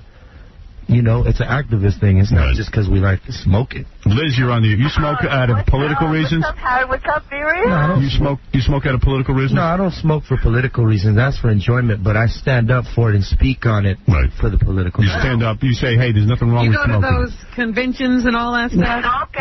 When they ask me to, I'll come out, but it's not telling people that it's okay to smoke, that the politics and the smoking. It's all the other stuff, like the stuff that you can... produce with it. You know? Liz, What? Like rope. Liz, you're on the air. Hey, Not Howard, how's it rope. going? What's up, you real? You really, you are the man. I saw you guys in Washington. I saw you guys last Liz, what can we do for you, please? I want to know, dude, were you really smoking that weed up on that stage last night? I was too far back to feel A it. lot of times you'll be on stage smoking a bong. Were you smoking a bong? Yeah, I hit a big 4-foot bong last night and damn near killed myself. During the show, you smoked from a bong. Yeah. And that doesn't wreck you for the show. No, you know, didn't affect your performance? My adrenaline is so pumped up, I don't even really get high. Oh. I could taste the herb, but I don't get high till after. So. Right, this guy smokes a lot of herb. Yeah, you gotta be real tough to hit him. Angelo, you're on the air for Mr. Skin. Go ahead. Yeah, how you doing? I want to know about Alyssa Milano. Oh, yeah. Alyssa Milano is looking very good in those new TV commercials. You're right. Alyssa Milano is looking very good in the Sprint commercials. She is. Yeah, well, she actually, after she was on that Who's the Boss TV show, she kind of disappeared for a couple of years. That's correct. Then she came back and had was great chest. She had a boob job, you think? Yeah, I think so. Go ahead. A couple movies you got to check out. Poison Ivy 2, the sequel to Poison Ivy. Is she nude? Oh, God, yes. Howard, I wouldn't recommend it if she wasn't. Thank you, Mr. Skin. Okay, great nudity. The art teacher that she has, she poses and he paints her. It's awesome. Ton of sex scenes, but for sure, Embrace of the Vampire, another movie. Howard, girl-on-girl action, menage a trois. Really? Yes. Embrace? Nothing she doesn't do. She is very hot. Versatile actress. Do not miss Embrace of the Vampire if you're an Alyssa Milano fan. Really? She is very Is hot. the movie any good, or do I? Who cares? He doesn't even know. Hey, Howard, you gonna have her on anytime? Alyssa Milano? I don't know. I guess if she. I have her on. I'll do anything to be there with her. All right. What is it, Casey? Hey, Howard, I got a question for Mr. Skin. You know those pictures of Anna Kournikova on the internet? Like the topless ones? Are those real? Well, the problem with stuff that's on the internet is you can't be sure. I say they're not. Now, Be Real and I were talking. He thinks there's one where she had her legs spread, touching herself. Well, he thought that was her. I think it's not. I thought maybe that the boyfriend maybe took the picture because she was just. It doesn't look like they pasted her face onto the Mr. body. Skid has often said that he does not trust stuff on the internet, and you are quite good at spotting fakes, aren't you? Exactly. That's why I mean, you can never be sure, but I'd say it's 99% fake. Plus, if those were real, they'd be in every tabloid. They wouldn't just be on the internet. They'd be in the Star, all that stuff. I'm no expert, but you know. You say it's real. It looks. I mean, I'm not saying for sure, but you've it looks studied like the photos and you feel they're real. Oh, I looked. Yeah, he doesn't want to know the truth. I looked it up and down, and no, I can't handle the truth. I don't want to know. I can't handle. I love not to know. Nice. Howard. What is it, Casey? And then one more, Britney Spears. Has she ever done anything? No, because number one, she's like 18 or 19, and she just hasn't been in any R-rated movies. I mean, her videos, she has some great scenes where you can kind of see through her shirts. Right. It's sexy, but no, she's never been in an R-rated movie. I'm going to give you my email address, so when you do... Right. I'll take care of you, Be Real. Angelo, you had another question? Yeah, one quick question. Are you going to be anytime soon in Nutley? What? What? Angelo? Yeah. What is the question? I got to say, Letterman comes around Nutley a lot. Are you ever going to be around in Nutley, New Jersey? Letterman's in Nutley, New Jersey? Yeah, he does a lot of his stunts and all his bits in Nutley over here by the Nutley police station. Yeah, I live to be just like Letterman. Nah, I don't want you to be like him. I want Get out of here, you crackpot. Here, boy. Angelo, you're out of your mind. Well, let me say, this has been a spirited discussion. And I've been... With a fantastic panel. One last question from the audience. Go ahead, Bill. Yeah, 7 of 9 on Star Trek. Does Mr. Skin have anything on her? No, 7 of 9. Jerry Ryan. Unfortunately, the best you're going to do, she did a movie, made-for-TV movie called Co-Ed Call Girl, where she's in a bikini. She looks great. Howard, not nude, but I'm at least giving you the best she's done. You are fabulous. This guy's got a mind. Can I ask one last one? Not only, yes, he doesn't know about. He Jerry Ryan, is that her name? Yeah. 7 of 9. I mean, to know Co-Ed Call Girl right off the top of your head, you're a fabulous knowledge. I mean, an encyclopedia. You have to have a high IQ, Mr. Skin. Only on this subject. Really? Everything else, you're stupid. I don't even know what a governor is. Is this your full-time job? Yeah, now it is. Now it is. Yeah. What about Allie Landry? The Dorito girl. Yeah. Well, the thing about her... Well, it's asking Mr. Skin. Mr. Skin is the horniest guy I know. You really are, Mr. Skin, but go ahead. Accessed in his library. I love this guy, yeah. Are you married? No. Yeah, good. You shouldn't you be. kidding me? Yeah, there's no way you should be. He's married to his work. Yeah. I do like when the girl introduces me to her father and tells her what I do. Yeah, Mr. Skin. Wow. Mr. Skin, what about Allie Landry, the Dorito girl? Please. In her future, I guarantee you she'll do something, but the best you're going to see, like, you know, on the E! Wild On, all those shows? Yes. She's been in some great outfits on that. The Bali one where they're in Bali was I don't want great. to see outfits, man. Right, I know. You want to see her without something. Right. Again, So you're saying this doesn't exist? not there. Not yet. She will. I'm sure she will. Right. That's the key word, yet. How many people work for the Mr. Skin website? Is it just you? Me and about 2 other guys helping me out. I do all the content. They do all the technical stuff. So. I see. And are you making money with it now? I mean, it's doing real well. Good for you. Great. You think somebody's going to buy him up like one of the big companies? I know CBS is thinking of merging. It's a Mr. Skin merger. What is it, Gary Dell'Abate? This is sort of a broad question, but what's the wildest scene you've ever seen by a really big name celebrity, like somebody you wouldn't expect to do something? I know right off the top of my head, Pamela Lee, man, in that video. Well, yeah, that's... But you expect that. That's old news. Not old news. You know what? I think we even talked a little about this once, but the thing is, like, Mimi Rogers in Full Body Massage. Yeah, wasn't she with a rhino? She was with a donkey. Yeah, you know what? I got to agree with you here. Well, the reason I say this, it's not wild like it was kinky, but the fact that she was married to Tom Cruise, she had never really done any great nudity. All of a sudden, she's in this movie called Full Body Massage, where the whole movie, Brian Brown's just massaging her breast. She has huge fun back. Yeah, but they look like pancakes now. Yeah, but you know what? The real So what? And then she looks That's a major story, and she's on the table way too long, and the whole movie she's naked. Really? Mr. Skin is absolutely right. That's what I'm saying. Very few actresses would ever do a movie where they're naked that long. Right. How about Sandra Bullock? No, actually, they just came out. A new DVD just came out a couple weeks ago called Fire on the Amazon. It was made in 1993. Right. And there's a couple good sex scenes. One scene where she's completely nude. She's like wrapped around a guy. The camera angles are tough, Howard. It's hard can't to really see anything. Yeah, but you can definitely see the side of her buns and breasts. So. Yeah, but she flat as a board anyhow, so it don't matter. No, she's got some boob. She's got some little beads. nipples. But we don't have any old footage of her running around naked. Sandra Bullock. No. One of the sex scenes that I love, and you mentioned this the last time you were on, was the girl who played Superman's girlfriend, Terry Hatcher. What's the name of that movie again? The Cool Surface is amazing. She did this before Lois and Clark, and I don't know if she knew she was going to be this famous and I went to done this movie. It's one of those straight-to-video jobs where she's nude 2 or 3 times, and the sex scenes are great. They're fabulous. And she looks phenomenal. I have guys complain now when they see her nude in Heaven's Prisoner they thought her breasts were sagging a little. Well, if you want to see her at the top of her game, check out Cool Surface. Cool Surface. As a matter of fact, What makes a great sex scene? how much nudity you could see. I got to tell you something. During Lois and Clark, when Lois and Clark first came on the air, Terry Hatcher was hot. Right. Then she lost too much weight. Too skinny. She got too skinny. And let me tell you something. This girl has rebounded because I just saw her in a TV commercial with that guy Howie from Howie Long. Yeah. And she looks good again. Yeah. She's I still believe a little skinny, though, I think. I don't know. Check out the commercial with Howie Long. I think she has rebounded big time. Howard, can I give one more to Mr. Skin? Go ahead. Give me your top 3 full frontal nudity scenes by big name celebs. Well, Sharon Stone for sure and Basic Instinct. Right. That's amazing. Full frontal. Geez. Don't get a lot of that, huh? Yeah, it's hard to get. Shortcuts? Oh, God. Julianne Moore in Shortcuts, that's definitely in the top 3. Red hair, Howard, top and bottom. Wow. And the cool thing about that scene... You don't have that movie. I got to watch that. Yeah, I don't know if it's a long movie, Howard. You want to... Yeah, I'll just go right to the... 2 videotapes. I can tell you right now it's about a third in on the second tape. Okay. Yeah, anytime you rent a movie that's 2 movies in one, it better be a good movie. Yeah, right. What about Kathy Bates? Kathy Bates actually went in a scene where she's completely naked at Play in the Fields of the Lord from 1991. Is that true? I saw it, Howard. Just because she got some meat on her bones? Well, actually, in that movie, Daryl Hannah had a full frontal that was amazing. Daryl Hannah, full frontal nudity. And what is the name of the movie? It's at Play in the Fields of the Lord from 1991. So you get Daryl Hannah full frontal, but then you get the Kathy Bates. So it's right. It's on Mr. Skin's website. I saw it because I just out of curiosity, I had to see it. Kathy Bates is like mud wrestling some woman. They're in the rain. No. She's completely naked and they're mud wrestling. That can't be right. That should be against the law. By the way, in Son of the Beach, the new episodes we're shooting, we just shot a mud wrestling scene with Kim Olia. Kathy Bates. No, and another chick. Mike, you're on the air. Go ahead. Hey, Howard. Yeah. My friend was a PA on the commercial with Howie Long. Yes.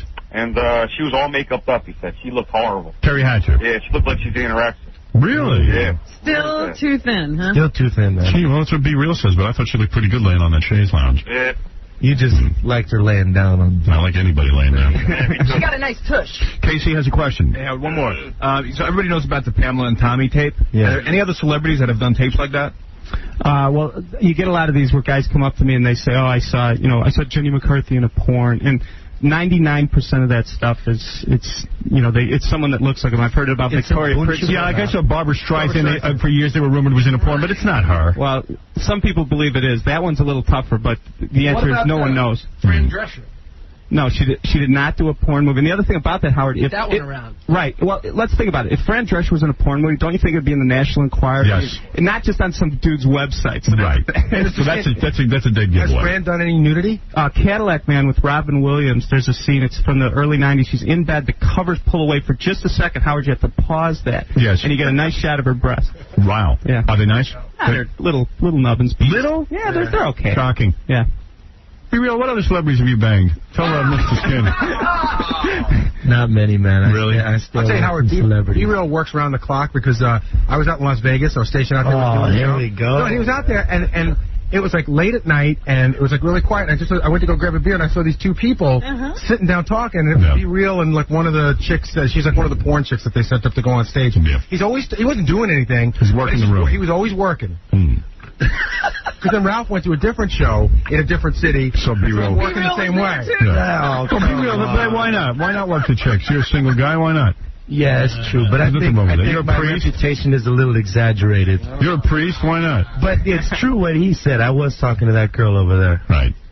Well, you have many satanic tattoos, though. Evil people. No satanic tattoos. Come on, you have skulls and stuff. I mean, something's up. He's all over the place. Yeah, he's all over the place. I'm a very dark, mystic man. And is it true you only have one penis? Because someone said you had two. Well, he's still a priest in training. How long before he's a full-fledged priest? No, he would have been one, but he smoked so much weed he can't get over it. No, I'm a full-fledged priest, but I'm saying, I work so much in the business and stuff like that, so it's hard. Your chops aren't that good, is what you're saying. No, it's not that the chops aren't good. It's just there's not a lot of room for studying when you're on the road, and there's too many distractions. Constant studying, In that religion, you have to, Give them a lot of because stuff. when you're working, when you're trying to study. I want to see these books. Good Lord knows. Well, Gary, what is it? One more from Mr. Skin. Yeah. Natalie Portman. No, she's never been nude, but the paparazzi caught her. She was somewhere, obviously, where you could pose topless, and paparazzi caught her in great shots of her, Howard. She was on the beach sunbathing, and it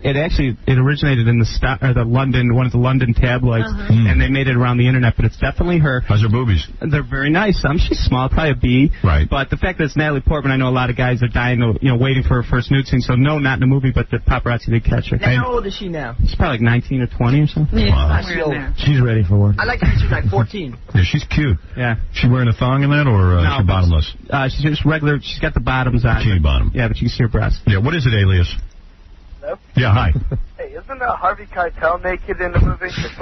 Yes, Bad Lieutenant. And he insists on being naked, and he has like no penis. I mean, it's a little bit penis. He did it in the piano, and he did it in Bad Lieutenant. Right. Yeah. That was the funniest thing in Bad Lieutenant, man. That was the funniest. And Richard Gere insisted on showing his wiener, and that was a big mistake. Yeah, he showed an American Jiggle. Well, no, it was Breathless also. Breathless, yeah. Were you shocked, Robin, when you saw it? It was a real disappointment. I'd been waiting for that, and then it was like, why wait? Turned you off a little bit, didn't Why it? bother? Hey, Howard, I just heard a really interesting Richard Gere story that's in that new Joe Esterhaus book. Yeah. Which is it's just strange. I guess he and Joe Esterhaus were talking about a movie deal in a hotel room, and then Richard Gere says, listen, I got to get ready for a photo shoot. So he went into some room, and he came out with jeans and a shirt, and he proceeded to get dressed in front of Joe Esterhaus, and he had no underwear on. You know what? I saw the interview on that last night. Why would you do that? That is weird. Richard Gere would do that. Why? Hey, let me give everybody a plug here, because everybody deserves a plug. Mr. Skin, first of all, to see nude TV and movie clips, you go to MrSkin.com. MrSkin.com. It's a great website. We're all fans of MrSkin.com. I want to remind you that Colt 40 Feinberg, this is very sad, is saying farewell. He's retiring. That's right. He's retiring his character of Colt 40 Feinberg. Colt 40 Feinberg farewell concert will be Saturday, August 12th at Baby Jupiter in New York City. Now, you swear this is the end. You're not going to do one of those things where you retire and... You're not like the Stones and you keep coming back. Or like Ozzy. Yeah, or Ozzy for the 90th tribute. This is the last trip. Right. I don't believe it myself, but we'll see. For more information, go to digmyafro.com. Or razormagazine.com. Or razormagazine.com. Jennifer Love Hewitt, is she nude anywhere? Yeah. No, she's had some sexy moments, but no, she's, I think as her TV show kind of failed. Maybe the time is right. Might be ready. Now, of course, we have to thank our dear friend Be Real from Cypress Hill. Cypress Hill's new album, Skull and Bones, available now. I've never read better reviews of an album than Skull and Bones. Yo, Howard. It's a great album, too. Also see Cypress Hill and Limp Bizkit for free on the Napster tour.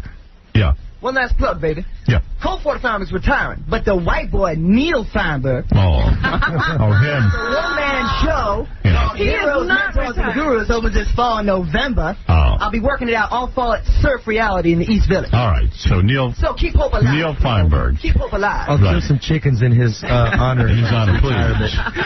One last celebrity everybody wants to see naked, Mr. Skid. Robin Quivers. Any news? Robin Quivers, yeah. She's got rackage. Yeah, I was very disappointed in Private Parts, Howard, that you couldn't work that into the contract. Right. Too bad. Too bad. Believe me, I'm waiting. I can't wait. She's very voluptuous. You know, my career hasn't taken that turn yet. Yeah, you're still going strong. All right, we'll be back right after these words. We're back with a really attractive man whose look is mangled by television. Howard Stern.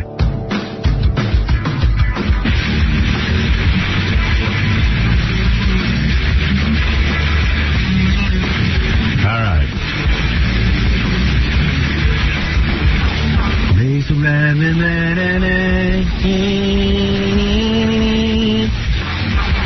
Yeah.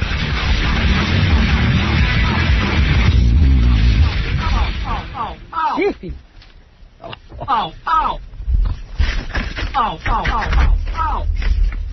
So we're going to do some news for you now. Don't disturb me. I'm still looking at pictures of JFK Jr. Yeah, maybe All the tabloids had just special editions, but nothing but pictures of JFK Jr. Yeah. Well, you know, for some reason, this kid, when he was alive, he scared the hell out of all his buddies. They were afraid to talk about him, afraid to release pictures of him. I don't know how he did it. It's like almost like, well, if you talk about me, I'm not going to be your friend I'll never anymore. speak to you again. Yeah. I'll cut you out of my circle. But now that he's dead, everybody's coming forward with their pictures and boy, did he pose. He posed a lot. well, you know, he wanted to be an actor, but his mom had such a tight control on him. Yeah. But He was afraid to do anything. there were cameras at everything he did. Yeah. His whole life was documented. And the reason he was always rollerblading and riding that bike is he wanted to keep his body in shape. He loved posing nude. And you know what? It was a good thing. Yeah. At least it worked. She's in love. I'm telling you. I mean, he was perfect. Wow. Sheesh. Yeah. Oh, well. He's gone. He's gone. But obviously not forgotten. All right, here's some of the greatest lines in movie history. I'll tell you the line, you tell me the movie. Use your finger. I'll have what she's having. How would I know? Oh, come on. I'm these awful are at that. famous lines. When Harry Met Sally. That's right. Yeah, I don't know any of this. I'm mad as hell and I'm not going to take it anymore. I got to be that easy for Network. you. Okay. You talking to me? Yeah, right, taxi driver. Don't answer, yell Fred. out, Fred. We know you know. We You're know genius. you know. You know everything. Yeah. On King of the World. Leonardo DiCaprio in Titanic. That's right. Mhm. I told you that one already. Yeah. You got to know, Show Me the Money. Show Me the Money was Tom Cruise. What is that movie? I don't even know the name of it. Jerry Maguire. It wouldn't take me an hour to remember that. I love the smell of napalm in the morning. I can't think of the name. It was Marlon Brando. I don't know. Apocalypse Now. Apocalypse Now. As God is my witness, I'll never be hungry again. Who's that? Vivian Lee in Gone with the Wind. Yeah, I don't even know that. Wasn't Marlon Brando. Here's looking at you, kid. That's Humphrey Bogart in Casablanca. Very good. So you finally got one. I could have been a contender. That's, I know the name of that. That's Marlon Brando. Again. I'm on the waterfront. That's very good, Howard. See, you're not as bad as you thought you were. In the National Enquirer, they are talking about a book that Liz Smith is writing about herself, the columnist Liz Smith. Yeah. And she talks about how a woman broke her heart. Oh. Gee, what a shock. I didn't know this. She flipped for a woman after divorcing her first husband. See, I didn't even know she was married. They say that's the shock. Like she had a couple. That's the shock. Liz returned to the University of Texas in Austin, where she met and fell in love with a woman. She described her desire as being so strong that it was similar to being hit by a truck. Yeah, I think everyone pretty much knew she was a dyke. But they kept the affair to themselves. The lovers wrote each other passionate letters and were discovered by their parents. Her friend's family was so horrified that they removed Liz's girlfriend from school. Oh, how can you do that? Although crushed that their love affair was over, Liz was more disturbed when her former girlfriend told her that she believed their love had been a sin. So there. So who's she with now? Turned on her and told her he even thought it was sinning to be with her. So she was crushed. I didn't know that. Well, there's a lesbian. I don't want to see in bed with another chick. Oh, it finally happened. Yeah, it finally. I'll pass. These allegations that Hillary Clinton called somebody an effing Jew bastard won't go away. There are 3 people now who come forward and say, yes, she said it. But there are other people who are coming forward and saying, no. Hillary Clinton is not an anti-Semite. Elie Wiesel, right, one of the big Jewish leaders, has come forward and said, this is ridiculous. Hillary Clinton isn't an anti-Semite. You know, who knows? She might have said it, but who knows? Who cares? She can't be an anti-Semite. Right. And that Joe Esterhaas, who doesn't particularly care for the Clintons, he doesn't think she's an anti-Semite either. So she's getting some support. Even Rudy Giuliani says he doesn't care about what she might have said 26 years ago. So... Yeah, how are you going to prove that anyway? Let it go. I always assume everybody has said something about Jews. Well, I said to myself, maybe it was a little too much to say you never, ever, ever said anything. Because even as kids, you sort of try on things, even if you're not going to be a rapist. Oh, yeah. So, Hillary should... amend that statement. Hillary should shave her pubes to form a Jewish star to show that she likes Jews. That would be my solution to all of this. And my favorite story of the day is the Kareem Abdul-Jabbar story. Kareem, who is the highest scorer ever in the NBA. Low. And, major star. Wants to be a coach in the NBA. Well, this is not the way to go about it. Last night, I think it was, he was arrested for DUI out in California. Cops noticed the guy driving too fast, and they pulled him over. Turned out to be Kareem Abdul-Jabbar. When he opened his car door, the smell of marijuana was so strong. Wow. That they said, wait a minute, maybe you ought to step out of the car. And I guess they found marijuana inside the car, and then they gave Kareem, he's a 7-foot-tall guy. Can you imagine him trying to stand on one foot and touch his nose or whatever they do in those sobriety tests? He was very cooperative, but he did fail the sobriety test, and he was arrested, and I guess will be charged. He'll have to fight those charges in court. So maybe that'll be another setback on his road to becoming an NBA coach. I don't know. I just want to know what kind of car he drives to fit into that thing. I just find it funny that the marijuana was just impossible to ignore. Here is Jim from the Ku Klux Klan on the phone. Jim, go ahead. Good morning, sir. Jim White here, Grand Dragon from the Ku Klux Klan. Yes, sir. This is an open invitation of Mrs. Clinton to perhaps join the Klan so we can keep putting down them gosh darn Jew son of a bitches. All right. You're laughing at Molly. So you're here. So you're glad she said that, and you're opening up admission to her. I don't understand monkey language. Howard, can you translate to me, please? All right, Jim. Thank you. That's terrible. Go ahead. Robin, what else is in the news? There's somebody who appreciates those statements. Well, there it is. Hillary Clinton can join the club now. Sad day on Capitol Hill as the Republican Party lost a rising star. Georgia Senator Paul Coverdale died one day after surgery for a cerebral hemorrhage. Here is George W. Bush, who offered his condolences before a Chicago speech yesterday. Number one. All right. Great friend and a friend of America, Senator Paul Coverdale from Georgia, passed away. If you could join me in a moment of silence, I'd appreciate it. Grandstanding. May God bless he and his family. Oh, boy. He was from Georgia, as I said. Here is Oklahoma Republican Don Nichols, who was a colleague. He notes some of Coverdale's accomplishments. Number two. Paul Coverdale is truly an Any relation to David Coverdale, the guy from Whitesnake? outstanding senator, served this body with great distinction, with great humor, in leadership, and frankly, he was a leader in almost everything he did, from the Peace Corps and certainly in his service in the United States Senate.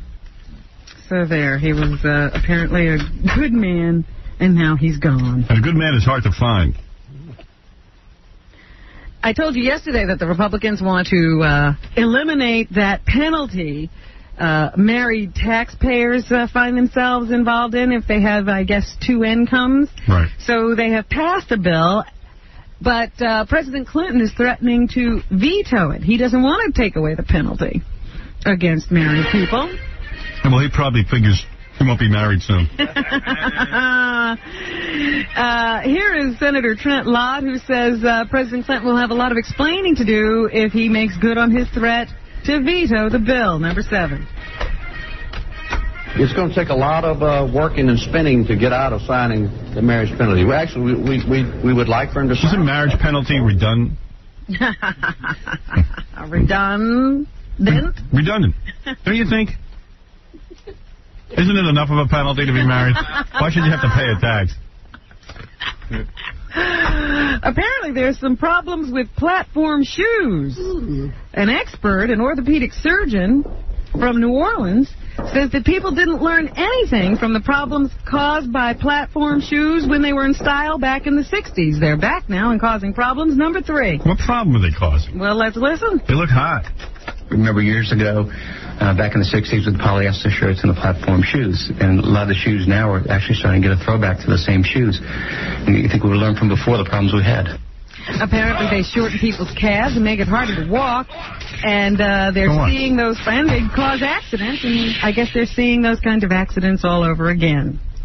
Bruce Silverglade of the Center for Science for the Public Interest explains why we should be more cautious about what we eat and what we believe about our foods. Companies are adding illegal ingredients to soft drinks, snack foods, even breakfast cereals, and then making misleading health claims to consumers. Who cares? What these illegal things are. What, do you want to live forever? He's calling them functional foods. They are often backed by claims that are unsubstantiated for health benefits. Problems with functional foods arise when the added substance is not considered by the Food and Drug Administration to be safe for use in food. Problems arise when the purported benefit is based on flimsy evidence, or when there's only a trivial amount of the added substance in the food. People don't care. What are some of these so-called functional foods? These products include drinks such as Snapple's Moon Iced Tea with the herb Kava Kava, Arizona's Iced Tea RX Memory Mind Elixir, and Procter & Gamble's Spire Energy Passion Drink with Vitalift. So what? I don't feel so bad about those things. What's the big deal? Well, no, everybody drinks sodas and stuff like that. They know. There's nothing healthy going on. Come on, man. Give us a break. Yeah, die. What else, problem? Let us have our fun. Newt Gingrich's ex-wife is writing a book. Uh-oh. She has a book proposal. I love these people because, you know, the guy was a rat when you hooked up with him. You're just angry now that he was a rat to you. And so you write a book.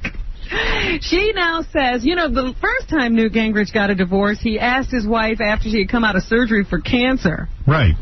you know, she's sitting there in the hospital trying to recover, and he says, you know what, honey, I want a divorce. And now his second wife is saying Newt knew that she had been diagnosed with some kind of a neurological condition that could lead to multiple sclerosis when he asked her for a divorce on Mother's Day. Sounds like he causes diseases in women. He might be carrying some kind of gene. He's contagious. How's that homo sister of his? Man, he's the former House Speaker and his ex-wife Marianne are in a bitter dispute over whether Newt might have known that she had multiple sclerosis when he asked for the divorce on Mother's Day in 1999. The moral is, don't get sick with Newt. Yeah, because he leaves. Mm-hmm. He's already engaged and ready to marry the next woman. Right. This Callista Bissick, who he was having an affair with at the same time he was criticizing President Clinton for Monica Lewinsky. But anyway, he ditched Marianne after she was diagnosed. They're arguing about whether he knew or not when he asked for the divorce. Well, at least he knows it's wrong. But, you know, this is a guy who was running around telling everybody to mind their manners and believe in family values. Yeah. Well, what's wrong with that? Doesn't mean he has to follow them. I guess it's for everybody else, not him. I bet you if I was that new broad of his, I'd get a physical. I would. It's an interesting pattern he has, though. Who loves you, baby? As soon as he sniffs out a little illness, he's out the door. And there was a guy who, you know, they said he can be very dangerous in a number of ways. First of all, I heard that a jogger was attacked or mugged or something by a couple of guys in Central Park the other day at about 10 o'clock. And then this tourist was here walking by a building in Madison Square Garden in that area, and he was hit by cement falling off the building. Yeah. Right in the head. Wow. A 2-inch thick piece of the facade of an office building smashed down at 4:30, hitting this guy right in the head. And luckily, he was right outside of like a tuxedo shop. Because too bad my wife, Deidre, wasn't there. Cause she could have diagnosed. She could have given him mouth-to-mouth resuscitation. But, you know, they say the guy's wife fell to her knees and started praying the moment the block hit him in the head. I think that saved him. He's going to be all right. There you go. Not. And they're saying, well, maybe that was it or maybe it was just luck. But the guy who ran the tuxedo store right by where this happened, people were trying to stop the bleeding with tissues that were not working. And this guy ran out with a bunch of those tuxedo shirts. Yeah, wow. They used the tuxedo shirts to stop the bleeding, and it looks like the guy's going to be... He was dressing him for the funeral. He was measuring him. Oh, God. That's nothing. I had problems with my air conditioning yesterday. It's very interesting. All right, why don't we take a break? And when we come back, Robin will finish up right after these words. May we have a moment of your time? She has something she wants to say to you. Hey, I'm Tina Yothers, and I'm in a group called Jaded. We just performed in the Battle of the Bands between Howard's band, The Losers, and we lost. We did lose. We lost to The Losers. The Howard Stern Show. Yeah, we beat them. We beat their ass.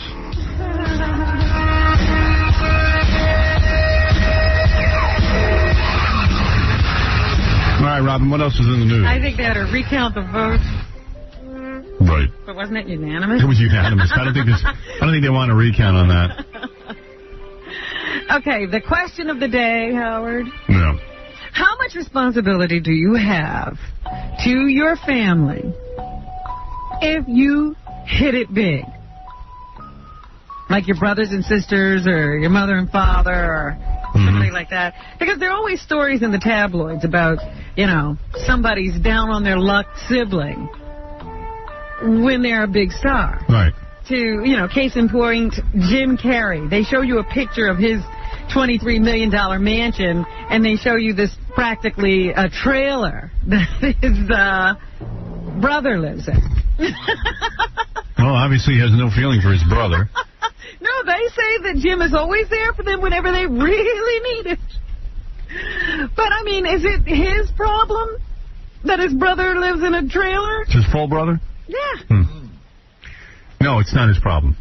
So, you know, you don't have any bad feelings for Jim because No. In an estate with about 5 houses on it, and his brother hardly has a house. Yeah, I know. I don't feel bad for him at all. You know, they even point out that his sister, she opened up a video store, thinking, you know, my brother's the biggest thing in movies. Might as well put out some movies. Yeah, and they had Jim's pictures and cardboard cut out to him all around, and they featured a lot of his movies, and they opened 2 of them, and they went belly up. Yeah. Like Jim was supposed to make personal appearances or something? I don't know. But, you know, I don't know what you can do for these tabloids, because they're always going to do these stories. And Rosie Perez, she's been in the paper lately, because they're saying she won't visit her dying mom, even though she's an AIDS activist, and her mom is dying of AIDS. Well, I don't know what obligation a child has toward their parents. I don't think any. I think the parents have an obligation to the child. That's it. Period. I am very, very firm on that. Yeah. You know, they did an article the day after. It was a guy in the Daily News did that Rosie article. Yeah. And the day after, he printed sort of a retraction. And they interviewed the head of the Life Beat, that AIDS organization I work with. Rosie does a ton of stuff with us. And, like, her mom's had a lot of problems. The guy wrote it in the article. And she hasn't seen her mom in a really long time. And she's tried to do some things. And, you know, at a certain point, what can you do for somebody who, you know, doesn't want to be helped? Right. Well, I mean, that's the problem with these tabloids. Well, that's what I'm saying. You are not responsible for, especially not for the activities and the life of your mother. And, you know, Rosie's got 8 brothers and sisters, and a lot of those folks don't go to see her mom. Yeah, right. They're not stars. Famous. Right, exactly. Yeah. Well, you know, you never know how much of a skunk the mother was. Well, the truth is that the mother wasn't capable of raising these kids on their own, and she put them, like, in foster care or something, and visited them, like, once a month or something. Yeah, why would you have any feeling for that person?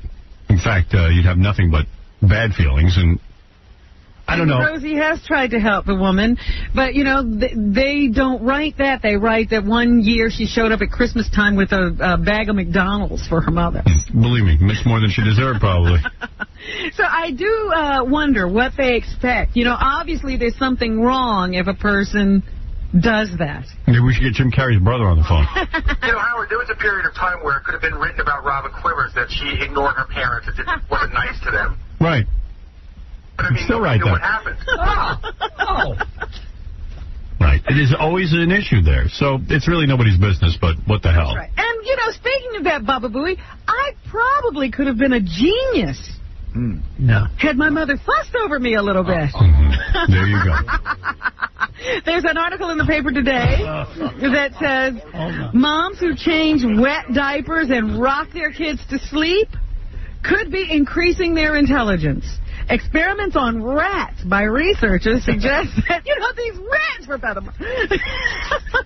Suggest that mothers nurturing stimulates neural connections in their babies' brains and enhances learning. Those offspring subsequently scored higher in intelligence and memory. The stimulation provided by those mothers is certainly a large part of what causes the brain to develop more extensively. So just remember that. Good mothering equals smart kids. Yeah, well, no wonder I'm a big dope. I don't remember anybody rocking me. Threw me in the crib and made me go to bed on my own. Well, you see what I'm saying? Exactly. Women who have had those double mastectomies because there was breast cancer in their family, you wonder how they're doing after such a drastic move. Well, they did a study, and they say that most of these women are very happy. They're glad they got rid of their breasts. It caused them to worry less about the fact that they might get cancer, and they say their sex lives were not affected. Before or after surgery. Well, they weren't married to Newt Gingrich. That's the moral of that story. Right. They say that the West Nile virus has reared its ugly head again. They're going to start spraying in Staten Island Jackie, this evening. Save that bug. And they say that they might have had their first case. They are testing a 71-year-old man who complained of West Nile virus-like symptoms. I don't feel good. Shut up. Maybe somebody's already been affected. Donna Hanover is rescheduling her appearance in the Vagina Monologues. It was announced several months ago, just before Rudy announced that he had prostate cancer, that Donna Hanover was going to star in this liberal off-Broadway show, and she backed out after all of that came up, but now she has figured out a way to work it into her very busy schedule without affecting the time she spends with her kids and her other obligations. So she will be a part of that show. Callista Flockhart and Gary Shandling have been spotted around town looking very cozy with each other.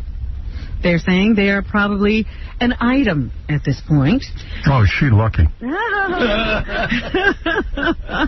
And also in Mitchell Fink's column today, they say that Marla Maples has broken up with her producer boyfriend Michael Mailer, and they think that Kabbalah may have had something to do with it. She's been seen at the Kabbalah Center. Who is this? Marla Maples. Marla Maples. Out in California, studying with those rabbis who teach Kabbalah to Madonna and Roseanne.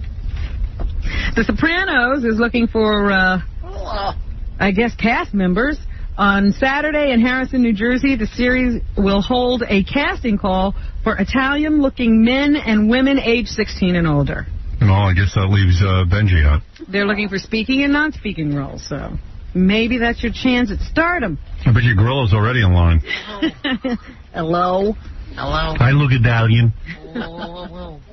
I would like a speaking role. I look Italian. There's a new movie coming out starring Michelle Pfeiffer. And Harrison Ford is called What Lies Beneath.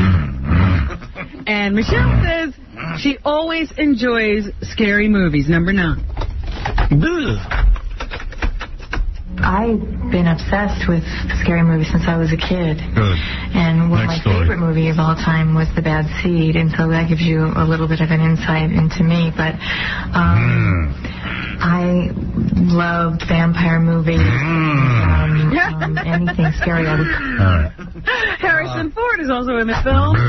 What will we feel when we view this movie, Harrison? I think you will feel emotionally invested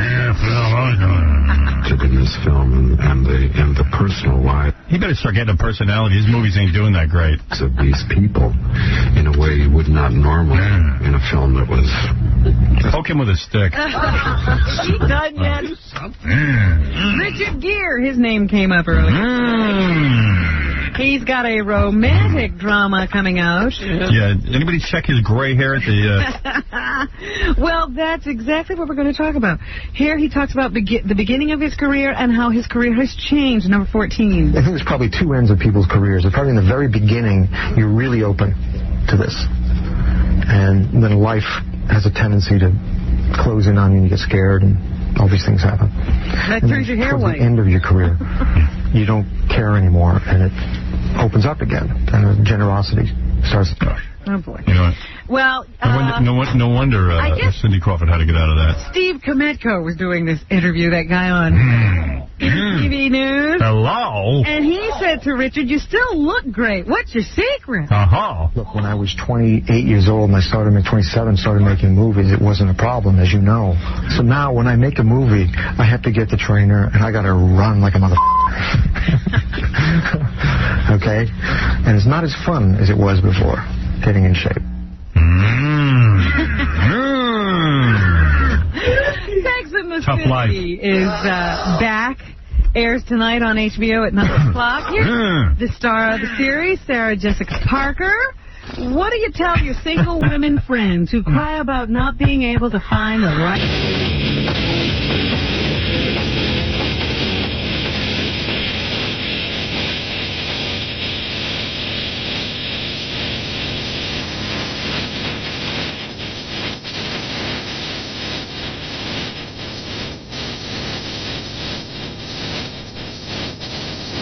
Hey-oh. Hey now. Hey now. Hey now. Hey now. Hey now. Hey, good morning, everybody. Hey now. Hey now. Hey now. Hey now. Hey now. Hey now. What is it? Hey now. Hey, 1, 2, 1, 2, 1. Hey, 1, 2, 1, 2, 1. 1, 2, 1, 2, 1, 2. Big, smelly, wet holes. Hey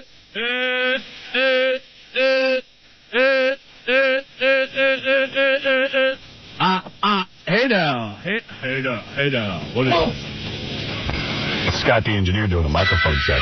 Wow. Hey now.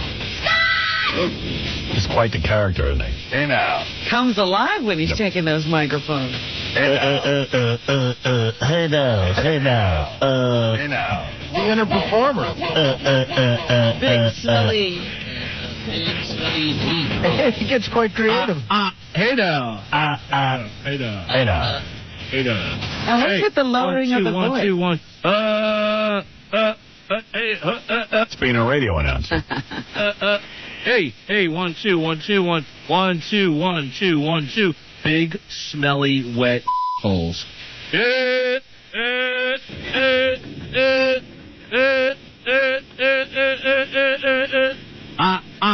now. Hey now. What is it? No, nobody's listening to him. No. Except for Sal and Richard. Hey now. Hey now. Hey now. Hey now. All right, everyone, good morning. It is, what is it? Wednesday. Wednesday, right. All right. You know, there's so many celebrity porno tapes out there. I know, I'm losing track. Yeah, the latest one is Tom Sizemore. He's going to try and call us after Labor Day. I was going to say, where is he at this point? He's somewhere where he can't make a call right No, now. he's in rehab. He's That's what I thought. rehab. Oh, he's in rehab? We know that? Yes. Oh. Tom Sizemore is an actor. He was going out with Heidi Fleiss. Heidi Fleiss accused him of abuse. And I don't know what happened after that. He was convicted. He was. Oh, he got convicted for hitting her, Robert? Yeah. Oh, I didn't know that. So supposedly there was a porno tape of him that he was very, quote-unquote, upset about. Then Heidi came in here and said, upset? He's been trying to sell that thing for years. He was on our radio station talking to Heidi and bragging about it, I thought. Yeah. Well, you got to say you're upset. You got to say you're upset, though. Oh, once it comes out. Heidi goes, oh, that tape. He's been trying to sell that for years. It's like a film, a pilot. But he's going to call in and talk about the tape. But Gary got a password and actually viewed it on the Internet. It's pretty funny. Funny. It's a comedy tape. Well, first of all, he's with naked chicks and stuff, and he talks the whole time that he's with these chicks. He talks. Yeah, it's like he talks incessantly. It's been my experience, and I'm not saying I'm smart. I'm not very smart. But I'm not stupid. Like, I know, like, Thomas Jefferson wrote the Declaration of Independence. He didn't write the Constitution. See, that was a whole bunch of guys. Alexander Hamilton, Thomas Paine, Benjamin Franklin, a whole bunch of kids. This isn't the porno. And who's he talking to? The chicks. whores? The whores, the camera, anyone will look. I don't even know who he's with. Right. Who's he with in this tape? They were called the Founding Fathers. How about that? And they wrote it by where? What city? Philadelphia.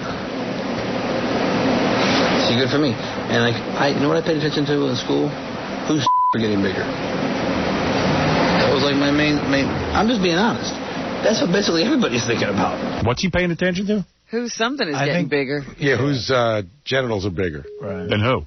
I don't know. Howard, you got to say something. He's really like, among the many things he suffers from, I think he's ADD, because he could be having sex 1 minute and then be in the corner talking about Thomas Jefferson another minute, and then screaming about Heidi, and then screaming about the cops. And even when, like, there's one clip where he talks about the cops, and he tells them he hopes that, well, you know what? He said it. Someone's going to say.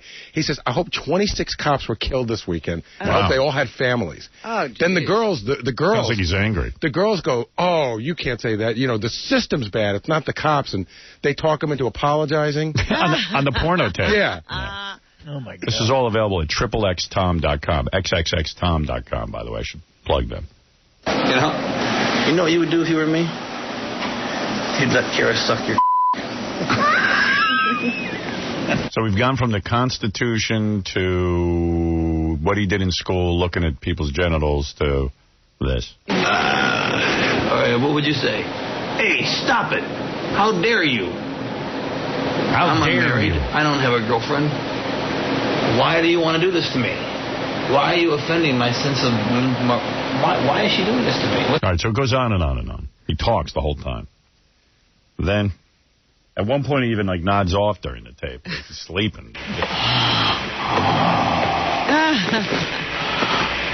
Then at one point, he's receiving a type of sex, and I don't know. It's just the dog starts barking because he makes so much goddamn noise. He sounds like a dog, and then the phone's ringing. Starts answering. The phone's ringing. I mean, it's just like one big headache. I don't even know that I don't know what he's doing. He's insane.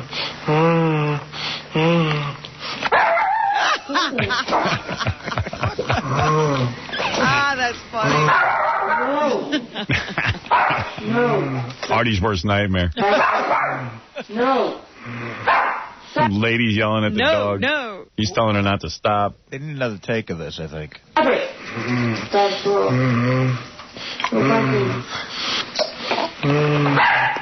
Oh, yeah.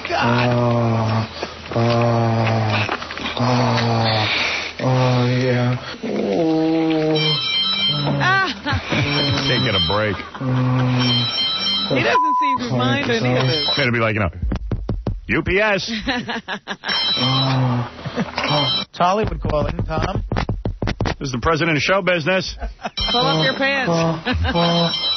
Kira. Yeah.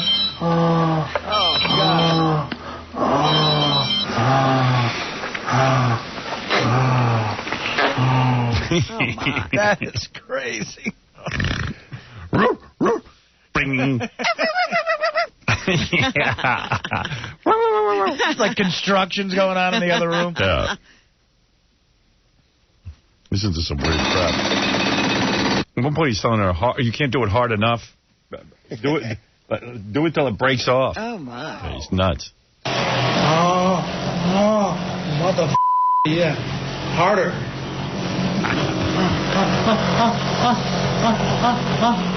Gary said it was really gross. You know what? First of all, he runs around in these weird... a lot of the tape, he's in this weird bike outfit, like bicycle. What was that? Bike outfit. Oh, okay. He's in a weird bike outfit. And apologize for Gary's teeth. They get in the way sometimes. Yeah, that's what it was. Bike outfit? But he's in like a weird outfit. He's running around. It looks sort of gay. And he's just, I don't know, the whole thing, it's an odd thing. You know, he approaches a camera, he looks maniacal. You know what I mean? Yeah. I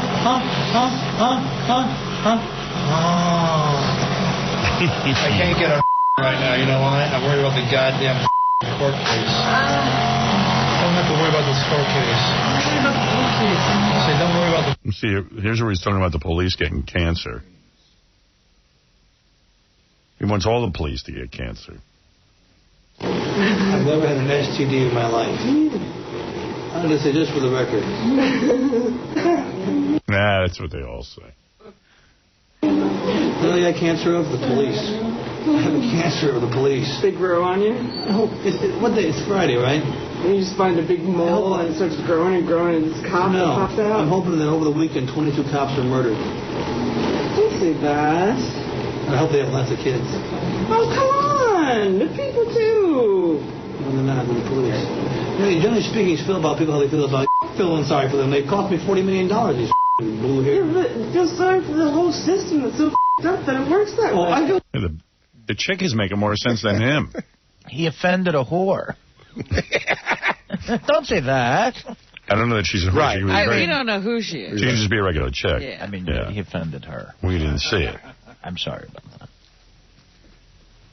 He has cancer going than him. Good stuff. I feel sorry for the system. How did the cops cost him $40 million, do you know? That's a fantasy. No. By arresting him and sending him to court so many times. And it But he was was never making $40 million. No, but $40 million in total. Sure. Yeah, like he had $40 million. 14 He's trying to impress that chick. All of a sudden he's Tom Cruise. Yeah. I feel sorry for Okay, feel sad. You make sad. the short. No. What you just said to me was a short. Okay, don't feel sorry for it. Feel sad that our country is like that. Because you are above that. You see? Hey, give me my camera. When the good person is persecuted... Give me my camera. Now he doesn't want to hear what she has to say. He's just going to get the camera. Yeah, turn that off. Just shut up. This is where he makes a statement. Because she's actually making sense. Okay. My point. For the record, I want to say... No, I'm not mad at you. For the record, I feel sorry for the system. You love that. You know why? Because the system took all my money. Well, listen, I got $1 million and change left that some lawyer is going to get from me. And I want to say this real quickly. I love the police. I think they're fly. Very good. I think they're bomb. Very good. Check this out. I think the police are nice people. Really nice. Let me get out my camera. Wow. That a big turnaround. Those chicks know how to rap to him. Yeah, they got him calmed down. Yeah. Woman should be a therapist. You got to play that last Poor track. cops get blamed for his craziness. Right. Well, yeah, they cost him money because he's out of control. Yeah. Well, he's completely nuts, and well, they're protecting us from him. They're our last hope. Right. If they aren't there, he gets free. Right. Oh, I wake up every morning and say, thank God they're police. Yeah. Because maniacs will be running around on the street bothering me. They're not bothering Tom. Right. I wake up and I go, I hope no cops were murdered. Exactly. Well, you know I agree with Tom Sizemore. Howard, you got to play the very last track. I think that's the best one. All right. Has everybody been having an orgasmic time? God. I'm gonna. Right there. He's the best. Okay.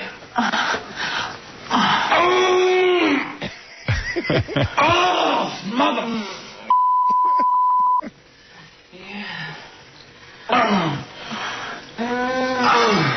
I never sound like that. Maybe he's getting more out of life than I am. I don't know. Mr. X ever sound like that? Once or twice. Really? You're good. Yeah, the dogs start barking.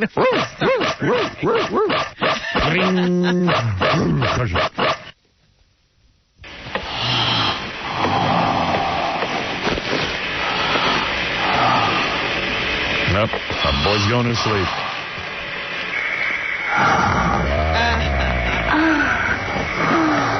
We calmed him down. Good night time. It's like when King Kong, they shoot him with a dart. He finally shuts up.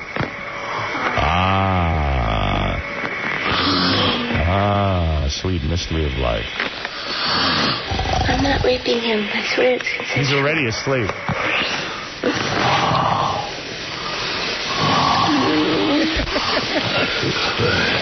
Just like a guy. Party over. Suddenly the girl isn't that interesting to talk to anymore. Nighty-night. Suddenly you don't have to apologize for anything you said. No longer are you being offensive. Nighty-night. Sleeping. All done. That's a porno. It's a porn tape you can listen to. Right. Wow. Anyway, that's available on xxxtom.com. And I want to thank them for that.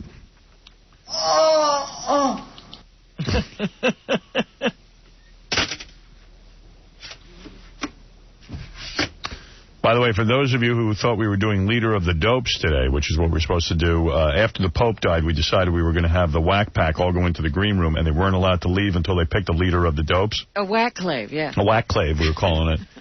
We will not be doing that here. We have to save it for when we move over to the new station. Oh. Because we don't have enough staff. They essentially kicked out my TV crew. Yes. So Tom had it sold and a sponsorship and everything. But we don't have the people to complete it. No, and I try to explain to them that a lot of our show is helped out by the fact that we have a TV show. So anyway, we will do that bit, but it's going to, and quite frankly, we'd rather do it over there because those guys curse every couple of minutes. I don't want to have to bleep everything. That way, we'll have less work to do. That's right. Want to thank Papa Roach for coming in yesterday. Papa Roach, the band, did a song you like, Robin, Scars. But it sounded great. It sounded great. I'll play a little of that for you. This is them at about 8:30 in the morning doing Scars, an acoustic version, which is always nice.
He says, why are the listeners subjected to such crappy bands? I'd rather listen to a retarded retail store janitor repeatedly flushing a clogged toilet, poking a huge turd with a stick, than anything Papa Roach could throw together. Wow. Well, because you asked for it, here is a retarded janitor poking a turd in a toilet. Let's hear how that sounds. I'm the retarded janitor. I'm going to poke a stick in the toilet with the duty in it. Here I go. Poking the stick in the toilet and splashing everywhere. Look at all these duties. Time to flush. Whee! There it is. Since you'd rather hear that. Good as Papa Roach. I think this is better.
Hey, Tommy. Hey.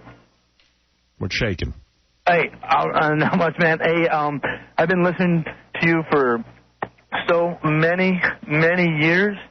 I've read your books, saw your movies, and I just want to thank you. And, God, I sound like an idiot, don't I? You don't at all, man. It's no, really. Thank you. As the show comes to a close here on regular radio, we have... Is he saying goodbye? Is that what's going on here? No, I'm going to move to... I'm going to get my boss to get satellite radio. Yeah, there's no in the goodbyes restaurant here. We're signed up for another 5 years, just in a different place, and as far as I'm concerned... Oh, we're not saying goodbye. I thought he was saying goodbye to us. A freedom for us. That's awesome, and I do appreciate that call. Bill, you're on the air. Hey, Howard. Hey. How are you? I have a couple of questions for you. Sure. If you, would you move to satellite early if you were to be let go from regular radio? Yes, I would. You would? In fact, I'm pretty sure the day I get let go, I would do a show the next day. Now, if we do go full term here, I'm going to wait till my January 9th debut. You know. Oh, it's January 9th. Well, we have to start after. In other words, we're signed up here through the first of the year, and then we figured, that first week everyone's away with their vacations and stuff, and then January 9th we debut the show, which is a Monday. Howard. And that first show will be the big roast. I want you there January 1st, no vacation. No, not my vacation. I'm worried about your vacation. I'm thinking, why start if everyone's away? Right. You know what I mean? I want to have a good start. Although this is an interesting thing. I've learned, there was talk for a while that I was going to be gone in October. Uh-huh. Then I realized how ridiculous that was because the company we work for, Viacom, was trying to get Satellite to pay them to have me leave early. Right. And Satellite said, well, why would we pay you? Good we deal. could care less. We got a good deal going. He starts in January, and he's on the air doing great shows, and it's only going to make people miss him more. We paid as much as we want to pay. Yeah, we've paid. we don't need. It's only 4 months left. If you wanted us to pay, you should have done it a year ago. Right. So that happened. But then something strange has happened here, and this might be a strange twist of fate where the FCC again saves us. What is this? This is from Friday Morning Quarterback. Friday Morning Quarterback has learned that the FCC's Enforcement Bureau is investigating an early February broadcast of the Howard Stern Show. By the way, they learned about it here. I told everyone that the FCC had sent us a notice that they're investigating the show again. Right. If a notice of apparent liability is issued, it could mean the end. It could mean the end of Stern's program. Oh, that's right. Remember the deal? I forgot about until he reappears at Sirius Satellite Radio. Now, this is a strange twist because they've got 50 guys on a button. I've done nothing but comply with the rules. If the FCC is good enough to give us a fine, Infinity, by their own rules, would throw us off the air. That's right. And that would be great. And they have to pay us. That's right. Howard, next, one more question. But if they continue to pay us, it's hard for us to start on the... We can't start. Yeah, it's going to be complicated, but there's a potential situation where we could be off the air. Thank you, FCC. Yeah, so the FCC helping us in a strange way again. In the same way NBC helped me by firing me, the FCC would help me, too. You know. Howard, how excited and how much energy are you putting in to moving to Sirius? I mean, obviously you're nervous. It's a new kind of deal. But, I mean, when you first were on radio, I mean, you remember how excited and how much you wanted to prove everyone wrong. How much energy and time and excitement are you? I mean, obviously you can... I'll answer you if you shut up. Okay, wait, 1 second. How much energy and time and excitement? I heard it 4 times already. But I know you could sit back and rest on your laurels. Right. You've made obviously a lot of money. That's my question. Okay, so and if you could put me on hold because I wanted to listen to the show. So there you go. All right. Well, sorry to keep laughing. Laughing? Let me answer your question quick. No, blabbing. Blabbing. Okay, yeah, well, all right. Whoa. Howard, how much energy and time? If I can one time just say there's energy and Sir, time. you know about energy and time. Do you know the theorem E equals MC squared? I already woke up. All right. Do you know E equals MC squared? All right. Now we're going to compute the energy times time to the third power, and we'll see if we can answer your question. Exactly how much energy. I'm 40,000 cubic foot energized, according to my theorem. No, here's where my energy level is at. I decided to leave radio, this kind of radio. If satellite wasn't around, I just would have left this kind of radio. I was done with it. I've had enough of the FCC. I've had enough of the censorship. I can't do the show I want to do. I'd really decided I'd done enough. And lo and behold, satellite radio was invented and came to fruition. I met with the guys at Sirius. They sat me down in my house. They talked to me about the future of radio and all that, and I happen to think that satellite is the future of radio. It's just my belief. I'm pretty good at predicting some of this stuff. So anyway, I have to tell you, in terms of my energy and excitement, I was on the phone yesterday. I've been on the phone and in meetings, face-to-face and phone meetings, for the last couple of weeks with people who are jazzed as like I am. We are busy planning the launch of the channel, which happens at the end of September. I am busy planning all kinds of events that go on the channel without me. I have started producing a sound for the channel, all different kinds of things. I can't even tell you. I was talking with... Yeah, you don't think. It's not just a show. It's a whole channel that has to have everything, right? Yeah, you know Jeremy over there at Sirius. I was with him, Scott Greenstein, Walt Sabo, Jay Clark, yesterday in a meeting.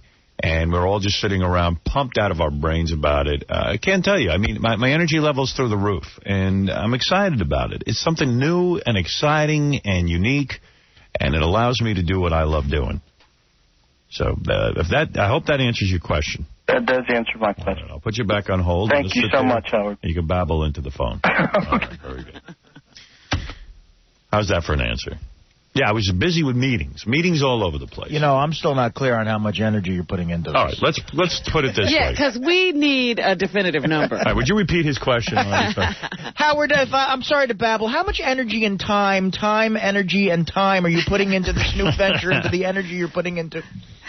obviously you put some energy and time into it. So much energy. And you remember when you got into radio and the time and the energy you put into that. Time and the energy, yes. Sorry to babble. Yeah. Are you done? Sorry to babble. Yes, I'm done. So if you can, real quick, just the energy and time. And you know how much money you've made? Yeah, right. Clearly you've made a lot of money, energy, time. All right, thank you. Listen, we got to take a break. And when we get back, we have a lot going on today. Dave Letterman's stopping by. Excited about that. Porn stars Lindsay and Lacey Love are coming in. The reason I invite them in is they are twin sisters. And there are very definitive rules for twin sisters in porn, and we're going to go over those. It's a very fascinating look into the porno industry. Yes, your email is here. I will read it to you. There's a bunch of things going on concerning this show that you have to learn about. There's very required information. A lot of show news. Put me on hold if you have the time and energy. All right. I'm going to do that. And there's a lot of people on the phones. I'd love to speak with you. But I've got to take the break first. Right after these words, we'll be back. Yeah. Do you like taking the calls? Do you like taking the calls live on the air? I sure do. I like everything live. But from all over, I mean, from all over the world, has anybody ever slipped through the screening process? Oh, sometimes. In your job? Yeah, of course. You get the person who mentions Howard Stern. I wonder if Howard gets a kick out of that. Or he probably plays it the next morning. Yeah, I know, but why? Because it's just funny to watch, when you're having such a serious conversation with a political leader and somebody actually gets through. It's like a conquest. I'd be embarrassed. Whatever, Larry. Howard Stern Show. And now, Howard Stern. Ricardo. Awesome thought. Howard Stern. Ricardo. Yes. Lorraine LeBlanche. Hello. Hi, George. This is Ricardo Montalban. Ricardo. Yes. How are you? How are you? Just great. I was just calling to say hello. Well, it's always delightful to hear from you. So, what are you doing this evening? Well, believe it or not, tomorrow I'm taking off on a Star Trek cruise. We have Star Trek conventions that now float. Are you going to come out to Fantasy Island? Well, we're sailing from San Pedro, and we're going through the Panama Canal. Panama Canal. Yes. What are you up to? I'm just driving around with talking on my new phone. Oh, well, good for you. Yes, I was thinking about trying to buy some hookers. Oh, my. Is that your doggy? That's my dog. What's your dog's name? She's a papillon. Her name is Ren. Ren? Speak French? Very little. Well, Ren means queen. I know Ren and Stimpy. Oh, no, not that Ren. R-E-I-N-E. I see. Ren. La Reine, her full name is La Reine Blanche. That's a pretty... La Reina Blanca. That's a pretty name. Thank you. Have you, have you been watching E when they had the story about tattoo? No. Oh. No. That's why I'm calling. I was wondering if you ever seen a midget naked. I don't think you're Ricardo Montalban. I don't think you're Ricardo Montalban. Guess what? I figured it out. Oh, no. Not that Ren. R-E-I-N-E-X-Y-Z. What was that spelling of Ren? R-E-I-H-N. R-E-I-H-N. R-H-I-N-O. Lorraine. Lorraine Blanche. White Queen. Yes. Lorraine LeBlanc. I love black. Wang. Yes, Black Wang. Black Wang. No. Actually, we're doing a Star Trek cruise. Star Trek cruise. Ricardo. How are you? We lean very heavily on payroll taxes. We lean very heavily on the individual income tax. Little Rock, Arkansas, you're on with Douglas Holtz-Aiken. Hi, George Takei here. Go ahead. I get a strong smell from my wang. We're going to move on to Sayre, Pennsylvania. Good morning, you're on the air. Well, thank you for the opportunity to express myself. Yes. I get a strong smell from my wang. Dog. Actually, no. Not that Ren. Not that Ren and Stimpy. R-E-I-A-E-N. Rene-E. Ren Blanche. Ren. La Reine. Hello? Bill, how have you been? Hey, Bob, how's it going? Well, have you heard anything about it yet? Who is this? George Takei here. How have you been? I don't believe I know you. I grew up in Arkansas. You did? Well, yes. So did I. But I don't believe I know you. I circled an ad here in the paper that might interest you. Here, it says, 1, lengthy black teenager for sale. Teenager for sale? Yes. Just a minute. Oh, great. Can you excuse me while I dappled my wang with the latex? Yeah. You won't believe what I just heard. What did you just hear?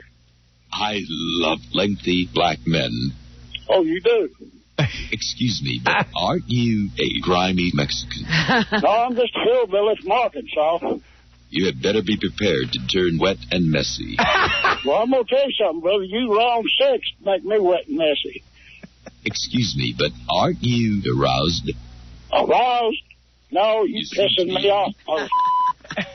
You seem to be aroused. No, you're pissing me off. But I'm just a bit concerned about lengthy black teenagers. You sound like a sick motherfucker. Yes. I'd like to have about 5 minutes alone with you. You're pathetic. I'd make you pathetic, you piece of... I'll show you. I'm going to get that wang. I bet you do. I hate you. I ain't got much damn use for you either. That's crazy. Crazy? You sound like you got a problem, brother. That's crazy. You ever read the Bible? The good Lord put a man to sleep and took a rib out of him for a walk. And if you like long, lengthy black men, and I bet you even like children, don't you? Yes. I'd give you $500 to meet you. I want to get to know your pop. I love your wang. I bet you'd love my 12-gauge shotgun, too. Stuck up your pull the trigger about 3 times. I feel ridiculous. No, you're ridiculous. Now, don't get all worked up over it. I'd like to put you out of your misery. I get a strong smell from my wang. Well, take a bath. Good idea. One of my neighbors in Denver is a lengthy black teenager. Well, you should have called him. Excuse me, but aren't you a grimy Mexican? No, I'm not no Mexican. Oh, my God. Now what? Now, don't get all worked up over it. About what? My wang. Your flag. Yes. The only things you mentioned in your language since you've called that I care anything about is the word God. Everything else has been nasty, filthy, obscene, vile, perverted. Let me think about this. I'll call you back in an hour. Boy, I tell you what, now, I don't know how you come up with my telephone number. But you hitting the wrong bases here. Wait a second. Don't you want to hear about Wang? One of my neighbors in Denver is a lengthy black teenager. Dog. You should have called him. Aren't you aroused? Ricardo. Wang. How are you? I love black wang. Here's an email I got. I'm a loyal listener in Chicago, Howard. I was spinning around the dial after your August 23rd show when I happened to cross Mancow's Morning Madhouse. That's what? Mancow's Morning Madhouse? Well, that's out in Chicago. That's the guy who wants to act like he's the heir apparent to our empire. And he's running a morning madhouse? He's running big ads in radio and record and Billboard talking about how he's the only one who can handle our job when we leave. It's pretty funny. Anyway, I went across his show at 10:20 a.m. Central. I was unpleasantly surprised to hear him play all 3 of your My Turban is Dirty calls done by Sal and Richard. You're kidding. No, Mancow gave no explanation. He just played the calls as if his genius staff had made them. I would think there would be some sort of copyright infringement there. Well, you would think there'd be some sort of copyright infringement about 99% of the guys in radio right now.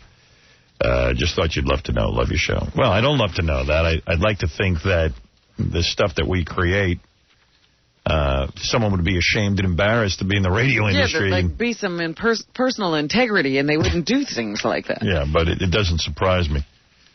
But, yeah, we create a lot of material for this show, all of it original. And I guess it's for every other show, too. I've never heard of somebody actually just lifting the material and just playing it on there. And they're not explaining it. Right. Chicken, can I help you? Yeah, hi, how are you? And then go around talking about how I suck. And that you're the one to replace us. That's balls, man. That's balls. But that is a good way to replace us. Just take all of our material and Maybe play that's what he plans to do. Yeah. What do you need? My brother's going to come down today. He's going to make a big, big order, okay? What does he want? Just take down his name because it's a very, very big order. Do you have a pen handy? Go ahead. His name is Maitur. What is it, Maitur? It's spelled M-I-T-U-R, and his last name is B-I-N-E-S-D-E-R-T-Y. My turban is dirty? Your turban is dirty? You motherfucker.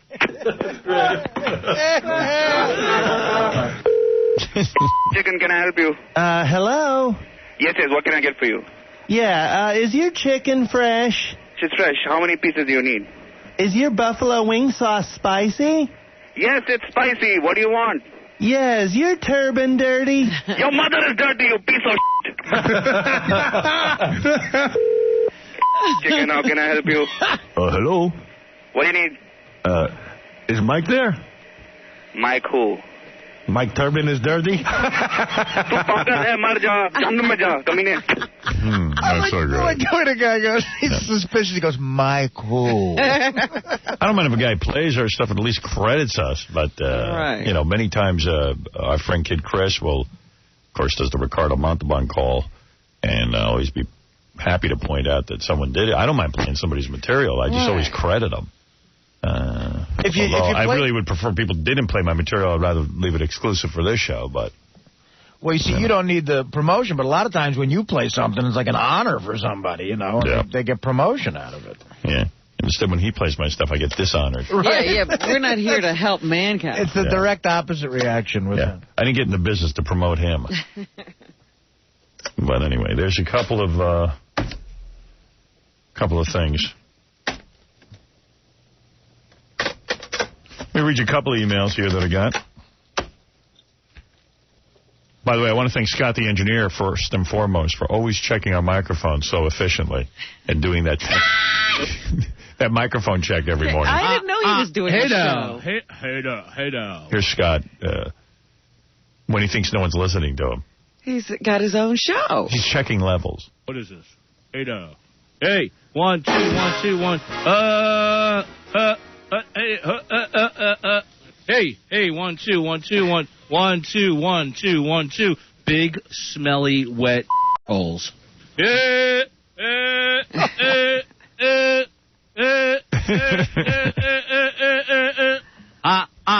now. Hey now. What is this? What's with that deep voice? Hey now, what is this? Nice check there. Nice. Hey now. What is that? What? Hello? Hey now. Hey now. Check that mic. Hey now. Check this mic. Hey now.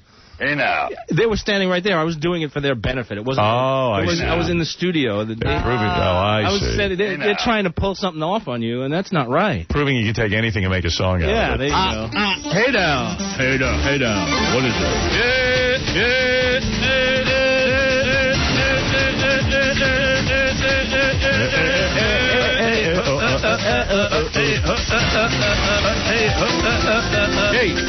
Hey.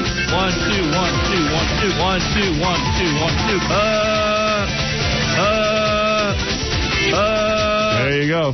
Can be done with anything. Awesome. Never mind that. I have a name for your new channel. Go ahead. Let's hear it. Howard Stern's Double Penetration 100. All right. Go back and keep going like this all morning. Hey now. Hey now. You didn't like that? No. I don't think I like any of your ideas. I know. Hey now. Thank you, though. All right. You'd be so sure he had it. Wouldn't it be great if Scott came up with something we could use? It would, and it would shock us, too. It might kill us. Let's see. Other people wrote in and said, hey, Howard, why don't you call Channel 100? Let's see. Someone liked my idea of, I was kidding, but Bukkake 100. They like that. They did like Bukkake. They feel that that's funny. Every time we say it, it'll never get old. Tune into Bukkake 100. Bukkake 100 is the greatest name for a radio station that I've ever heard. It's better than Jack. There's no way in hell that would ever get old. Please make that happen. All right, so there you go. And another guy liked our idea of just calling it the C word, you know, the actual. Right. It'd be hard to promote. What billboard can you put that on? That's a tough one. Here's a guy who writes, "We are fags. You put more pictures of that scumbag magician up than the hot scores chicks. What the hell's the matter with you effing homos on your website? Your website effing sucks." Okay, so somebody not happy with the picture selection there. All right. Thank you. Thank you. Thank you. I'll go straight up. Thank you. Thank Straight up. Thank you. Oh, man. There's some hoes in this house. There's some hoes in this house. There's some hoes in this house. There's some hoes in this house. There's some hoes. Hey, hey. There's some hoes in this house. Vodka. Straight up. There's some hoes. Thank you. There's some hoes in this house. All right, let's see what else. A few weeks ago, Howard and Artie were talking about some chicken that was exceptionally good. Is it possible for you to send me the recipe or tell me what website that it's on? What chicken were we talking about, my man? Trying to think. Yeah, I don't We were talking this. about chicken that's good. Chicken? What chicken? I don't know what he's talking about. What you talking about? We were talking pork. What you talk about, Dudas? The Polish maid who stole stuff from Robert De Niro and his wife, Grace Hightower. Yeah. She says that, this is a pretty cool article today in the paper. She says the only reason she stole from De Niro is because his wife was mean. Right, yeah, that's, I don't think that's a good defense. She wasn't really nice, so she took some stuff from her. She says, Mr. De Niro is really, really nice. I get along with him. He gets along with everyone, but, you know, the wife, she gave me a hard time. So that was that. She says she never stole from Isabella Rossellini because she's really nice. Yeah, she also stole from Candace Bergen. Yeah, suede jacket. I guess she wasn't means nice. She's not nice. Yeah. So if someone's mean, you still can't steal from them. Right, I don't think that. The law says you can't steal. I'm always surprised to hear that because Robert De Niro is married to a black woman. Yes. Who I met. I met Grace, actually, once. And what do you hear what? Well, I'm surprised that she would be mean to the help. Because you know how long black people were down. Yeah, but you could look at it two ways. So angry that... Not only that, but having been mistreated by others. Now it's your turn. Oh, to get back at society. Right. Excuse me. Where's that white Polish maid? Excuse me. Bobby? Excuse me. Now, let me tell you something, honey. I work my ass off. You think it's easy getting Bobby D to go to bed with you? Yeah, I think Grace was a flight attendant. Yeah. So she probably got yelled at. Honey, I had to hustle my little ass off. Now, you going to hustle your ass off with me. It's time for you to get me a Sprite. You going to get real with me. You think you're going to get fresh with me? You ain't going to get nasty with me. I can imagine. Let's get retarded in here. Right. She was a stewardess? Yeah. Oh, did she bag a big one, man? Yeah. what a great deal. I think. I'm not... I got me a $95,000 piece of jewelry here. Excuse me. Excuse me. Excuse me. Vodka straight up. Thank you. Excuse me. Here's another one. Please stop taking calls from that annoying piece of crap douchebag Awesome Angelo, known as Double A. I can't stand hearing his stupid, whiny, ass-kissing Jersey accent. I plan on going with you to but I don't know. If you give that guy a show, I'd rather give one to Dominic, Ralph, Eric the Midget, or even freaking Elegant Elliot Offen. Anyone but that mutant. Well, the point I'm making is that before we can go on the channel, and since they're opening it up at the end of September, I'm going to give half-hour shows to anyone. My parents are going to be on there. I'm going to just throw everyone on there. And, you know, just a little something before we get there to get the things up and running. I don't know even that we'll have a show every day on there. So maybe this guy won't listen to Awesome Angelo, but somebody might. Yeah, but then you can call Awesome Angelo, let him listen to his audition, and let him bomb him a little bit with some of your phone calls. What are you talking about? That's fun. What do you mean my accent's annoying? I don't get it. Howard, hearing you do Cousin Brucey is the funniest thing I ever heard. That was funny yesterday. I got the church giggles at work. I thought I was going to get fired. Fred rapid-firing the dog bark made it worse. I was laughing so hard. Yeah, I got into a Cousin Brucey jag. I got a beautiful email from Jimmy Kimmel, the host of Jimmy Kimmel Live. Yes? Who said, I could listen to you do that all day. Howard, the last hour of the show today was really funny when you lapsed into a multitude of characters. Cousin Brucey, Eric the Midget Killer, Complimented by Fred's sound effects, demonstrated pure audio brilliance. So once in a while you do get a compliment on this show. You were also the Pope, I think. At one point I was Cousin Brucey the Pope and Eric the Midget. I'll get you. All right. Did you say Cousin Brucey? Look here. A lot of people in the show call Jack Format. Jack Format. I for one shit. It's funny because you know he is that upset about it. Yeah. He's that passionate. Howard, the Pam Anderson interview was great today. I have new respect for Pamela Anderson with the way she screwed with Larry King. That was fantastic. And but a lot of people did not like hearing Pam Anderson. They say, please, it's way overdue. No more Pam Anderson. Oh. Gee, how many effing times can you talk to this washed-up, boring, diseased skank on your show? So there's some Pam Anderson backlash. Wow. The roast is over. Yeah. Not for the emailers. Here it says, when you asked Pam Anderson on Tuesday who her secret crush was, she said nobody. She lied. She's been dating a guy named David, who is the snapper for the San Diego Chargers. So she's having sex. I figured she was lying about that. She's been all over San Diego with him. Well, maybe she hasn't had sex with him. Could be a friend. Oh. You don't know. You don't know. That's true. No. But you believe she hasn't had sex in months? I believe it, yes. Nigga, please. You're gullible. I'm glad Artie is getting his S together, but I'm puzzled as to why he can't drink on Paxil. Oh, great. Is Artie not drinking because he will downward spiral into his former bad habits, or is he not drinking because of the drug? I'm on Paxil, and I drink a lot. Actually, I've met people who are... Thank you. on Paxil and they drink. Yeah, I think the manufacturer provides a warning, but the doctor told me drinking in moderation is okay. Just curious. Well, there you go, Artie. Another reason to get right back in the saddle and make a fool out of yourself. Well, Artie, answer the man's question. Are you not drinking because of the medication? No, I've actually, but last time I was on Paxil, I drank through it. I'm not drinking. All right. Hey, Matt, you're on the air. Hey, what's going on, guys? Hey-oh. Nice. Hey, now. Check 1 2. Check 1 2. Check 1 2. Hey now. Hey now. What is this? Hey now. Hey, 1 2 1 2 1. Hey, 1 2 1 2 1 1 2 1 2 1 2. Hey now. Hey now. What is it? Yeah. Yes, what can I do for you? I wanted to suggest a quick show. I know Artie, I'm a professional handicapper, actually, for football. And I know there's a lot of degenerates out here, including myself, that, we love to hear picks all the time or offer picks. I think a show until January, maybe Artie could get on the air for a half hour a week, maybe give some football picks. I think it would be hysterical. Yeah, I don't think Artie can do a half hour because he's working here, but once we move over, maybe Artie will do a couple. Maybe you'll do a couple of your own shows, Artie. Football, do football, handicapping. Football picks, oh crap. But then you'll probably be back to drinking. You sit around and drink. I would love to do it for free. Right.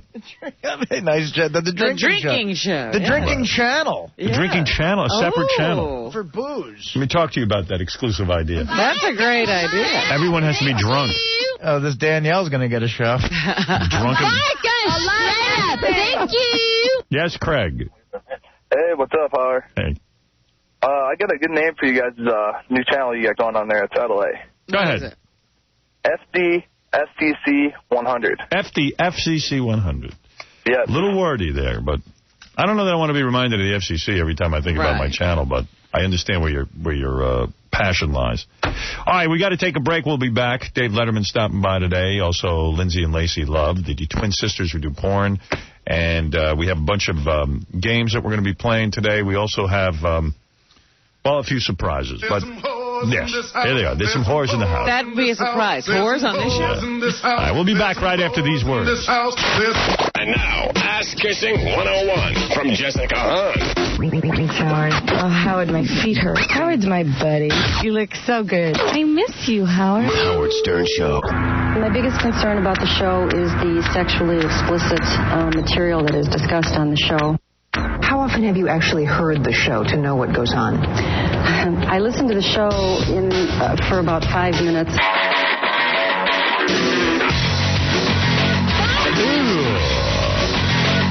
Yeah.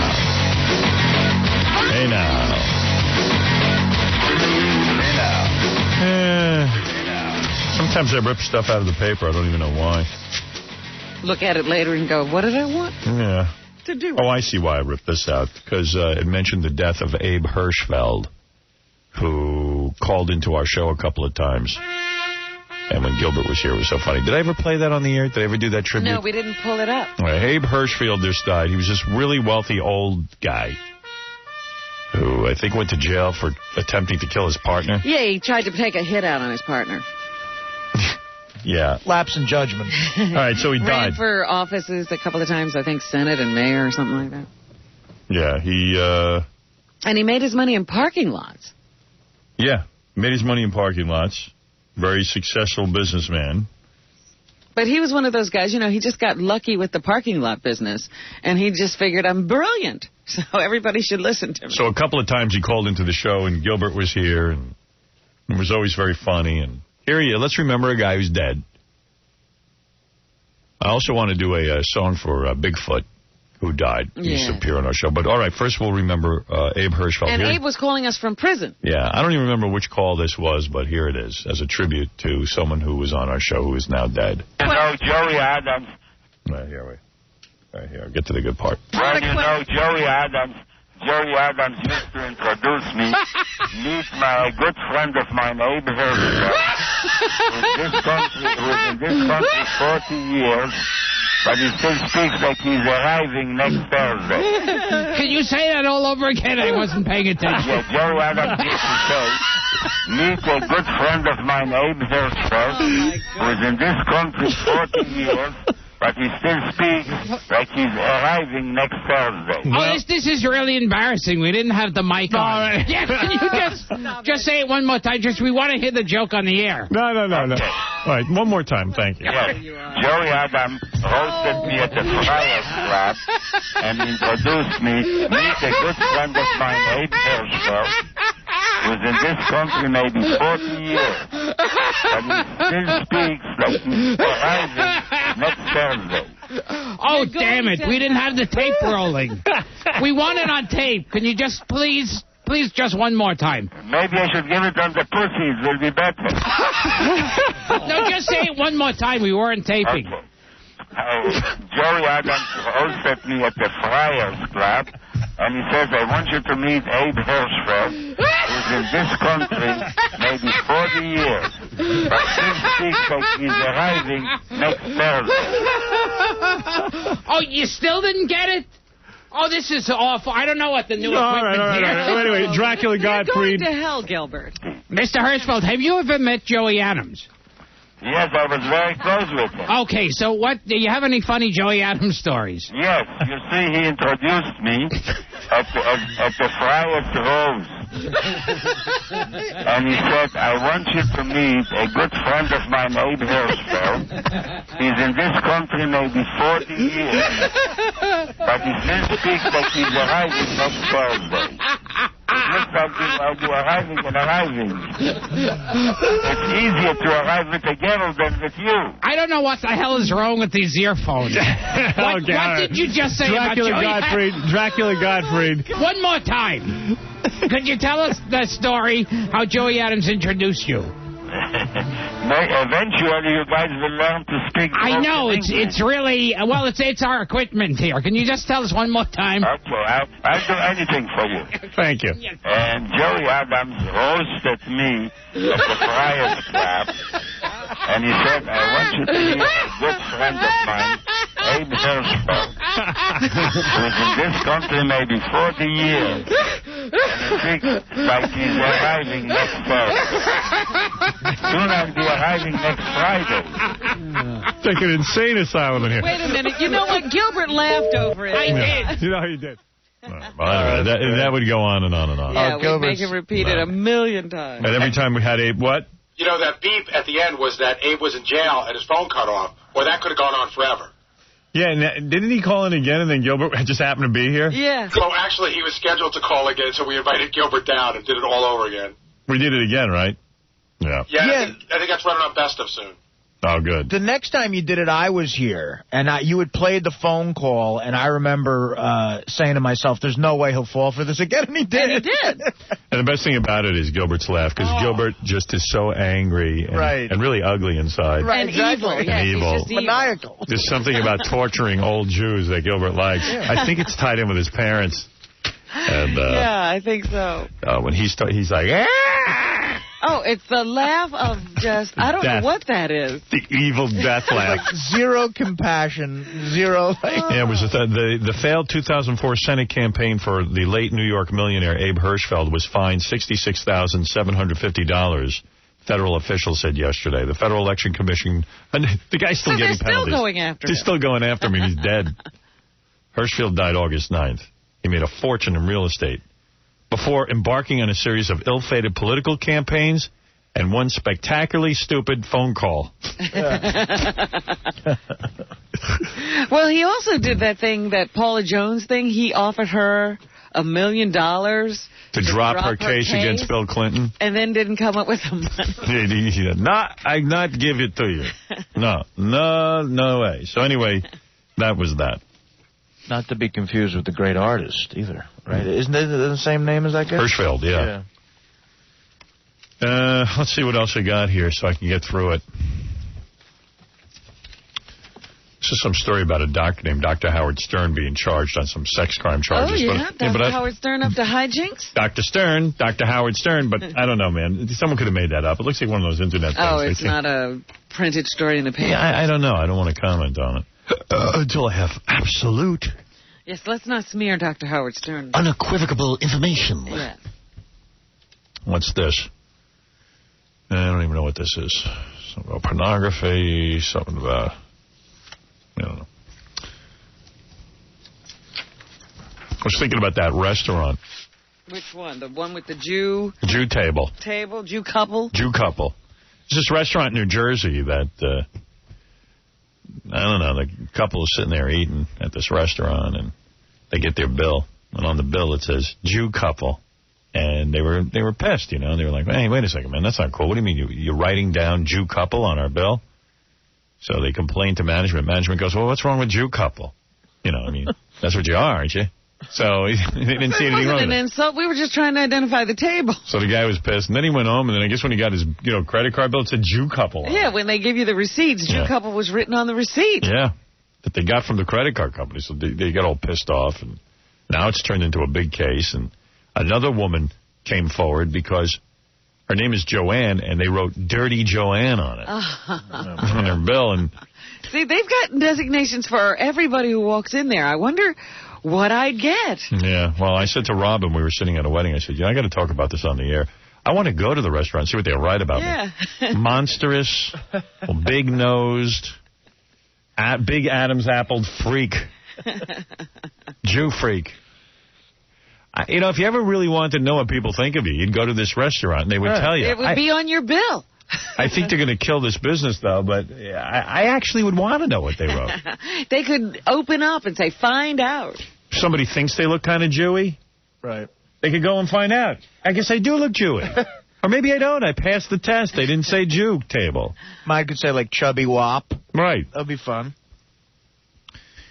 Oh, I want to thank Kettle One. I don't know what I did to deserve it. I guess I mentioned that I drink Kettle One on the air. That's my drink, and they sent over like 50 friggin' bottles of Kettle One. Really? Yeah. We got to drink them all now. Yeah, you always said you liked that one.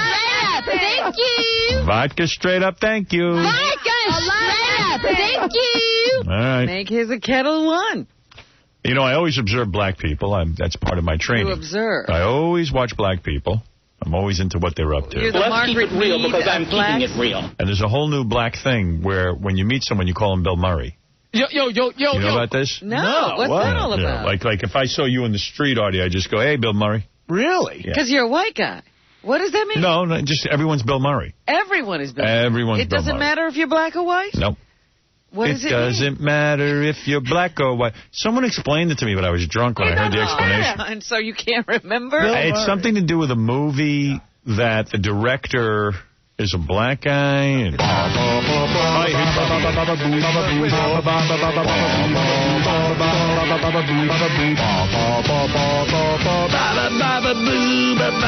Yeah. Our friend Andy was telling us. Yeah, what is that?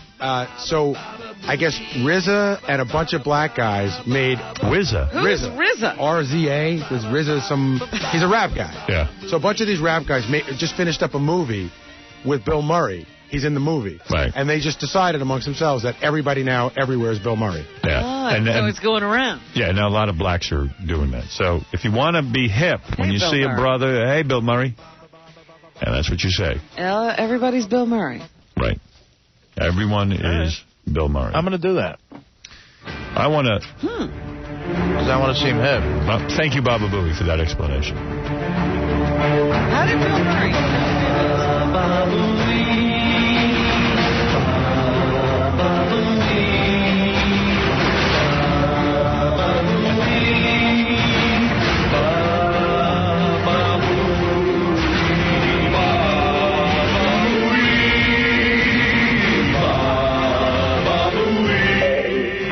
Guys, and I found out from Sal that he's going to Amsterdam with Mr. Big Tooth, baboon-looking face, smelly breath, nastiness. I hate you. You suck, you big baboon, goddamn monkey. You. I hate you. You suck. You piece of. Why don't you just do everybody a favor and just die? Clearing your throat every 2 goddamn seconds on the air. Go away. Nobody likes you. Everybody hates you. You smell, you piece of prick bastard. I hate you. Die! All right. Who hates Baba Booey that much? Some guy calls all the time, hates Baba Booey. Yeah. Not a fan. He's a Booey hater. Booey hater. Baba Booey. Baba Baba Booey. My favorite Baba Booey song is the opera one, because before you play it, I just want to tell you why. I have this feeling that one day we're going to have a Broadway show about this show that I will write, and it will be the entire history of the show, but it'll be in an opera form.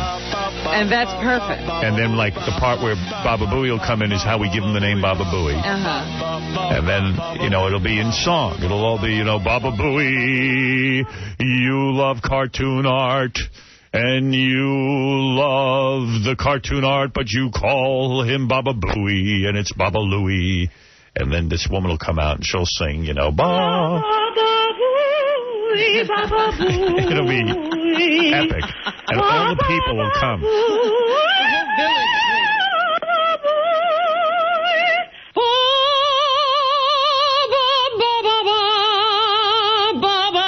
This is the scene where he meets Mary, his beautiful wife.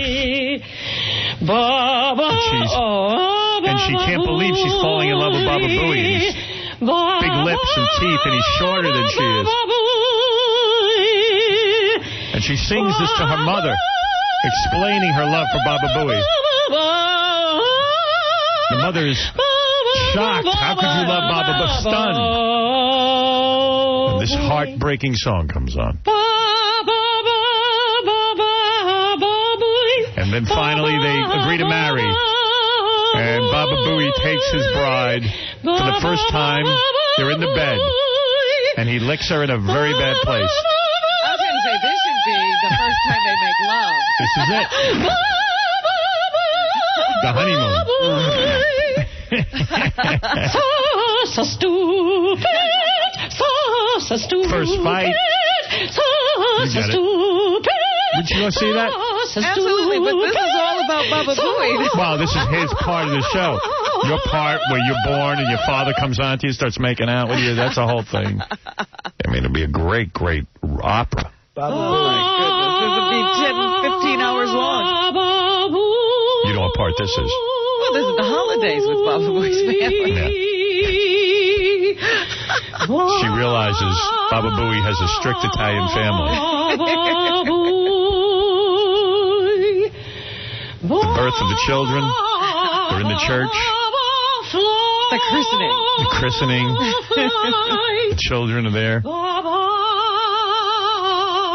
Baba Booey goes, One day I'm going to be the most successful producer ever. I'll be the most successful bully ever. What a rock opera. It'll go on for hours. People have to take intermission, go eat dinner, and then come back. He's still singing Baba Booey. Yeah. Then this is the part where I take Gary, put him in a spaceship, and launch him into the sky. Space buoy. All right, enough of that. Wolf! I'm in space. You know, that name is so linked to the show, you could make the argument that that's the name of the channel. Just the Baba Booey channel? Baba Booey 100. Bob Wolf is the best Wolf.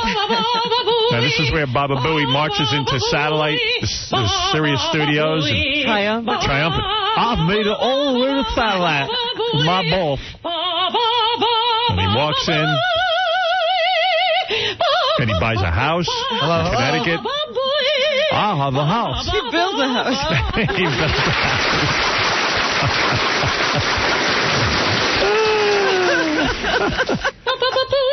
Then Baba Booey comes racing, and he's upset about the show. This is Booey doing his job. Yeah. Are you so bored this morning that this is what it's come to? I'm creating a rock opera. He's running the office. I haven't even gotten to the Fred part. 20 minutes of silence. Yeah, you heard of Tommy. This is Baba Booey. Uh-oh. This is where... See if you can guess what part this is. All right, let me see. What would this be? What would this be? This is the Channel 9 show. Really? Yes. He's working the Channel 9 show. This is when we lock him in the trunk and he freaks out. He freaks out, and he's first married, and he starts getting nosebleeds and headaches. Right. Because he can't take the stress of being married. That's my thing. It's so not true. You slept here, and you maybe promised not to tell your wife. No. Wait a second. I did not. That's the part of the show it's got to be in. What? I did not. Oh, sorry. This is the part. What? This is Saturday morning when he has to get up and be with the kids. When he has to do his chores? Yeah. Oh, I thought this was the part where I go to my appearance in Florida and drive around a racetrack. No, this is the stuff we're not even allowed to talk about on the air. All right, anyway, so listen, yeah. I did not get married and start to get headaches and nosebleeds. It's just not true. That's the truth. You didn't it's not true. Get them as soon as you got married. It was a couple of months in, and you said to me, I need to sleep here. I can't get any rest at home. My wife, when I get home, I have to watch the kids. I said, so why don't you crash out on the couch? You're like, thank you, Wolf. Like one time. Wolf, I'm on anti-nosebleed medication. What was he on? Were you on 2 kinds of medication? No, I was on a medication for the headaches. But it wasn't, you know, see, the thing is, here's the part of the rock opera when you go on your anti-headache medication.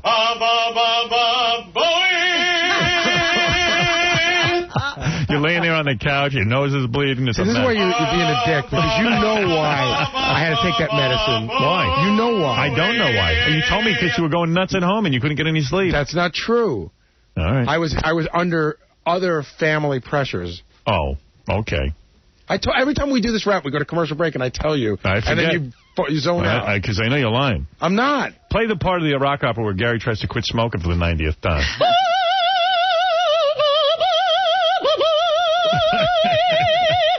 You know what? I just realized there's no time for my story or your story. That's what I'm saying. It's the opera that's Baba Booey. It's just all Booey. It just fits so good with the song. How many people would sign for advance tickets to see a rock opera about the life of Gary? I'd have to go to see this about 15 or 16 times. I'd laugh so much I'd have to take that long to see the whole thing. No. You'd have to go back. Yeah. Couple of times. Because I laughed through the first part, and then I have to go see what I missed. Would you be turned off by a 9-hour presentation? Absolutely not. Absolutely not. Uh-oh. Here comes Gary's mother. Sounds like a lot like a man. It's just her entrance music. She's wearing a big helmet with horns on it. Oh, no. Here comes Gary's dentist.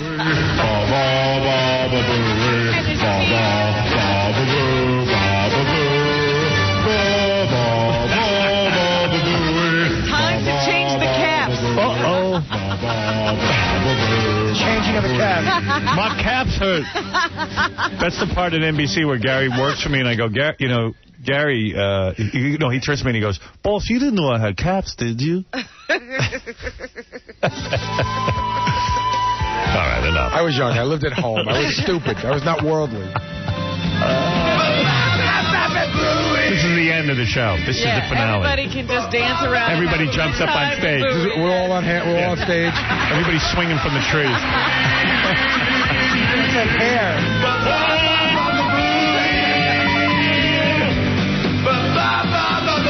All right, where was I? I was in the middle of rapping about something. Do I have to take a break? Probably. Actually, yeah, Gary came in to explain something to us, right? No.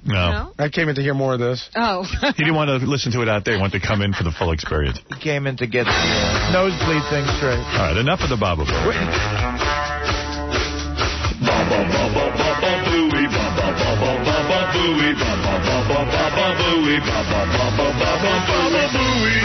How long did Fred go and not repeat stuff? Oh, if you do, I told you. Oh, my goodness. How many Baba Booey songs are there? There's a million of them. There's a million of them. Taylor, you're on the air.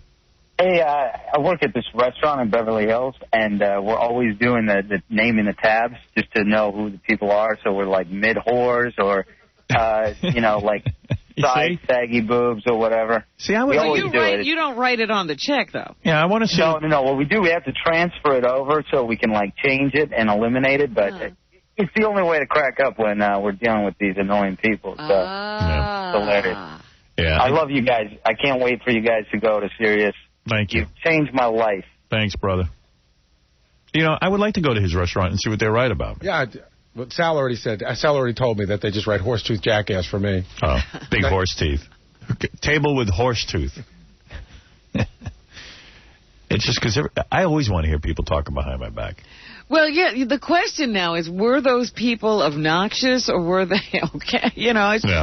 That it brings up so many questions. Maybe they deserved it. I still don't understand how the waiter knew they were Jewish. I don't understand. That's what I'm saying. Did they act in a certain way? Well, I mean, I don't know what happened. I saw their picture. They didn't look particularly Jewish. No. I thought they were regulars at the place. So they weren't wearing yarmulkes, or they weren't bent over like Shylock. No. There was no talus or Al, you're on the air. Hi. Hey. I'm shocked that you answered the phone so quickly. All right. What's your name, L? E-L-L-E. Yeah, like it's an alias. Like L. McPherson? Oh, it's an alias. All right, go ahead, L. I just wanted to let you know I emailed the show last night but didn't get a response. I wanted to ask your opinion on something. Okay. Last week, I was wrapping some birthday gifts for my 1-year-old daughter, and I got a knock at the door, and it was the FBI. And they told me that my husband is involved in child pornography. Oh. Mm-hmm. How do they know that? It was all over the Internet. What's his involvement? What? What's his involvement? He's looking at it or he's making it? I'm not really sure of the extent. Any part of that is bad. We're just trying to find out. Or is he involved, actually doing it? So, is he Well, I saw the images, and it wasn't my daughter. Oh, that's good. I was going to say. Well, he keeps it out of the family. It's I was going to say, maybe he's taking pictures. Yeah, it's not incestual. You hope. I pray. But anyway, what do you suggest I do as far as letting him see her? Well, first of all, until the charges are proven or, disproven, you can't let him around a child. Did you ask him about it? Of course. What did he say? Crazy. And what did he say? He said, I have to tell you something. And he proceeded to tell me what he admits to. So he does admit to some? Yeah. See, I can't really discuss it because I'm afraid of my phones and everything else. What does he say his involvement is? Is he doing a Pete Townsend research? I have no idea what Pete Townsend extent was, but whatever it is, it's not good. I would have gone with I was doing research. I was trying to capture well, you know what? The FBI told me, and I've done a tremendous research since, that, if they frequent the site once or twice, that's okay. They're not going to, bug onto him. But now, apparently, it's a little bit more expensive, and it's thousands of images. They had one of those accordion folders filled. Isn't it weird, you think you know someone, you're married to him, you spend every day with him, you have a kid with him, and then all of a sudden... Sick. I didn't realize that when he was on the computer, right, and I was laying on the couch breastfeeding our daughter, that he was in there, and he said it's not sexual. Oh. Well, you know what? Who Don't knows? listen to a thing he says. Yeah, you got to wait till they straighten this whole thing out. And, I mean, hey, certainly people have been falsely accused or involved in some kind of mix-up, but... Do you think it's coincidental that they came on my daughter's first birthday? What do you mean, like the FBI planned a special surprise for you? Yeah.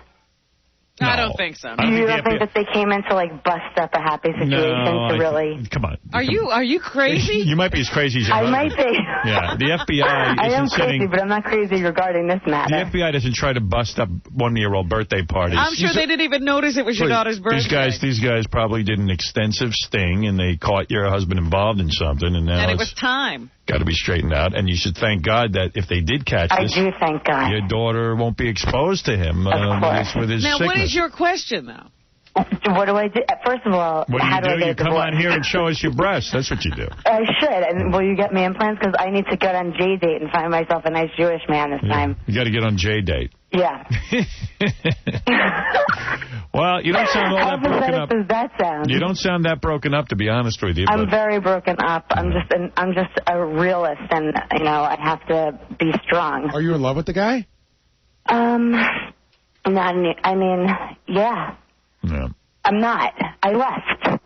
Yeah. I left immediately. You might be in love, but you can't stay. No, I'm not in love. I'm nauseated. I'm repulsed. Yeah.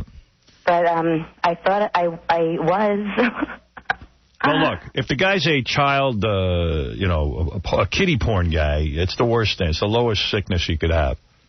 It's an illness. Well, he just gave a lawyer $20,000 to hold a lawyer for a retainer. Yeah, well, he's going to need a lawyer. He's got to have a lawyer. And I feel bad for the dude if he is innocent and is falsely accused, but if it's a real deal... Apparently, he's already admitted to her he's had some involvement, so there's no... I'm trying to figure out what he admitted. What did he say he does? What does he like to do? Look at the pictures? Yeah. Yeah, and what does he do? He pleasures himself to it, or he says it's... No, he totally denies any sexual anything. Then why does he Why would he bother looking?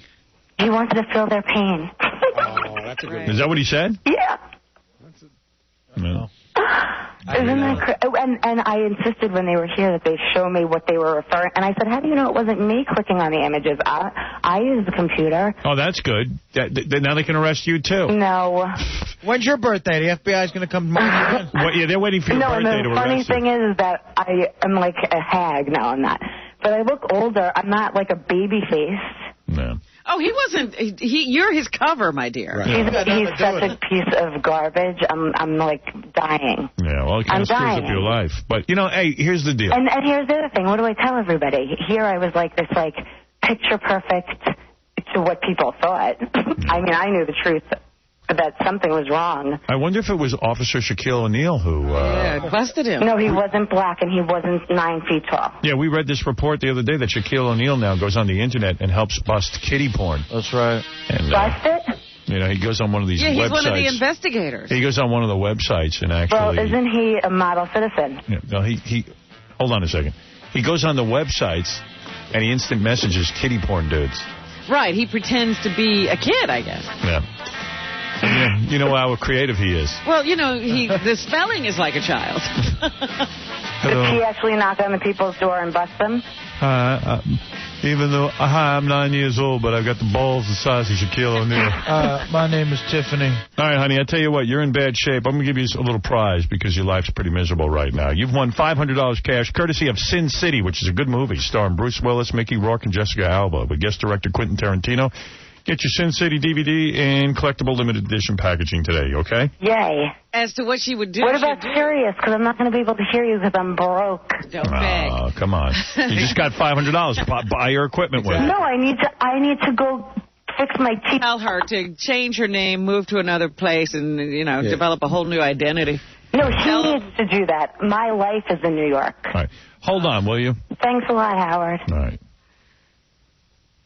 Can't help her. Here's a guy who claims he was busted for kiddie porn accidentally. Yeah, Gary.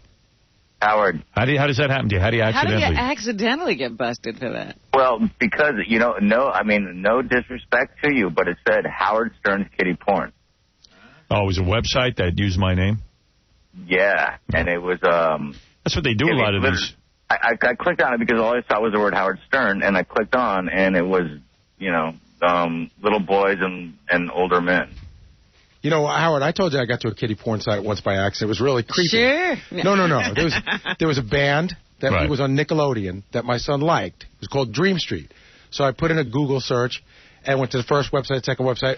Somewhere along the way, I went to a website, and it was a kiddie porn site. Wow. Like I was on it. And do you freak? You're like, oh, man, I got to get off this. You call yourself and call the police and turn yourself Hello, let me speak to Shaquille O'Neal. Something horrible just happened. I was on a porn site. Like I got a report. I didn't enter like it said, enter here if you want more, but it was clearly a child pornography site. Wow. Well, and also, I clicked on because all I saw was the word Howard Stern. And then, all of a sudden I was inundated with, things that would put me in jail. So, how far did you go? Yeah, that's the point. I clicked off immediately. Isn't that not my bad? I had a 6-month relationship with a kid. And by the way... Yeah, it was already as a child. By the way, that's my other business, the kiddie porn business. That's the real moneymaker. Yeah. All right, thanks, man. Yeah. Howard, quick question. Can I play a game? Were you actually busted for going on a kiddie porn site, though? No, I wasn't busted, okay. but I flew like a leaf. All right. But can I play a game, please? I don't know. Do I have a game real quick? Yeah, I think I got it. I'll give him one real quick, but it's got to be a quick one. How about this? Here's a story in the paper about a talk show guy in Washington, D.C., works on an AM talk show host, Michael Graham. He said that all of Islam is a terrorist organization. And he said, Islam is a terrorist organization 23 times in his July 25th program. On the same show, he said repeatedly that moderate Muslims are those who only want to kill the Jews. He said the problem is... like Pat Robertson. Yeah, he said the problem is Islam. So they threw him off the air for saying that. And, it's a crazy thing. They want guys to come on the air and give their opinions. Right. And then when they give their opinions on the air, they fire them. How do you know which opinion will get you thrown off? Yeah, They're all yours. It's just an opinion. Who cares? So, but like someone said, well, what if he said all blacks are stupid, all Jews are stupid, all something? So what? Yeah, but here's the problem with commercial radio. And this is what I've been saying all along and why I'm moving. When the advertisers are the boss, there's no room for opinions. Advertisers traditionally do not want controversy. How many times did Bob Grant get into trouble for his opinions, which was the way he got ratings? Right. It's an opinion. Whether he's a dope or he's a genius, you agree or disagree. So now they throw people off the air for having an opinion, but I understand why, because there are advertisers. And the advertisers say don't offend anybody who might associate that with my product. I guarantee you the radio station didn't fire the guy over his opinion. They fired him because the advertisers said they won't buy advertising time. And the beauty of where we're going is you're the boss. I answer to you, the people. You pay the bills, not some advertiser. I like that. I can give my opinions on McDonald's and not get crap from Tom Chiusano. It's funny because even Rush Limbaugh, whenever he gets out of line, they pull him right back. And he's supposed to be such a, big thinker. No, he's towing the line. Am I right or am I wrong? Absolutely. Go ahead, Tom. Tom wants to rebut. You're wrong. How so? How many times have you and I had conversations, in 20 years, less than a handful of conversations about advertisers? Oh, well, because, first of all, I am so controversial. The only people advertising, and we have some great advertisers. Absolutely. The only people we have advertising are the ones that don't find me offensive. There's enough people out there who are willing to back this show. But we certainly lost jobs over it before. Yeah, I've lost jobs. I've been told not to talk about certain sponsors. Where have you lost jobs? NBC. NBC, they couldn't get anybody to advertise, quote unquote. That's the reason we lost the job. Yeah, that sounds like a dodge to me. And Bestiality Dial-A-Date, they freaked out over because the sponsors all freaked out. Tom, we've been but wait, you're casting this as a broad cloth, and you're saying that this includes here and now, and it doesn't. I can give sure it does. No, I give an example. No, we're lucky enough that this show has such high ratings that we have some great sponsors who all support.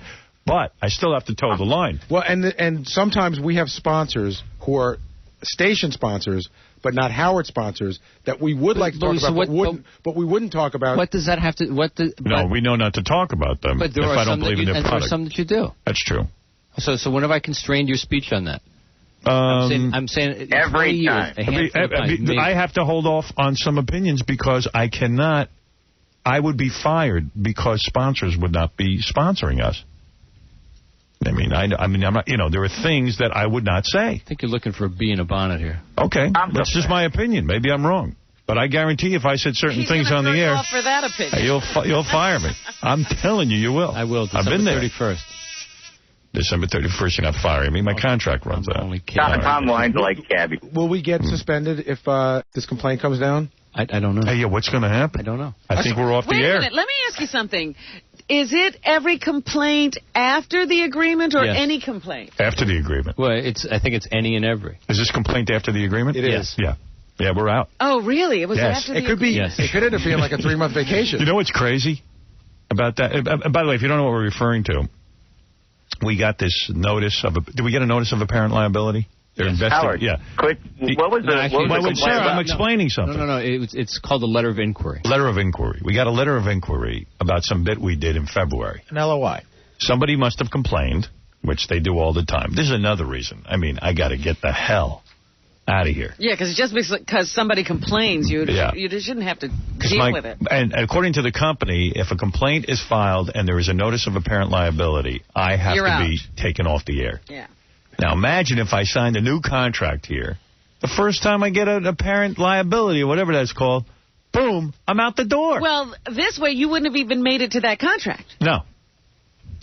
So I said we're supposed to go all the way through the end of December, but according to the company's new policy, if some schmuck complains about the show, even my competition complains about the show, the FCC says, okay, this is dirty. Mm-hmm. I get no trial. See why I told you this whole thing is so ludicrous? And I said that the lawyer, Steve Lehrman, is wrong to do this, that he's bowing to the FCC. You're going to have to do this with every one of your new personalities. When David Lee Roth's on the air, when Adam Carolla's on the air, when Mancow is on the air, whoever it is you're hiring, I don't know what your plan is. As soon as one of these guys gets fined, you got to throw him off the air. That's your policy. But policies change. And the notice of apparent liability is not the final thing, is it? Yeah. That's it. They say if you get a notice of no, it's not the final thing. It's the FCC saying. But that's all it takes to get you thrown off the air. That's right. Imagine this company said, I freaked out. So all you have to do is be accused. So I went into Tom's office the day that ruling came down by our company, and I said to Steve, I will not sign any paper agreeing to that. You're throwing me under the bus. Tom, you were there. You heard what I said to him. Yep. I said, this is going to come back to bite you in the ass. And Lehrman was like, I know everything. Like he's a genius. Knows everything. He's a real good lawyer. Yeah, we're a terrific lawyer. He's a regular F. Lee Bailey. So I go, well, I said, that's a great policy you've come up with. So now you've backed yourself into a corner. So even though I did nothing, even though that Tom sat there on the button with Dead Air Dave, they bleeped the hell out of the show. They can go to DEFCON 4. Tom is under the same constraint. He could get tossed out, too. That's what Steve said. Yeah. If we get another notice, Tom is out and I'm out. Yeah. And I said, that's not fair to do to Tom. And Tom goes, I accept responsibility because he got all excited. Right. Dead Air Dave's out, too. Dead Air Dave. What's he losing out on? Hitting a button for a living? So the fact of the matter is... I think it's a suspension is the first step. Suspension's the first step. Suspension of who? And I said, by the way, why are you going to disparage me? I did something. You guys put it on the air. And you're going to tell me I'm going to be suspended? No, you're suspended. You're suspended, Steve. That's what I said. What does Steve have to do with it? He put it on the air. He's part of the company. No, Steve should be suspended. You thought of it. Steve, Sumner Redstone, you should all goddamn be suspended. No, I'll be suspended. That's real accountability. Yeah. Nobody wants to do that. Well, I only pray to God, ladies and gentlemen who are listening to this voice right now, I pray to God the FCC hands down a fine against this station for my broadcast in February so that we can see them enact this ridiculous policy. It takes the station's play away from. Steve might say, you know what? We don't think this is indecent or obscene. We aired it and we think it's fine. No, they're going to suspend me no matter what. No matter what, they suspend me. And Tom. And later, if they were found to be in the right, they can't take your suspension away. I said, Tom, you agree to this? Yes, I agree to it. I agree to it. I agree with my master, Steve Lehrman. He's a genius. He's such a brilliant lawyer. He's now got me fired. He's so brilliant, he got you fired. I agree. You can fire me. All the years you put into this company, they're going to fire you? Fire him. I fire him now. I fire him. Fire! No one fires me. I fire him. Fire! Put me on the plank. I will go. Fire me with a ridiculous policy as well. You should have been like... Can we just high-pitch Eric's voice here, please? You know what? I'm yelling too much. Okay. Put me out if you see me off the air in a month, you'll know where I'll be. What? Do you want to let this guy play this? I play one clip. I hung up on him. No, he kept interrupting give him me. Money. You got a lot of money. I hung up on him. Are you there? I hung up on him. Because every time I'm talking, he interrupted my screaming. That guy. With his dumb pride. I'm glad I hung up on him. Anybody follow what I'm saying? Oh, absolutely. You do? Yeah. Because I would have tuned out. I don't think the audience remembers that that's the new rule, that any apparent she agrees liability. with everything you say. What? She agrees with everything I said the audience doesn't remember that the new ruling is that if we get a notice of remembers, dear, it's not being stupid. Just because you don't remember something. Tom sat there and accepted it. I said to him, Tom, you agree with this? Yes, I agree with this.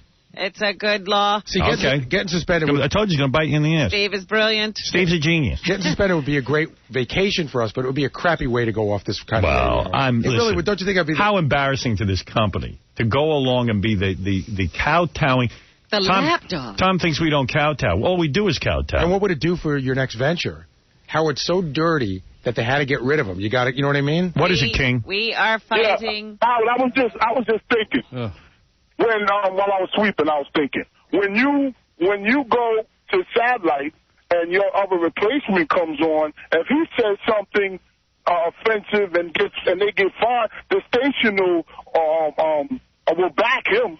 No, they can't. It's the same rule. You can't say they'll back him. Trust me. You can't say there's a station-wide policy. Fire me over it, and then somehow say that the next guy it's okay. Trust me. That's just what they'll do. You don't understand. They made the deal with the FCC. See, it's not a deal that they made amongst themselves. They told the FCC this. Yeah, but I understand that. But they'll say, you know what? We're going to fight this. No, I don't think so, because then they run into a legal problem. All right, Howard, wait a minute. They fired me. They've got to be consistent as a company. And then if they fire someone else in a smaller market and they leave a guy on in a bigger market, they got a big lawsuit on their That's right. They got you can file for damages. Okay, it's a ridiculous policy created by a ridiculous man. This is quite a mishigas. This is a mishigas. But Howard, do you think that if there's 3 months left? They signed away. Listen. Wait a second. You saw Jack format flunk. You saw the Jack format fail. Jack is junk. I just read in the paper. It's one trend. They haven't even, there's not even a full book in it. You want to bet on it? Yeah, I read that too. I'll take that bet. Let's Me too. call Jack. Well, you know How why? much money? Because I know the format did really well, really quickly in other markets. For some reason. Oh, yeah. Howard, because it's New York. And New York's a different kind of thing with music. I never could figure it out. Obviously, no one else can either. No. But anyway. Howard, real quick. Yes. The Walkman is coming out in October. Okay, listen to me. The serious I don't want to talk about it. I know. I just want to tell you, please. I got to go. And Howard, real quick. Don't you have to fill up at a hydrant or something like that with the sweeper? Yeah. Hey, Howard, it's tiny. It's tiny. I know. It's crazy. It's crazy. Okay, Phil. Yeah, man. All right. My point is, the show might be off the air. When will you find out if we're getting a notice of apparent liability? Do you have any guess? I don't know how long it will take. We have to respond to the inquiry. Then we they have a process. It could be 6 months. We are doomed to stay here. At that point, David Lee will be on the air. I can breathe easier. All right, we're going to take a break. For our fine advertisers. Yes. Oh, we've always supported the show. Don't paint me into a corner. I'm not knocking any of my advertisers. Okay. These are people who are loyal to me, and I'm loyal to them. And believe me, I wasn't painting you into a corner. I'm talking about the state of radio and why a lot of people get... All right. Listen. You're not doing a show for Tom. Yeah, I got to take a break. I have many more questions. We'll be back right after this. If you want the show to really blow, just bring in Tom Gisano.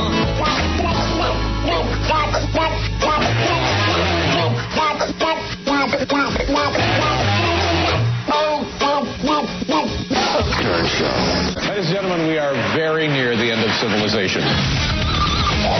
Do me a favor, please welcome America's worst nightmare, Howard Stern.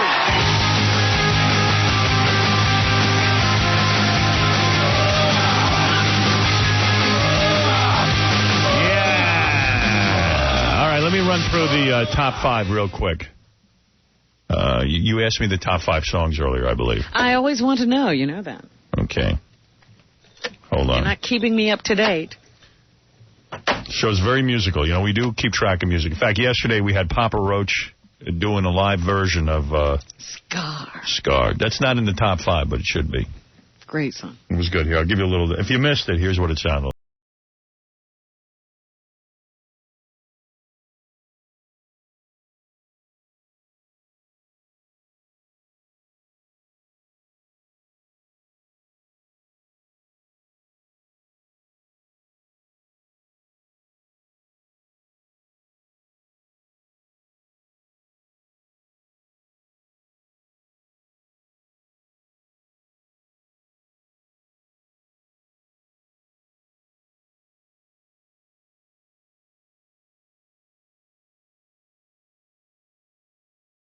By the way, I read email earlier.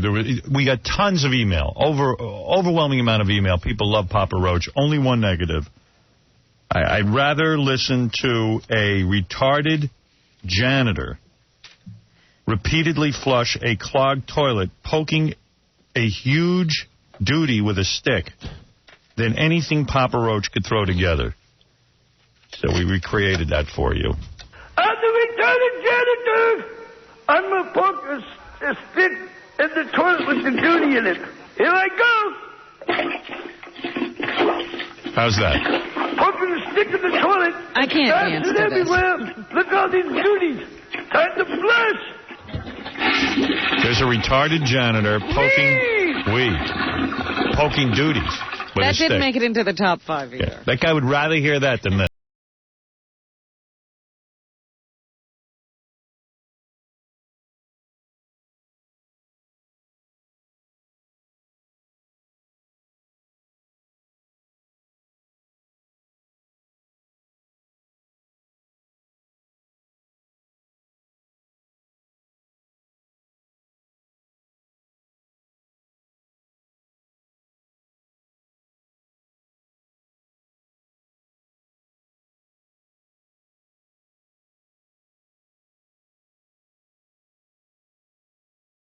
Fifth most popular song in the country is Lifehouse, You and Me.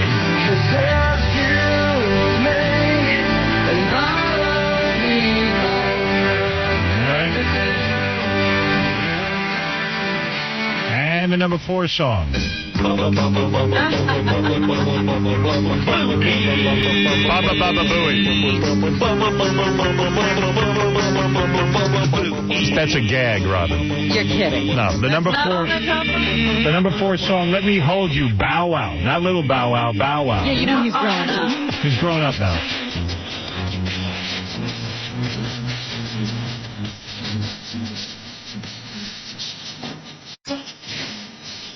All right.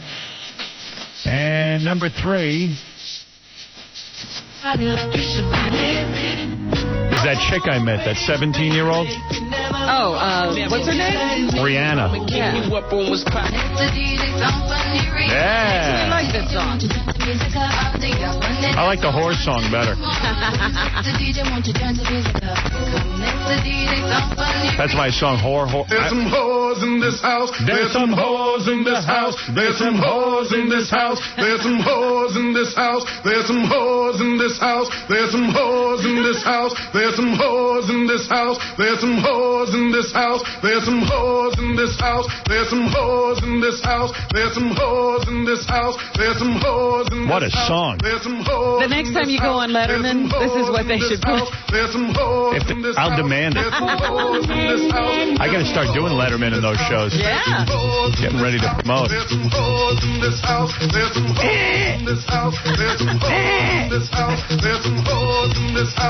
All right. Let's see. The number... Where are we up to? I think that was number 3. That was number 3. That's right. Number 2 song is... Oh, this comes no surprise. Mama Monkey. You know what song I like is that, the other one. Shake that ass. Yeah, shake that ass, bitch. And let me see what you got. Just shake that ass, bitch, and let me see what and this is when you finish your interview and you're leaving. Yeah. All right, this is number 2 song in the country is Don't Ya from the Pussycat Dolls. I thought Carmen Electra was a Pussycat doll, but she's not anymore. No, somehow she got out of it before they had a hit. All right, the number 1 song in the country right now is Ed Torian, our lie detector guy, singing Hot for Teacher. Lucky Ed. Number 1 in the country right now. Well, man. Wait a second, man. What do you think the teacher's going to look like this year? 5 foot. Boy, he's man. good. Oh, yeah. What a man. Teacher, stop the screaming. Teacher, don't you see? Don't want to be no powerful. Actually, the number 1 song is fresh off that sort of nervous breakdown she had. Mariah Carey. Thank God. Still number 1, huh? Number 1. It's We Belong Together. Thank God. I mean, the girl was like ready for the funny farm. I'm a butterfly. I'm going to fly away. She's getting real fat, too. They got pictures of her in every magazine in a bikini, but she's, like, pouring out of it. Yeah, I think she's cocooning again. Yeah. And they always go sexy Mariah Carey. And I'm like, well, yeah, if she lost 30 pounds. And then you see the album covers, and they must stretch her body, like, to 9 feet tall. She's about to come out as a butterfly again. This is the cocoon thing. I want to hear Ed Torian. I like that better. Yeah. She came out of the cocoon and weighed 500 pounds. Oh, wow, man. Wait a second, man. What do you think the teacher's going to look like this year? You must like that, Artie. I'm on Benji's. Oh, where are you? I'm on Benji. Oh, how would I know that? Yeah. Sorry. There's a lot going on back there behind you. Yeah. There is a lot going on back here, Robin. I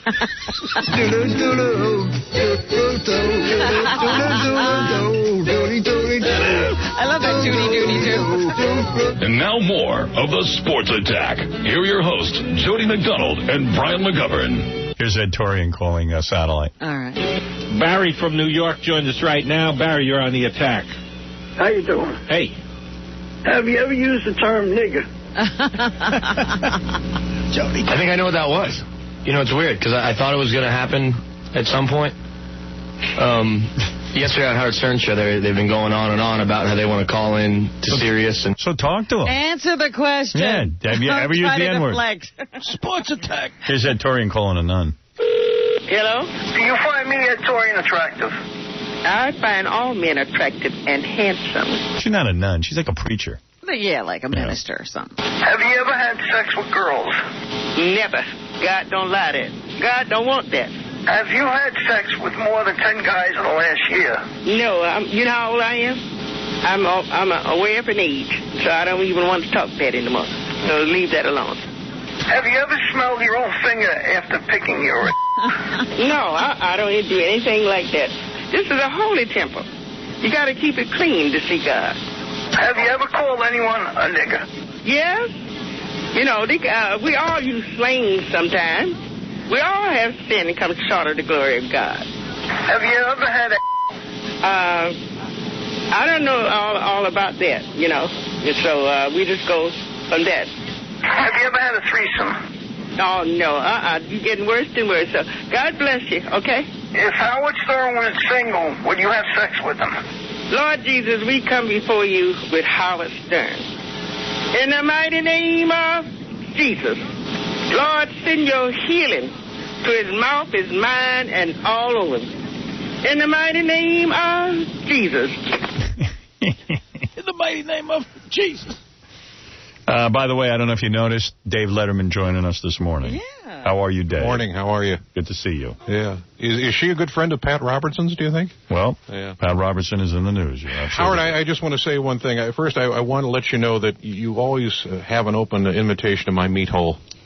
Oh, thank you, Dave. Dave Letterman. I was going to say the show. Yeah. By the way, we're going to talk about that soon, yeah. Dave Letterman, I haven't done your show in a little while, but I plan on doing it again. Yeah. Well, we were going to have to talk about that soon. By the way, I just want to He's so adorable. I can't bear to flush him. I was going to say, you kept him? Yeah, he looks like a little dolphin puppy swimming happily around my bowl. Hey, by the way, I want to thank my friend Will Regan. Who is Will Regan? He's a buddy of mine who just put on my Trio phone the entire Kama Sutra. He loaded it on, and it's so cool because with the Bluetooth technology, he just pointed it at my Trio. His Trio pointed to my Trio and made it pregnant. They merged. You're kidding. No, and I have produced something. That sounds freaky. Like, if you're looking for a sex position, I just hit this button and I can find the sex position. And he put it on your phone just by pointing at it. Wow. Yeah. My phone mated with his phone. Wait a second. What's that have to do with my bowel movement, Howard? Oh, come on, Dave. Rusty. Yeah, Rusty. By the way, and it was just kind of sad news, I heard that our old friend Ray Charles passed away. And, personally, I'm happy Ray Charles died because talented, blind people really kind of creep me out. The talented blind people creep you out? Yeah, really. They just really kind of creep me out. Oh, so now you don't have to deal with him anymore. Well, he's not going to mess your life up. Yeah. And by the way... Let me congratulate you. Well, thank you. I read that your ratings are up. Yeah. Ever since Stuttering John joined the Tonight Show, Jay's has gone down by 5%. Ratings are down. Yeah. So anyway, congratulations. He's going over well, ain't he? No, he's doing fine. I'm sure he's doing well. I saw him the other day at Ross Zapin's wedding. It looks fine. He looks good. I talked to him. What? Oh, stop it. Ross Zapin got married? Yeah. Oh, what a stupid son of a bitch. Yeah, he's on his honeymoon. Oh, wow. Hey, no prenup, Dave. No prenup. 3 seconds. Right. Yeah, but I just want to say...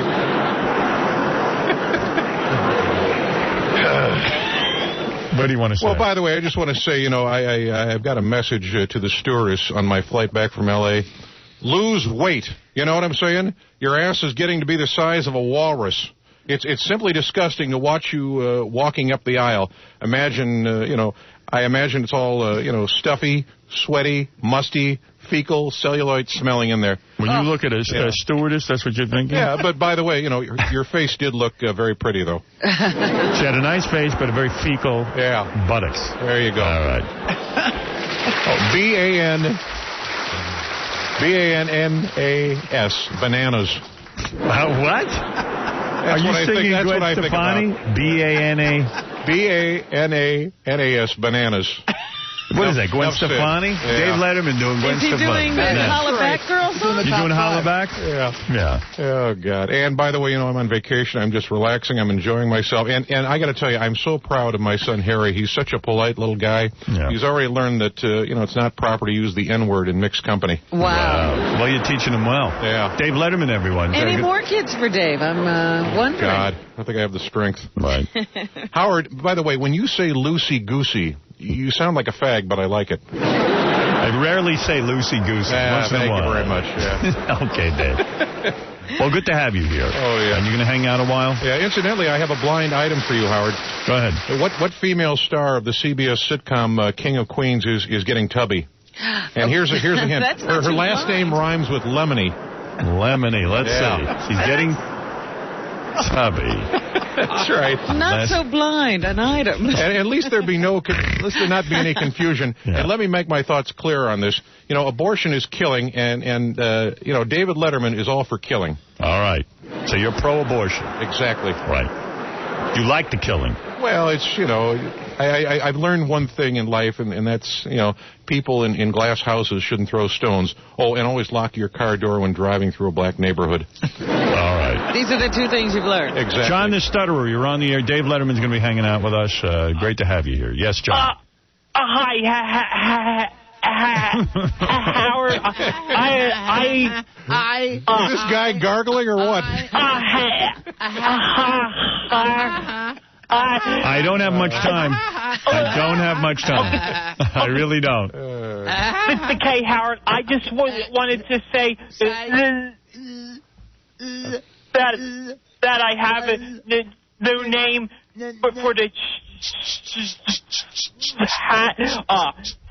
for the channel. Are you retarded, sir? All right, he has a new name for the channel. What is it? Yeah. Okay. The cup. Okay. All right, thank you. The Tunnel of Lingus. The Tunnel of Lingus. 100. Tunnel of Lingus 100. Thank you, John. Yeah, okay. That was really worth waiting for. Thank you so Howard, I hope you have a great day. Thank you very much.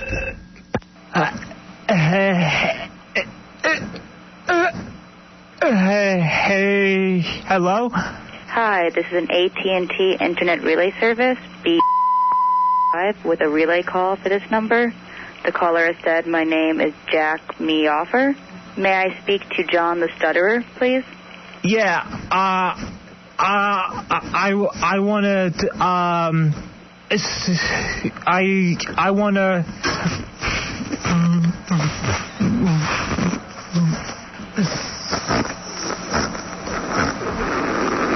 Toss for salad.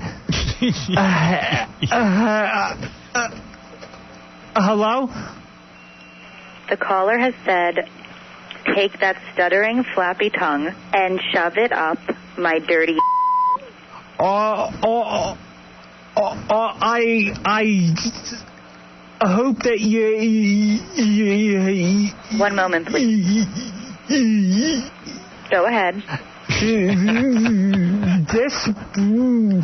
The bitch on the phone is annoying me. I wish you weren't deaf, you prick.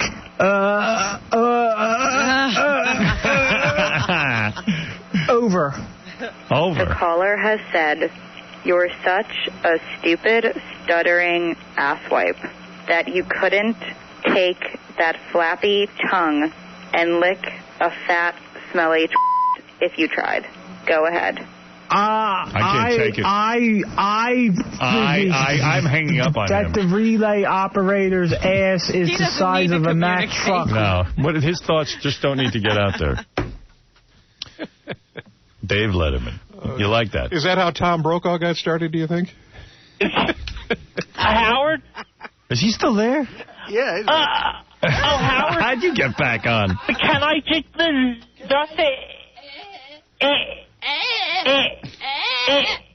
ask you one last... Oh, dear. No, it's too long. It's too much. You don't get mad at me. Do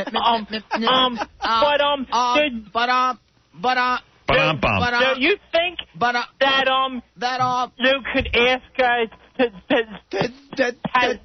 Tabitha Stevens if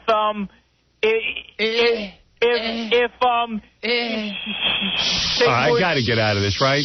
Yeah, I hung up on him. I can't take it. Write it down. Write it down and mail it to me. Just let Fred finish it. Howard. Dave Letterman. Yeah, go ahead, Howard, can you tell Fred to stop staring at me? I can't tell if he wants to kill me or undress me. Fred, would you stop staring at Dave Letterman? I'll try. Thank you. He's so irresistible. And Robin, I just want to say one thing. I think it's the khaki shorts. Yeah. I just... He's wearing khaki shorts. Yeah, and the shirt that says his name. Yeah. Just a little self-promotion going on. Yeah. And by the way, Robin, I'd like to spread, apart your flower petals and slowly inhale your sweet, dark nectar, forbidden nectar. Oh, thank you. Yeah. Nice. Yeah. That's very sweet. Well said. Yeah. And I can't believe Artie stopped drinking. What a pussy. What's that all about? Yeah. I just want to say to Artie, I agree with you. Yeah, don't listen to people when they say you're funny or drunk. That's BS. Truth is you were never funny. You were just going over like something I don't know. All right, Dave. Let's turn our attention to Gary on the phone. Gary, would you like to win a little money? I would love to. All right, we're going to play the Crackhead Bob game with you. Oh, God, let me pay attention. All right. This is a very simple game. Thank you for everything. Am I starting with track 4? All right, here we go. I'm going to play something from Crackhead Bob. You got to tell me what he says. No practice. He's just going right into the game. Well, can we get one test? All right, one test. You're playing for $500, courtesy of Sin City. That new movie starring, it's out on DVD. It's not new, but it's a great movie starring Bruce Willis, Mickey Rourke. Did you like it, Robin? I loved it. Me too. Yeah. Jessica Alba, guest director Quentin Tarantino. Get your Sin City DVD in collectible limited edition packaging today. Okay, here we go. $500. I'll give you. You want to practice? Give number 2 as a practice. Number 2 is a practice. All right, here's a practice. Edwin, start your legend. All right. Can we make that a real one? I know. That's why I gave it to you as a practice. You see? Yeah. Gentlemen, start your engines. Gentlemen, start your engines. Very simple one. You're on your way. Edwin, start your legend. Okay, I got that one. All right. Here we go. Now it's time. One sentence, one interpretation, $500, Sin City. Dollar war, the gold. Wow. Yeah, come on. All right, what did he say? Do it again. All right, one more time. Dollar war, the gold. Does anybody here know it? Well, I'm trying to... I don't. You know, Robin? I'm trying to think. I thought I got the last part, and I'm trying to see if that Dave, do you know anything I know of the first part. You think you can interpret that, Dave? Simple. Da do. Or da. That's correct. You win. They win $500. Wow. That's what I say. Oh, man. All right. You play that one more time. All right, one more time. This is it. Listen carefully. For $500. Dollar war, the gold. I'm thinking the last word is gold. That's what I'm thinking, too, but... I think you're way off. What's a common phrase where they use the word gold? That's what I'm trying to figure out. That's what I'm trying to think as well. Son of a gun. Would you like a hint? I don't think you should give a hint. Okay. You want to give me a hint? Give me a hint. No, give me a hint, because that's unfair. The last word is not gold. That's a great hint. Really? I can even tell you what the last word is. Wait, I want to hear it. Here we go. Dollar war, the gold. Wow. Oh, come on. That's what do you want from me? This is the way the guy speaks. I know. I'm going to give you... He deals with this every day. If you want to give a guess, you have 5 seconds. Quick. Probably. Help me. 3, 2, 1. Sorry, Gary. Gentlemen, start your engines. Was it gentlemen, start your engines? No. Okay, let's go to Andy. Andy, go ahead. What's up, brother? What's going on, buddy? Do you got it? I wanted to try a run rough shot. All right, here we go. I'll give it to you. I gave it to Gary. Now I'll give it to you. I got it. The gold. What is it?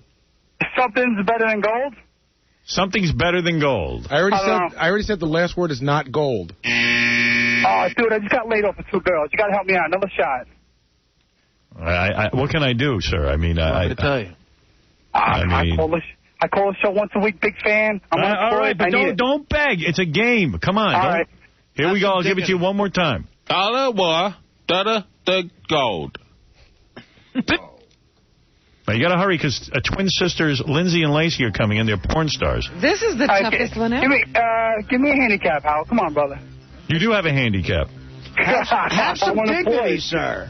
Give me a handicap. Have some dignity and tell us what this crackhead said. Take a guess. Go ahead. 3, 2, 1. I'm sorry. Your tongue. Give me the first letter.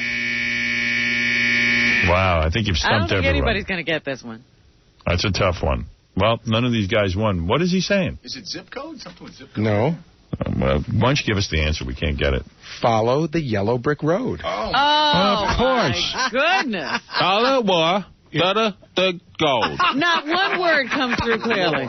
Instead of yellow, he said dada. Duddle. Da-da-da. It's not even close. No. Dollar war, the gold. I love wa, get a dick dog. I thought I heard Benedict Arnold in there. Really? Dave, that's a tough kind. I was going to say, is it just me or does Gary bear a striking resemblance to Muhammad Atta? Has someone looked into that? Somebody should check his backpack. Baba Booey looks like Muhammad Atta to you? Yeah, check a little bit. And does Gary brush all his teeth in one day? Gary, does it take... just want some clarification there. I like when Letterman does like a roast. He's funny. Yeah, you're good at that. Thank you. Well, you're professional. Or are these real questions he has? All right, let me get one more guy, and then we got a... Are the girls here yet? Yeah, the girls are here. I want to do a really in-depth interview on that one. And the next one's an easier one, I believe. All right, let's try... High Pitch Eric is on the phone. Oh, no. Oh, please. What is it, Eric? Hey, Howard, I want to ask Dave from Elizabeth, how big his balls are? I heard you were misbehaving over the weekend. No, that's not true. It is true, Eric. You know. No, it's not. No. I have a witness. Yeah, Eric, you know what? You're a con man. You're like a thug. I swear to God. Everybody at K-Rock hates you. Everybody at Heineken hates you. And you're really just not a nice guy. You're a shakedown artist. You're a shakedown artist. That's exactly what it is. No, listen. You know that guy Dino from Ferraris? Yeah. I'm doing that charity event for him in the dunk tank. So, in other words, you still haven't paid him. Right, but he said I could do a charity event where I didn't have to pay him. So, in other words, you stiffed him, but you're going to give him some of your time. Right. Everyone is so mad at you. Tom Chiasano's mad at you. No. I have a witness. I never used your name. That's a lie, Eric. That is a lie. You are such a liar. And now you just paid Ferraris back by plugging the fact that you're doing a personal appearance there.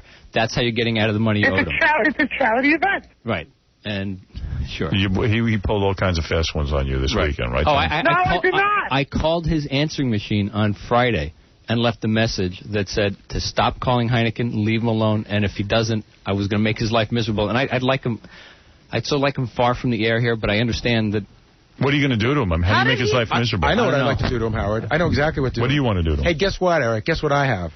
What? Your father's phone number. How about if I call your father and tell him what a little dirtbag you are? No, you can even double. No, how about if I call your dad and tell him that you're a shakedown artist? How about if I call your dad and tell him you owe a limo driver $2,200, that big dinner you put together for your whole family, that you ripped that guy off? How would you like that?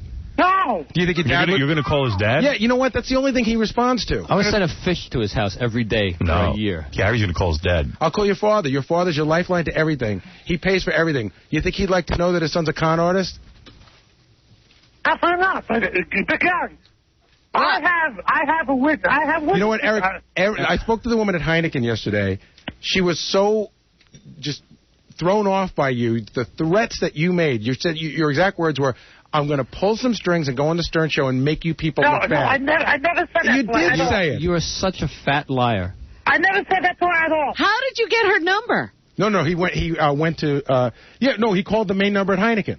And then got through to some marketing person? I'm from the Howard Stern Show. I need to speak to someone. He gets bounced around. Oh, good. He's the smartest retard out there. Yeah, exactly. No, when I went to the Knicks game during the year, me and Irish John and Henry Black went to the Knicks game, and we met someone from Heineken who gave us his business card. Oh. Right, but not to someone that you ended up talking to. Just some random guy gave you a card.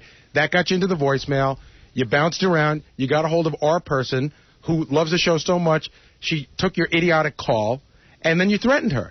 And then you threatened her again. No. Then Tom called you and told you to stop, and then I called you, told you to stop. Then you threatened her some more, and then when you weren't done, you decided you had to go to Amsterdam live and threaten people some more. I did not. That's not true. Where you did manage to get VIP tickets, but when then someone realized they accidentally gave them to you, they took them away from you, and then you continued to... And we gave them back. We did not threaten anybody. Didn't you disappear into the crowd? You ran away. Yeah. No, we did not. Eric, I have a picture of you standing, annoying a security guard. The guy said he watched you for 4 hours, begging to be let in and saying Howard's name every second. No, we did not. You can ask double line. So the security guard, the listener, the woman from Heineken, we're all liars. We did not threaten anybody. No, we're all liars? Me, Tom, the woman from Heineken, we're all liars? But all you do is go, I didn't do it. And that's the lie. That's the big lie. You're like the guy who cheats on his wife and he's caught in the bed and still says he didn't sleep with her. I'm going to give you a chance right now to confess all of your sins, and I'll give you a clean slate. Tell the truth now. What? Tell the truth. Listen. Tell the truth. Irish John bought 4 tickets. What did you do? Tell the truth. Did you use my name? I'm giving you a clean slate. I'm giving you one shot. I did not use your name at this concert at all. You're going to go with that story? Liar. No. Come clean now, and you'll have a clean bill of health. Because, Eric, I did not use your name at the concert at all. Eric, you're lying. You know what? I'm going to do people's court in here. And if you lose, I'm going to ban you from the show for life. No, you're going to call his dad. And then call your dad. Eric is making a fine distinction when he says he did not use your name. He says, I did not use your name at the concert. I did not use your name. All right. At the concert. Eric wants you to stick with that story. But I spoke to the lady at Heineken. I was very nice to her. And you never met... Wait a second. She took your call because you're Eric, not because you're Eric from the Howard Stern Show?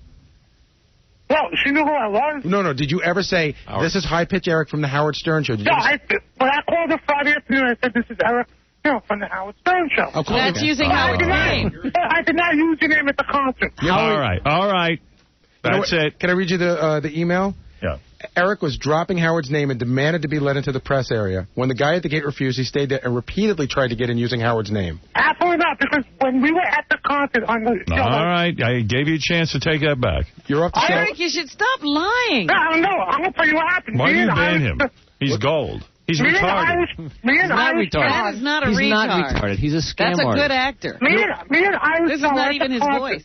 It's not? You don't even know that. No. All right, let's get back to the game. I dropped it like it's hot. All right, come on. I'm trying to give away $500. Brian, you ready to play? I'm ready, bro. All right, here we go. I love that saga. I love the continuing saga of Hypershark. I'm telling you, Howard, I know you love him on the air. And I'm a sucker for him. He is funny on the air. One day, he's going to burn you so bad. I'm telling you. Well, let's find out what he does. Ban him from the show. You know, all right, he's banned. Howard, Dave Letterman. I gotta Dave, say you're a professional. You've had a TV show. I just think he's a disgrace to all high-pitched people. It's unbelievable. Thank you. All right, Brian, you ready to play? I'm ready. All right, here we go. Steebers. Oh, that's easy. Jeepers Creepers. There you go. $500, courtesy of Sin City. Thank you, guys. Get Sin City DVD, collectible limited edition packaging today. Hold on, I'll put you on hold. See, that guy lucked out. That was an easy one. Yeah, he got lucky. Yeah. Jeepers Creepers, right, Dave? Exactly. Right. By the way, I was going to ask you, has Tom Chiansano pleasured himself yet? Because that guy, must be more backed up than Star Jones's toilet. Star Jones's toilet. Yeah. Oh, by the way, did you hire... You know that thing they say about comedy? It's in the timing? Yeah. You have none. I know. Oh, yeah? By the way, did you hire Rosie O'Donnell? Oh, I'm sorry, that's Benji. Whoa. There we go. Hey, that's a good... Now you're on track. All right. What do you think smells worse at this exact moment, Benji or Peter Jennings? Oh, Benji, for sure. Yeah. Or me, I don't know. All right. Thank you, Dave. Yeah. Hey, by the way, before we go to commercial break and we come back with Lindsay and Lacey Love, I don't want you to miss this exciting programming event. Whack Pack Family Feud, September 8th. Now, this is going to be big. It's sponsored by the new movie The Man, starring Samuel L. Jackson, Eugene Levy, in theaters Friday, September 9th. Two families from the Whack Pack will go against each other for big money. I wonder who. Should I say? You can say. Daniel Carver family versus Wendy the Retard family. Wow. So we're going to meet all of Daniel Carver's family? Jam-packed with action. All the haters. Whack Pack Family Feud, September 8th. Don't miss it right here, sponsored by the new movie The Man. We'll be back right after these words. Dave, can you hang around? Yeah, I almost wish I was married after I heard that. What? It makes me wish I was did married. So well, I don't know why you would say that. All right. Dave's going to hang around. Howard, sorry, everyone. And screw up more jokes. Howard, can you smell my fist and guess what I just did? Oh, yeah. I think it involves Benji. Yeah. Right, we're going to take a break. Of Star Joins. Or Star Joins. You know that Star Joins? Yeah. Star Joins. She's a real cut-up. Anyway, Dave Letterman, great having you. Who's on your show tonight? Do you know? Oh, God. I am on hiatus this week. Oh, you are? All right. Okay. Hiatus. Yeah. I'm in the dark. Hiatus? 50 Cent, I think. 50 Cent's on your show, but you're on hiatus? And by the way, Howard, I'm not gay, but have you ever seen 50 Cent with his shirt off?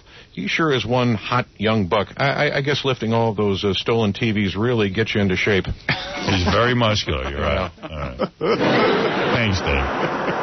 We're going to take a break. You're going to meet Lindsay and Lacey Love next, right after these words. This is the Howard Stern Show. Dear Grumpy Snappy. What's your name, fat body? Excuse me? What's your name, scumbag? You. What have we got here? A comedian. Do you suck?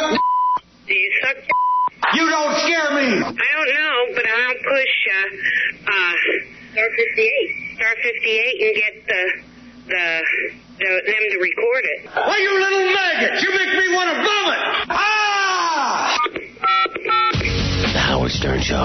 What up, man? This is Ludacris, letting y'all know my first time on the Howard Stern Show, man. It was ridiculous. I loved it. One of the best people in radio, if not the best, man, on the radio. Doing this damn thing. Promoting my album, Chicken and Beer, the #1 album in the country. Go find out why. I appreciated the interview. Loved it. It was great. Real life situations. You can't avoid them. This is what it's about. Real radio. Howard Stern, baby. Thank you, brother. The Howard Stern Show. Lou DeCris. got a picture of High Pitch Eric up on howardstern.com, like a picture of him in a thong. And then to prove my Mariah Carey point, how they change everything, we stretched High Pitch Eric and made him skinny. Look. Oh, yeah? So here's what you can see on howardstern.com. Wow. In one picture, Sorry, am I crazy? Am I the nutty one? In one picture, he looks like Jude Law. Yeah, he actually does. We should just put Jude Law's pictures there. Look how they stretched it. Yeah. Dave Letterman joining us. Howard, I think I hurt my ankle in the hallway during that last break. I saw a terrorist coming out of the button-pushing room, so I dove into the green room. And it turns out it was some guy named Dead Air Dave. That's not a terrorist. He might look that way, but he ain't no terrorist. I wish you would have warned me. That's racial profiling. Yeah. Dave Letterman. Yeah. There'll be no racial profiling on this show. By the way, I want to ask you something. Why is everyone leaving the Gonza Strip? Are the blacks moving in or something? The Gonza Strip? The Gonza Strip is from... Peanuts, the cartoon. But why is everyone leaving the Gaza Strip? Are the blacks moving in, do you think? It's the Gaza Strip. Yeah. You know, Howard, read a newspaper, Dave. All right. All right, hey, Lacey and Lindsay are here. I don't know, Lacey and Lindsay are twins. You know, it's funny in porn. There's so few twins. You think about famous twins who do porn. I don't think there's too many. I mean, can you think of others? No. I can't. I mean, am I the crazy one? I mean, am I nuts? And I'm into porn. And I can't think of them. Here's Lacey and Lindsay. You can check out Lacey and Lindsay at Vivid.com and TwinTees.com. Let's see the girls. Oh, twins. Beautiful girls. Identical? Identical. Come on in. Good looking twins. Hi, girls. Girl next door type. Yeah, you kind of girl next door types. Oh, that's hot. You know, not the big fake boobs or any of that stuff. No, you look nice. How old are you, girls? One negative. I'm going to be 22 on Friday. 22. I understand both of you are 22. Yes. Yeah, you're not going to be 22 without your sister. Right. No, you're really genuine twins. I mean, there's no doubting that you are twins. You are identical. Mm-hmm. And you're having a big porn career. A lot of the guys who watch the porn were telling me that you guys seem like you're not that into it. Like, it's almost like you were forced into porn. Probably because we were just, like, starting, and we were so scared at first. We're so nervous. Right. In real life, we're really shy, too. Well, I understand you started out, you guys had a pretty calm sex life. It was never wild. Right. And all of a sudden, you took one step leading to another. For a while, you were a waitress at some restaurant. We won't even give the name. That was a long time ago. That was me. Like, I was, like, 16 when I did. Then we worked at TJ Maxx together. Right. You were hostesses, and then how did you start taking your clothes off? You went into some magazine work? Well, we started on an adult website. Right. And how'd that happen? Basically, my boyfriend's friend seen our picture, and she said that, they'll make a lot of money if they go on that site, so we decided to try it out. Are there other twins who do porn? Not that we know of. I don't know. I heard there was some before, but I'm not sure if there's any right now. It's a big attraction. I mean, I think individually you guys, you're good-looking girls. You could have a porn career, but the twin thing has got to be big. Right. They got to pay a premium for that, right? Well, I don't know how that works, but there's not too many. Do you only work together? Yeah. Well, no, we actually did some scenes by ourselves, but we always do better together. In fact, there's a beautiful picture of you now up on howardstern.com. There it is. Yeah, you girls look very, very good, so you can see the girls. Yeah, I understand the first porn you did, you were on the set shooting, and it wasn't going well. Right. And then my sister Lacey started. And then when you came, and then when Lacey was doing it, it wasn't going well. Lindsay suddenly walked on the set, and there was magic created. I guess they said so, yeah. Because we worked so much better together. Yeah, you calmed each other down. And stuff, yeah. Or is there a competition, like, I want to do well in front of my sister? No, we're not really. Maybe about our looks, but not about that. We're not really that much in competition with that. Now, supposedly there's a law you can't do each other. Is that right? Oh, right. We can't touch at all. We can touch each other's hair, and that's about it. Is that true? Like if we're naked, we can't. They have to make sure that we're so much apart so that we don't touch by accident even. Is there a law? Yeah, I guess there is. I guess they had to talk to lawyers and everything about it. So two sisters can't get it on with each other without breaking some sort of incest law? Right. But we wouldn't want to do that anyways. It was kind of sick. You guys never try to kiss each other at parties and stuff? When you were auditioning for porn or whatever, when you started meeting people, they didn't say, hey, make out and touch each other? Yeah, people always do. On the website, when we were on the website, they were like, do something together. I'm like, no, we're sisters. We're not going to do things together. What was it? But you kind of do. I mean, let's say in your porns as a dude. We're close to each other and stuff. Right. You guys will have, the guy will switch off having sex with you guys, right? Really? Yep. That's quite a trick. Yeah, that's how do you do that? How do you not touch each other when that's working towards the bottom and the other one towards the top. Is it weird when you start doing that? No. I don't know. It just came natural to us. Really? I mean, but do you ever go home We and never go... did that in real life, though. We never shared guys or anything like that. Never did that in real life? No. Did you ever switch a guy on a guy? Like, no, they can, pretty much they can tell us apart. Like guys that know us, they see differences on us. I heard that your parents have no clue. No one knows at all. But you know it's going to come out. Right, but we don't really want to tell them until if they find out. Like, yeah. How long have you been doing this and keeping it a not secret? Even that long. January when we did our first movie. Oh, really? How do you keep it a secret, though? You know it's going to get out. Well, our mom thinks we're just doing modeling. Right. Lingerie modeling. Like, I try to make up these lies and, like, think of names and stuff. What do you do? Like, how do you lie to your parents? Like, do you just go like, okay. Other family members. The only one that knows is my mom that we're modeling. No one else knows anything. We try to, like have our friends say, oh, we're at tanning or something when we go to L.A. Yeah, like, when my roommates. family calls, like, my roommate makes lies up for us. Do you have this incredible fear of the day that, let's say, some friend of the family sees the porno, which they will, this twins thing is going to take off, and then they call your mom and go, hey, you're not going to believe this. We're really sickened by that, thinking about I'm having more it worried about my happen. grandma, though, because she's, like, one of those, like, the Catholic people that are really, really strict and really old-fashioned. She's one of the Catholic people? Yeah. Pod people. She's one of the Catholic people? Well, this is unbelievable. Because you got to figure there's going to be a lot of crying and screaming going on. There's going to be a lot of screaming for sure. Do you think that... We're going to have to move out and run away. Take that. Do you still live at home? No, we live in an apartment now. But nearby the folks? Yeah, we're real close, 5-minute drive. Right. Yeah, How about that for a reality show? Yeah, that's a good I'd like to get the camera in on that one. Yeah. Was it a big deal when, you two first decided to go into porn? I mean, how did you make that leap? Well, we were kind of like not really sure about it at first. She pretty much convinced me, and we just decided to go for it. We started with the website. I was not even wanting to do the website at first, just taking my clothes off. I felt so uncomfortable. Yeah, and I kept trying to convince her, and she finally agreed. But once I started doing it, it came so naturally. It wasn't hard at all. It was easy. Yeah, the big step was then, and then what? And then you did Then we did the photo shoot after that. Well, we did the website, and then we got offered the photo shoot, which is Genesis Magazine photo shoot. Jenna Jameson? Genesis Magazine. Genesis. Yeah. Genesis, yeah. Genesis Magazine. Yeah. And we did a photo shoot then. We won a star search. Like, we were like, they had like 10 different girls, and like, we won the month of March.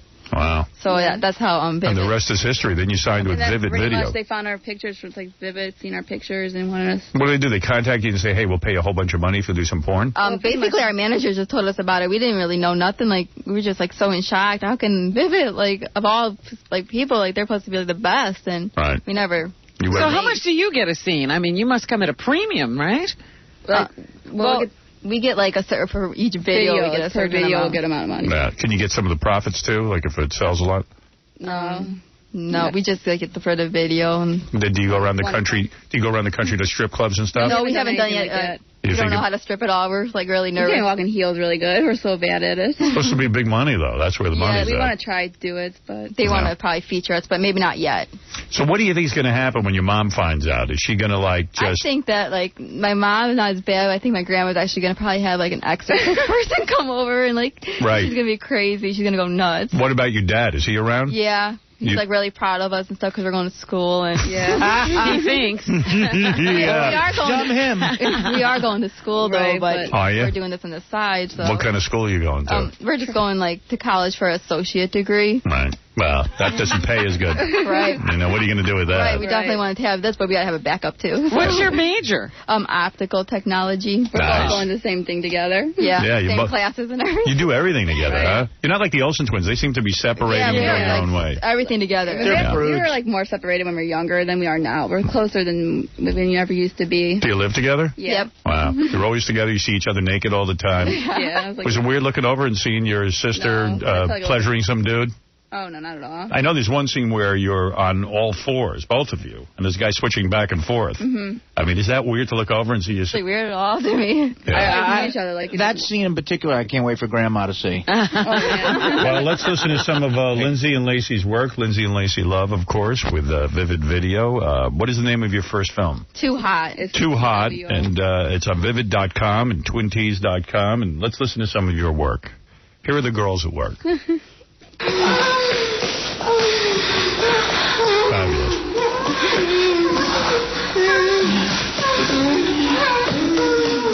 you're making that kind of noise, do they tell you to make the noise? No, that's genuine? I guess we both sound the same, like we have the same noises too, like they really... Is that a scene where you're being spanked, I take it? I think... To that.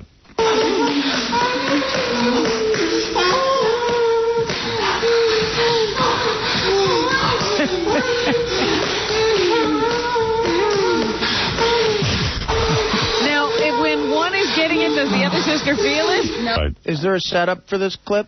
Yeah, I mean, any funny stories? The backstory? Yeah, what part of the movie is this? I think it's a mailman part. I don't know. I can't really tell even. Well, girls, I know you have beautiful bodies. The guy said you have very strict diets, right? You do everything to stay in shape. You only eat cereal all day? That's what everybody thinks. Pretty much that's like a major part of our diet. Like, what cereal do you eat? Like, really, it's the sugar kind, so it's not really that healthy. Really healthy cereal. We'll have that like a snack instead of having dessert. We'll have a cereal because it's like sugary. Either of you girls have herpes? No. Hey, girls, do you know David Letterman, by the way? How are you? Yeah. Yeah, David Letterman. Hey, girls, if you two kiss each other, I'll kiss Howard. That's a good deal for Howard, isn't it? We're not breaking any laws. You know. Oh, please, girls, kiss each other. I want to kiss Dave so bad. And you know, Howard. Yeah, what is it, Dave? I'm just saying that this twin sex really has got me hot because, in fact, I was on a twins website last night, and these two guys were identical, and I dropped a batch of batter all over my keyboard. But they were guys. Exactly. All right. Well, you're not ashamed, are you? No. No, you like that. He lets his freak flag fly. I'll say. Well, Dave, that's interesting. I didn't know you were into twins. I'm a pretty frugal guy. I picked through Peter Jennings' trash last week and saved a ton of money on cigarettes. Oh. Wow. Oh, that's Pow. That's a tough joke. Letterman. Yeah. Meteorites. Boy, oh boy. Anyway, so let's get back to some of your work. This is from your debut movie. Am I correct? All right. Let's go back to the girls. This is Lacey and Lindsay. Lacey and Lindsay Love.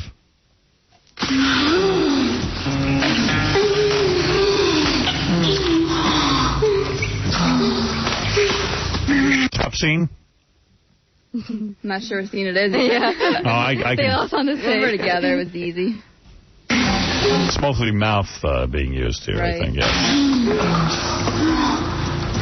What about the guys? Are you really attracted to them? No, right? They just throw a guy in there. Well, we are able to pick some of them, so we try to pick the younger ones. We were going to have like really scary-looking men, but we were lucky to be able to pick them. Right. We were really scared at first that they were going to give us some really, really, really old men or something. Sal, you're a fan of the girls. You watched their video. Saw the video, loved it.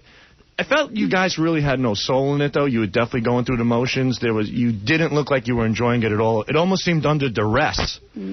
Is there some sort of hidden agenda? Did you guys desperately need money for something? Because there's a Sal has link. a feeling that there was a backstory. Just because I think it's so shy at first. I think it's more of our nerves that. Look, if you need to write something on a piece of paper, like help us get out. Yeah, we'll help you.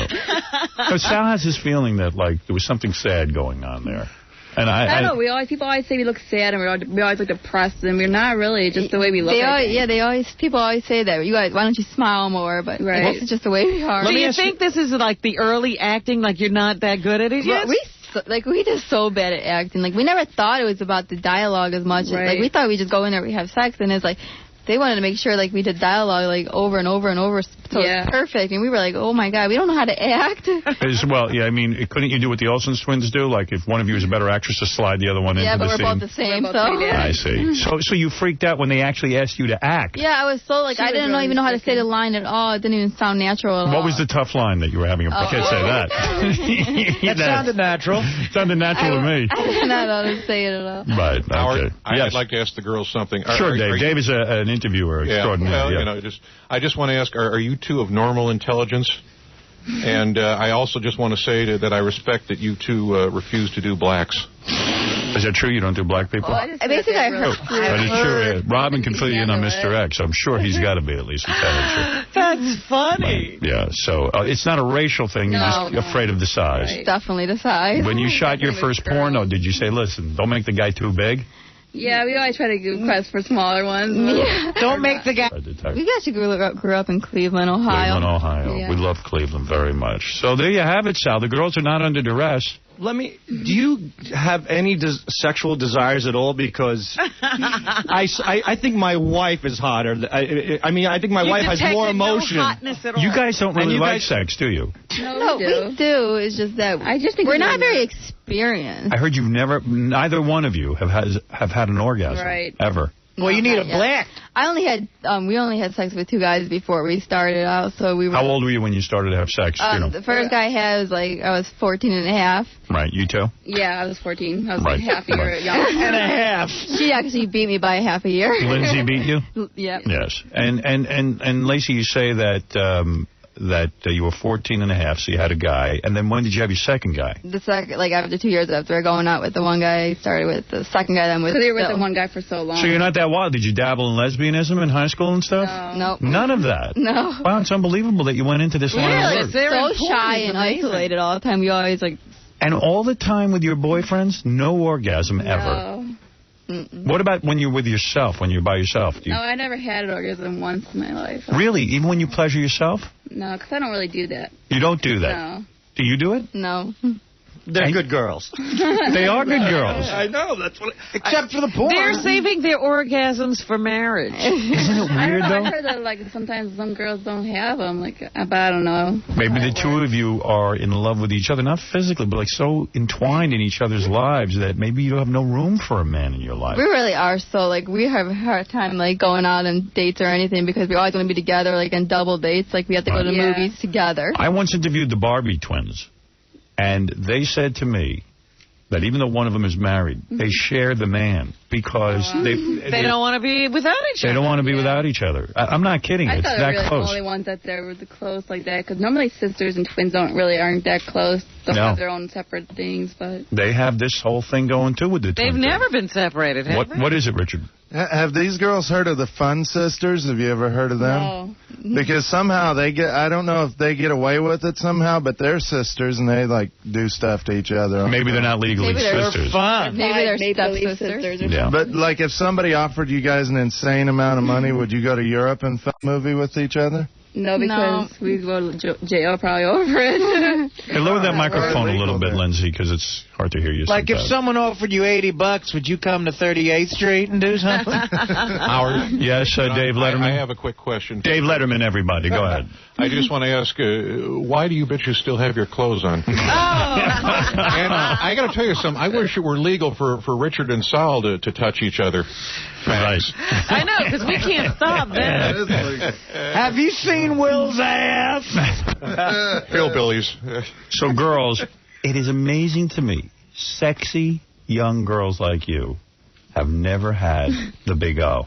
Yeah. Really? Wow. Because, in our real lives, we only, have sex for, 10 minutes. We don't really have it. I think it takes a long, long time for a girl to actually have an orgasm, an hour or something. That's a great premise for a movie. 10 minutes? That's a marathon session. 10 minutes. What's the premise, Robin? The premise is who's the guy who can?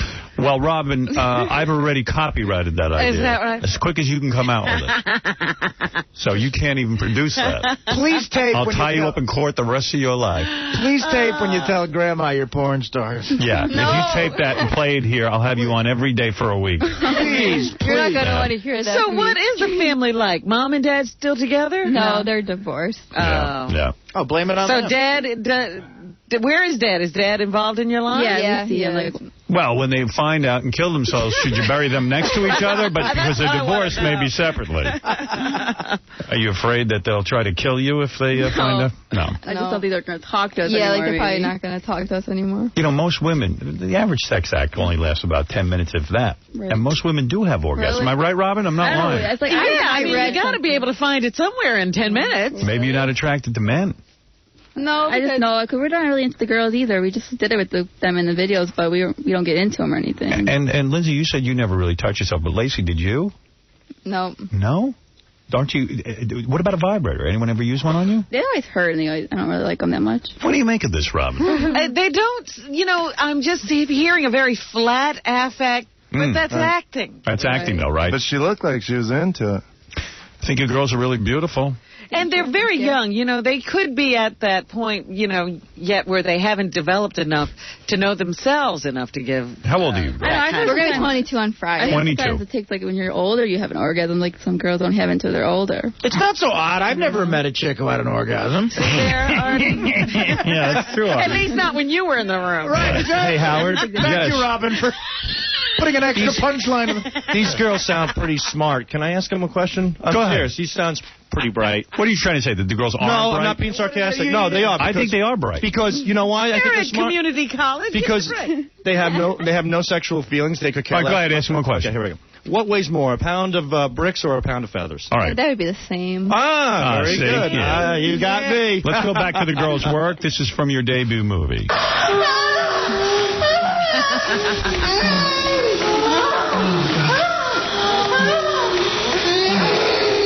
Now, what was going on here? It does sound like you're having fun. It does sound like you're into Are it. you having fun, or is this just going through the motions? Is it horrible? No, we like it, actually. I don't want to say that. Don't want to say that. Don't want to say that. But the girls are able to get aroused. Yes, Dave Letterman. I was going to ask you, do you girls have trouble getting excited like, you know, Robin? Robin doesn't have trouble. What do you have there? I don't know. Robin's very I have trouble getting excited for Dave. Robin, what age was All right, Robin. What age was Robin when she got her first orgasm? Well, now, this is about the girls. Yeah, but maybe they can learn. Please, Robin, just tell me in yards, how big are Mr. X's private parts? Please. Michael, you're on the air.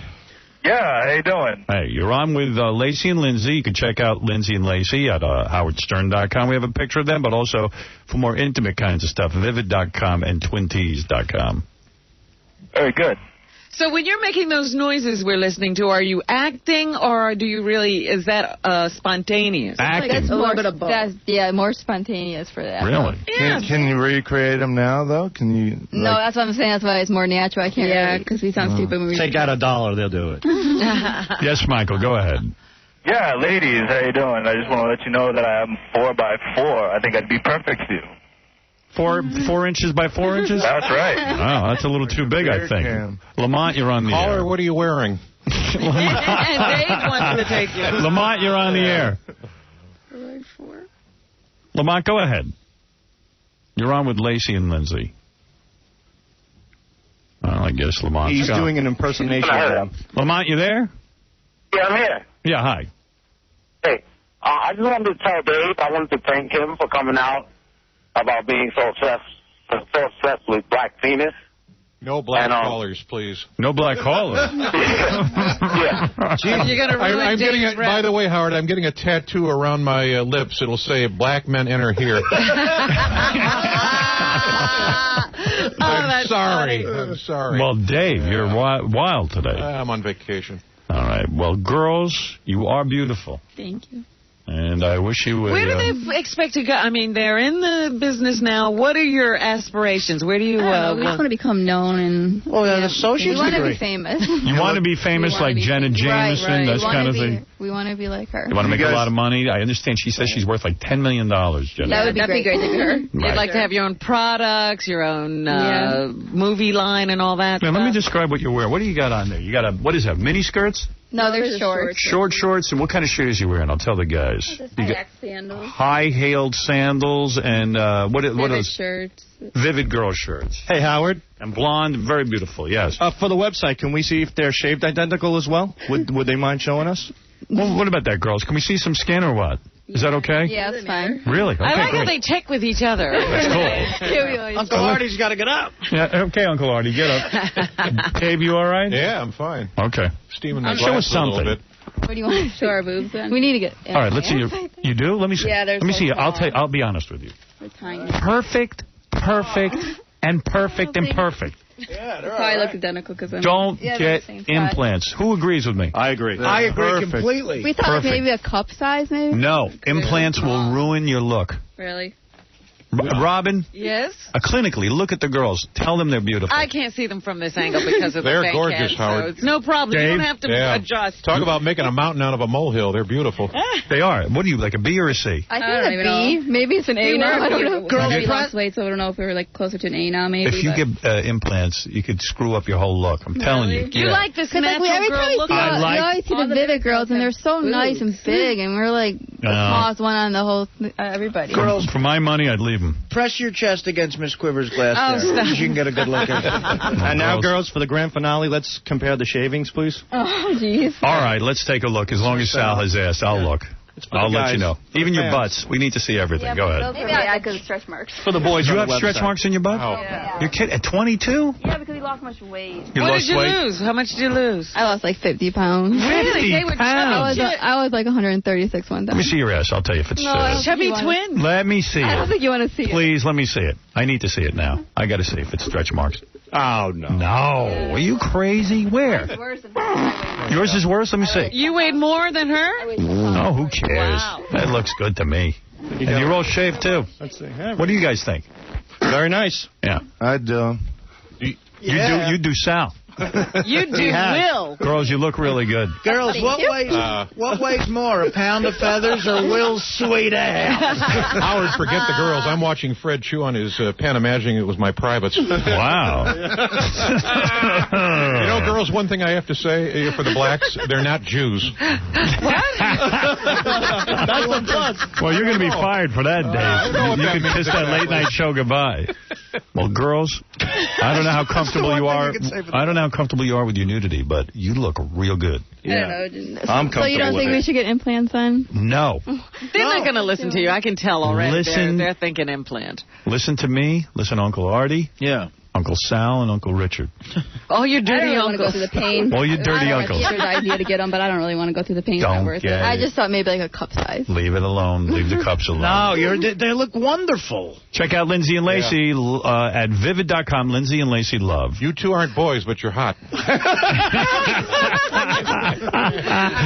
one is the oldest? I am by 2 minutes. I Lacey. thought so, because you're the one who talks her into everything, aren't you? Yeah. Lacey's the oldest. I guess I'm the evil twin. Do you girls steal each other's clothes when you go on dates and don't have anything to wear? No, we do fight over. We were the same size, so we fight over our Dave, clothes why don't you have the girls on your late night show? Why don't you ever have them on the late? You never have good hot girls they'll like have this. to come into Dave's private green room. Well, I'll tell you what. You should think about it. Yeah, you should have these chicks on instead of Andy McDowell. Easy on the eyes, I'll tell you that. Yeah, instead of Andy McDowell for the 85th time, why don't you have these girls on? Come on. So what are we going to do with those degrees that we're getting? Throw them in the garbage where they belong. I gotta have a backup just in case. Well, that's when they tell the grandmother. They go, but we have an associate's degree. Well, this is a great love story, and I hope you're safe. I hope. Did you use condoms in the? Yeah, we always use condoms. They do. Vivid always uses condoms. All right, that's good. I'm worried And about who? you. I mean, do you have boyfriends now? Yeah. And they Both can't- of you. Do they like going out with you guys if they can't give you an orgasm? I'd be terribly good. Good for you. I like that. Good. Are you girls going to school? Because, with associate degrees, one day you can go to college.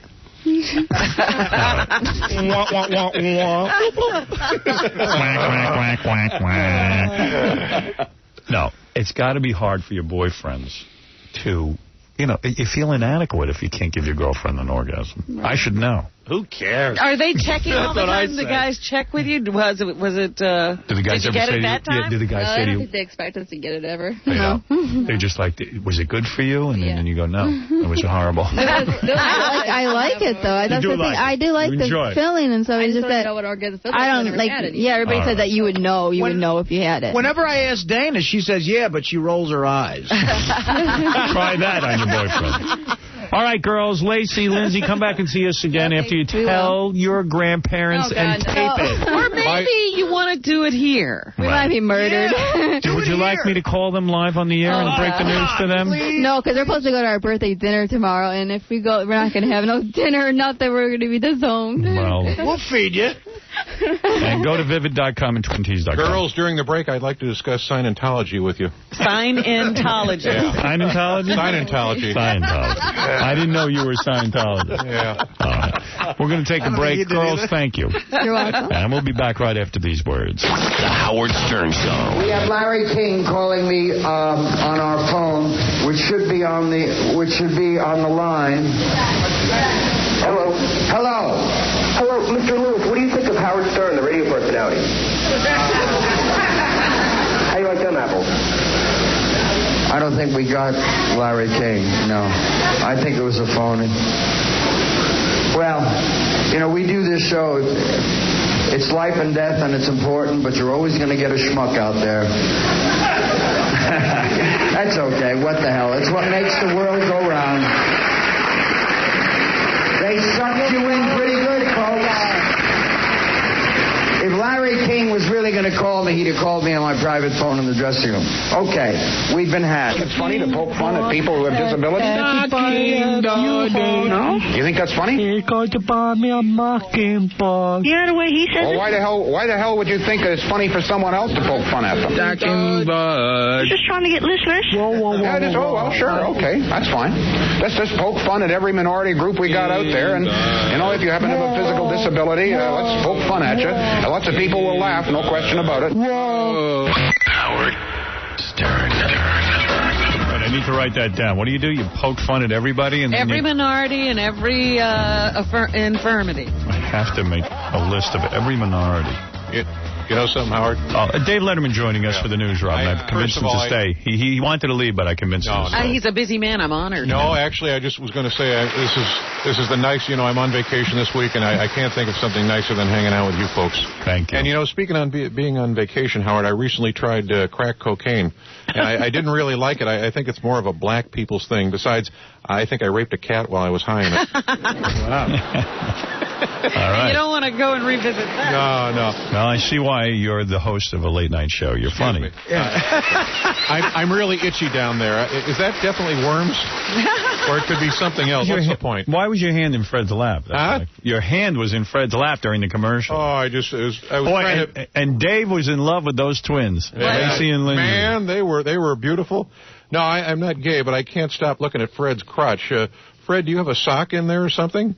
I'll give you a week's salary. I'll give a week's salary to see Fred's uncircumcised love worm. Wow. Just to have him, you know, bend over. Nobody pays this much attention to Fred. No. Just to have him bend over. Fred. Touch my lumpy lollipop. I'll give you a quarter. Fred? I thought it was a week's salary. Yeah, what about a quarter? Forget it. You know, and I don't care about the benefits of being uncircumcised. Okay, that's your opinion. That's my opinion. You're allowed to have that. Yeah. Thank God I still work here. Hi, Craig. You're on the air. Hey, how you doing, man? The show has been really hard to follow this morning. A lot of dumps? Is that what you're saying? Yeah, you guys have been dumping like... Yeah, and Dave says he doesn't wipe that well. Yeah. You know what? I have no idea why there would be a lot of dumps. My interview with Lacey and Lindsay, I kept it pretty tame. I tried to stay within the FCC guidelines. There were a couple of times the girls used some inappropriate language. But other than that, I don't know what they're doing. Even before that, though, like this morning, like earlier, it was just crazy. It was hard to follow. It was nuts. I don't even know when they're hitting the button. I wish I knew. I would fill in the blanks for you. I don't know. I don't know what to tell you other than we're leaving for that very reason. Exactly. I don't want to bleep anything anymore. I don't want any beeps, bleeps, dumps. It's ridiculous. As it is, I'm censoring myself to try to stay within the guidelines. Yeah, I hear you. It's going to be a good time. Thank you. You know, that's the last time I ever let Paul Schaefer talk me into something. Oh, stop that. You're trying to be funny now, and you don't have to bring Paul in. All right. You know, I went to Iraq last Christmas. Really? Yeah, I had a lot of fun there. You wouldn't believe what a young, tanned Iraqi boy will do for a nickel these days. It's like white slavery. Yeah, you know, and man, those Iraqi women are hairy. You know, we should have bombed them with Lady Remington shavers or something. Right. Lady Remington. Hi, Robin. It's time for news. Drop some shavers on those people. Exactly. Let's go to news. Here you go. Here's your theme music. Black Angel, Robin, when will you be mine? Ed Torian, the lie detector guy. I love your luscious cans. I want them all the time. You're my black angel. Robin, when will you be mine? All right, thank you. Shake that ass, bitch, and let me see what you got. Wow. Shake that ass, bitch, and let me see. What do we got in the news, Robin? Thank you. And while you're at it, shake your ass. Shake that ass, bitch. Let me see. Can an African-American get a table dance, do you think? I don't know. Amazing. Dwight Gooden is a fugitive from the law this morning. What do you mean? He was seen driving erratically in Tampa, and he was pulled over by the police. They said his eyes were glassy and bloodshot, and the smell of alcohol was very apparent when he rolled down the window. Thank you. And they then demanded his driver's license. It took him a little while to find it. And once they got that, they said they wanted to do one of those field sobriety tests, so they asked him to get out of the car. He refused twice and then drove off. Wow.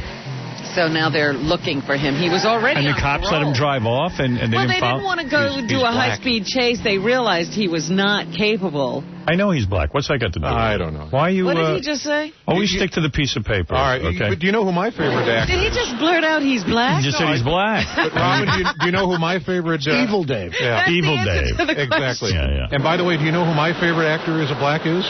Who? Denzel Washington. Why is that? Yeah, I have no idea. Oh, okay. But anyway. He's trying to, make things I'm more. on make it vacation, better. for God's sake. You're on vacation from thought. Yeah. So anyway, Dwight has run off, and they decided for safety's sake not to go after him because they didn't want him to try to drive faster and need to be in more control, which he was not. I see. So they are now asking him to turn himself in because now he's going to be charged with resisting arrest as well as driving while under the influence. He was already on bail for a previous domestic violence charge. He was arrested a few months ago for beating up, I guess, his ex-girlfriend. That's the charge anyway, and he has to go to court for that as well. So Dwight Gooden continuing to have problems with drugs and alcohol, and his nephew, Gary Sheffield, who is now on the Yankees, says, they've tried everything to help him, and sometimes you just have to let a guy go. He's out there on his own now, but... Don't you feel... What can you do? Don't you feel, though, that by him driving away, he can now say, hey, I wasn't drunk?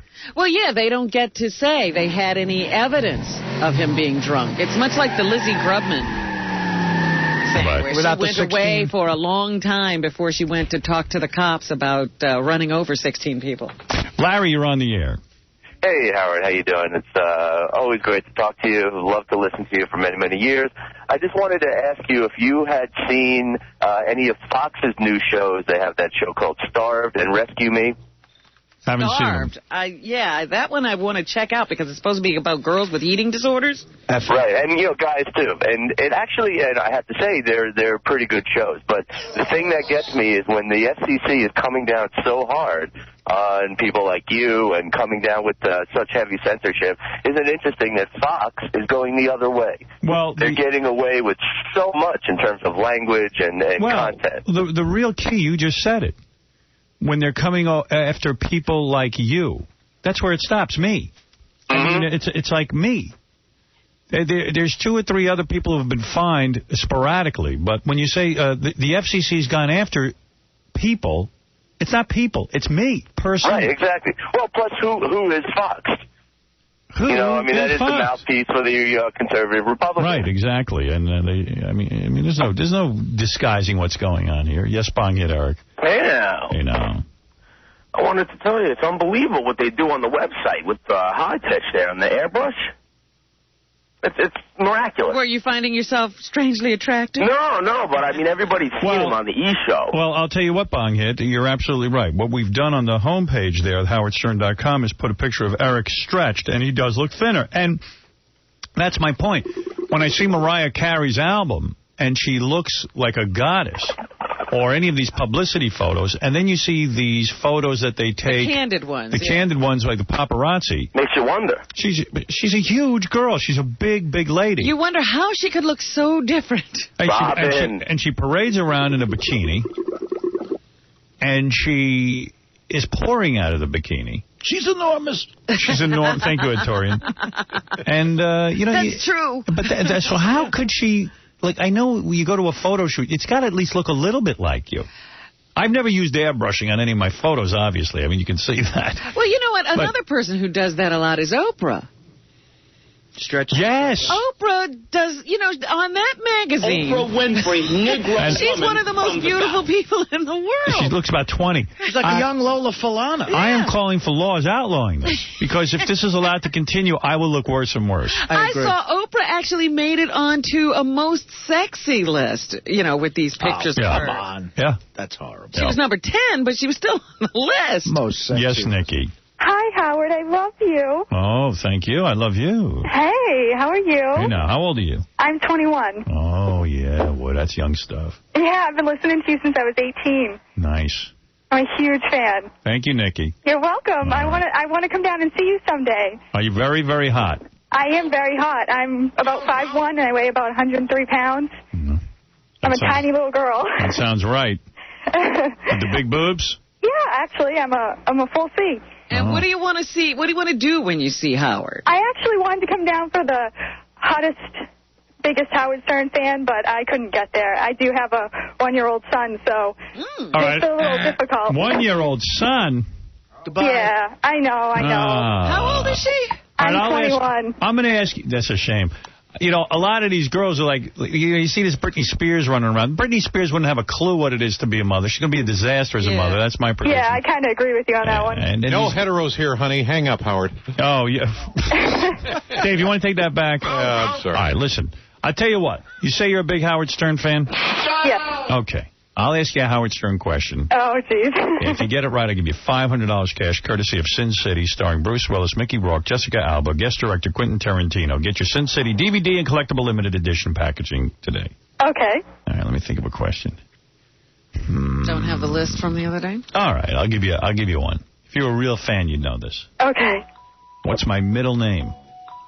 Oh, dear. Don't tell me you're going to give away $500. Oh, I don't know this off the top of my head. I totally didn't think I was going to get on today. What are you wearing right now? What am I wearing? I'm actually at work, so I'm wearing some tight khakis and a little sweater. So I'm an office manager. I got to dress a little, nice. Do you have stretch marks from having a kid?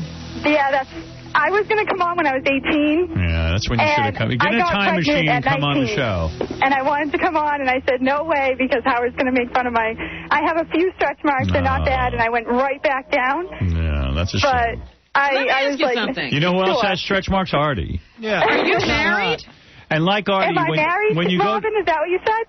When you go to the beach, you should put... What is that you put on? Tanning makeup? I put a little, like body rouge. makeup. Yeah. Over your...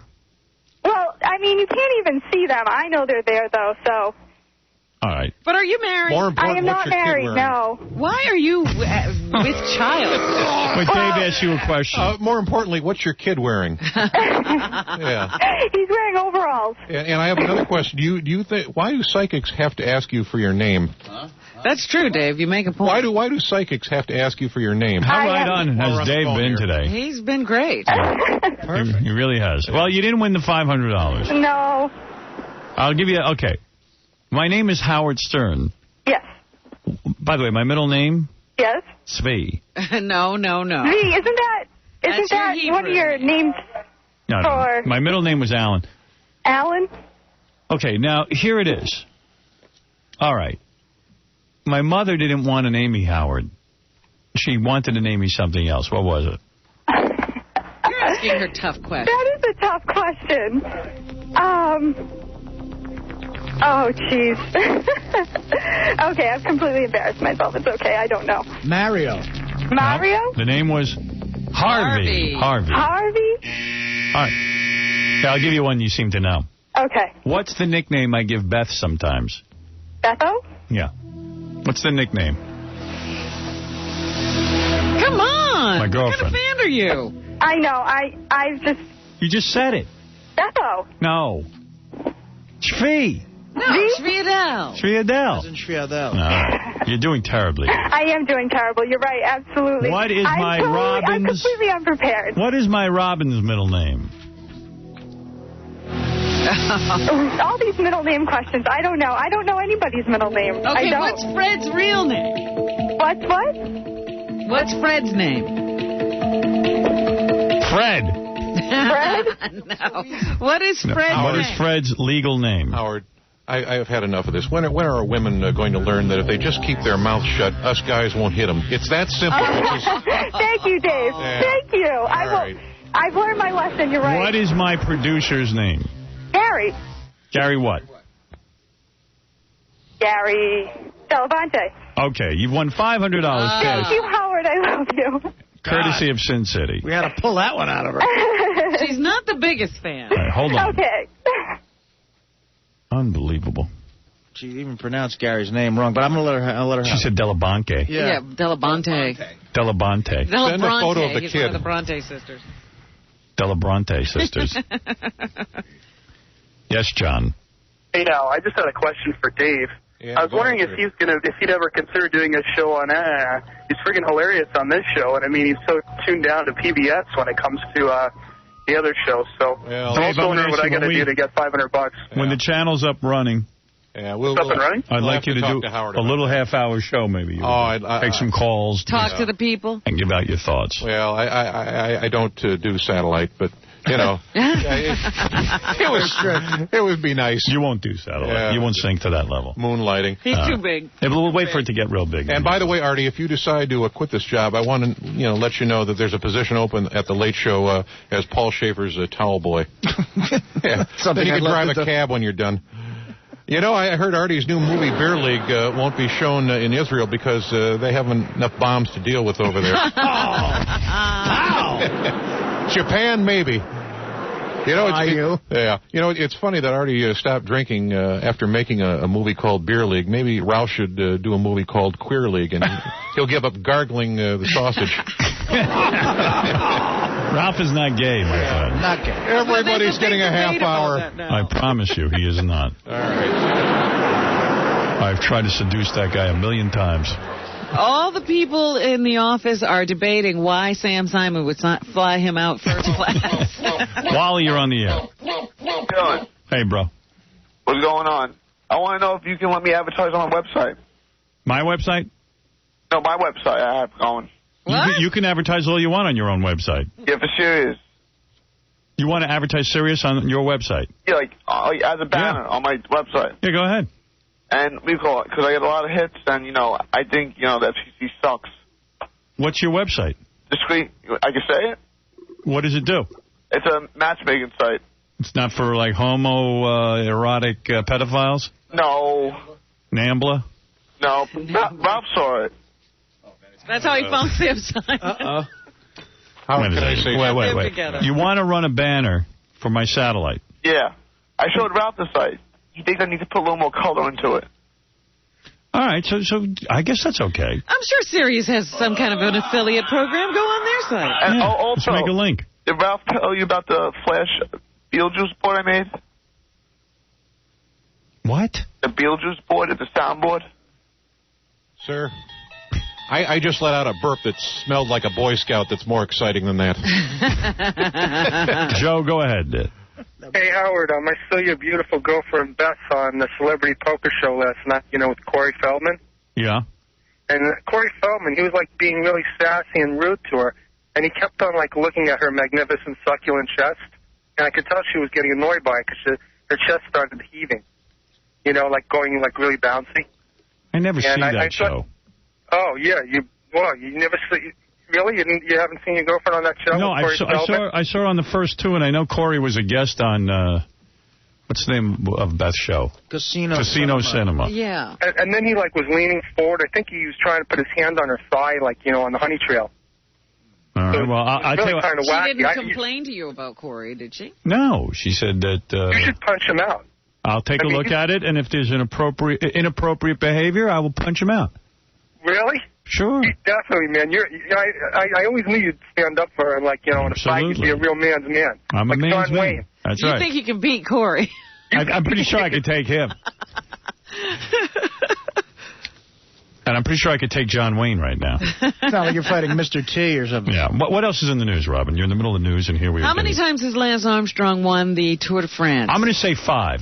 You would be wrong. What is it? He's 6? won it 7 times in a row. Jesus, I never get any of these sports questions. They are still trying to discredit him. There's Why? now reports that he was using performance-enhancing drugs in 1999. I don't care how many drugs you give me. Riding a bike's a pain in the ass. I couldn't do that in a minute. Well, he has always said that he didn't.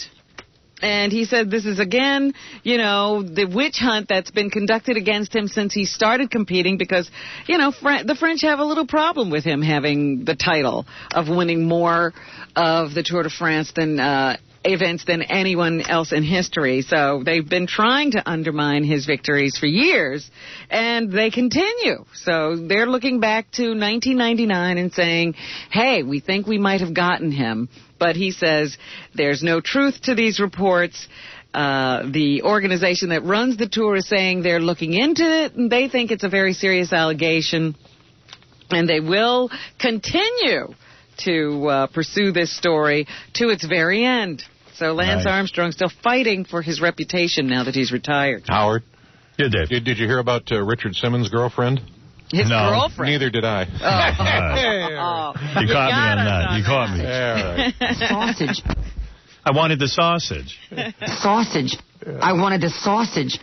Fred, I bet you were really friggin' hot as a little boy, weren't you? Wow. You're really into him. Yeah, it's getting a little awkward. Yeah. Fred's freaking out. Maybe you should move out of the way, Artie. Get a time machine and go back to the game. Is that young J.D. still a virgin? Because I wouldn't mind popping his cherry. President Bush thinks anti-war protesters are on the wrong track. He spoke about the campaign that's been headed by Cindy Sheehan, a California woman whose son was killed in Iraq. Sheehan started a vigil outside of the president's Texas ranch, where Bush has been spending most of August, and has demanded a one-on-one conversation with the president. The president addressed this yesterday. He said, "We'll defeat the terror." Oh, sorry. Despite rising casualties and slumping polls, he again vowed to stay the course in Iraq. We'll defeat the terrorists. We'll train Iraqi forces to defeat the terrorists. In the long run, we'll defeat the terrorists to the spread of freedom and democracy. I don't know if the protesters are thinking about. I don't think Cindy Sheehan's thinking about whether she's on the right track or not. I think the woman is distraught. Her son's dead and doesn't understand why. Yeah, when the president was addressing this whole thing yesterday, I thought he was missing the point. She's not a movement. Yeah, well, they're trying to paint that she's part of some sort of, like, embarrassing the president thing. I think this woman is so grief-stricken and felt somewhat dissed. For whether it was real or not, she felt dissed when Bush kind of had the smirk on his face and said, "Who's Mommy? Where's Mommy?" And she felt kind of like she didn't have her moment with the president to ask these questions. Who are we honoring today? Yeah. I mean, you don't walk into somebody's funeral or, you know, say, "Who are we honoring?" You should know the guy's name, or just shut up and act like you know his name and not embarrass the woman. So, and also, with his ignoring of her, he makes her bigger than she is. He doesn't have to agree with everybody he talks to. Right. He acts as if he can't hear criticism. He should meet with her. It's a grieving mom. That's how this came about. This woman was not that calculated that she figured out a movement. And before it grows, the president should sit down with her, give her 10, 15, maybe even a half hour. Take a half hour out of that vacation and sit with her. There'd be no shame in it. It wouldn't help the enemy. It wouldn't. It doesn't have to be public even. He could have a private meeting. He should absolutely meet with her. I would. If it was that important, I would do it. Yeah. Yeah, I was just going to say, it's been well over 5 minutes. Why hasn't Robin cackled yet? Thank you, Dave. I'm talking about a woman who lost her son. Well, And by the way, I heard that Madonna, Robin, I heard that Madonna fell off a horse the other day. Looking at that horse private parts must have reminded her of banging Dennis Rodman, because I hear that black fellows have enormous private parts. Isn't that right, Robin? I wish I could have kept track of what you were saying. Yeah. Is that in your notes? I think I got it. Yeah. The horse reminded Madonna of her time with Dennis Rodman. And then he was saying that you are an expert. All right, go ahead, Rob. Too much. Please. And Bush cheered the creation of a draft constitution in Iraq, D2. We're watching an amazing. We're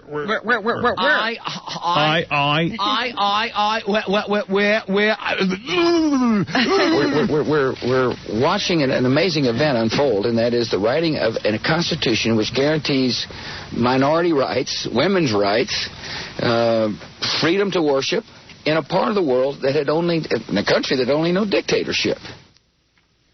All right, if you say so. That is amazing. And yesterday we played some tape of Pat Robertson calling for the assassination of the president of Venezuela. Right. There's been a lot of reaction to that, including from the ambassador of Venezuela. He's blasting the evangelist for that call for an assassination of President Hugo Chavez. Here's Bernardo Alvarez, who says he hopes the Bush administration also criticizes Robertson. D3. D3, okay, thanks. Mr. Robertson is not, of course, only a private citizen. We think that this... No, you can be a little stronger. Mr. Robertson is insane. He's an important person. He's not only a private citizen, he should be like a homeless wino running around looking to spread the word of Jesus on the street. Instead, people are sending him massive amounts of money. He is a wacko. Pat Robertson. And the only way he seems to be in the news is when he makes wacko statements. Like, what was his last wacko thing? It was like one thing is more outrageous than the next. He's like a shock jock. You know, people call me a shock jock. I'm not. I'm just being me. He's the really shocking one. He shocks everyone. Wants to assassinate some guy from Venezuela. Well, that's a good idea, because then maybe these countries will start saying, well, we need to assassinate the President of the United States. Pat Robertson. It's such a fruity name. Yeah, what would we do if somebody said they were going to assassinate the president of this country? We'd declare war on them. Right, Dave? Exactly. And by the way, Howard, do you have Lindsay Lohan's phone number? No. Because, if her dad is that messed up, then, it won't take much to pry those vulnerable 19-year-old legs open. You think you can get her? I don't know.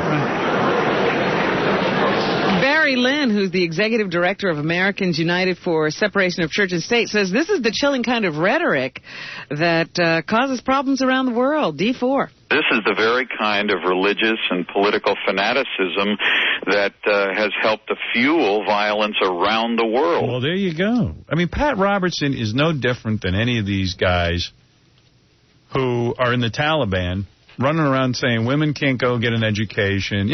Or it's much like that Iranian thing where they declared war on the writer, Salman Rushdie. Yeah, same thing. He's one of those kind of kooks that really should be on a street corner on a soapbox screaming about Jesus.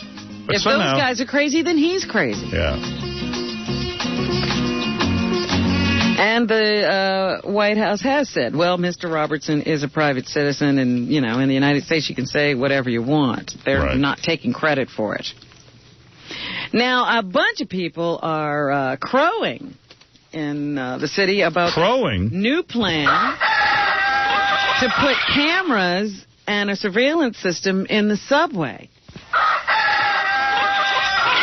They've awarded a contract to Lockheed, and they're going to have an extensive network of cameras and other types of surveillance equipment.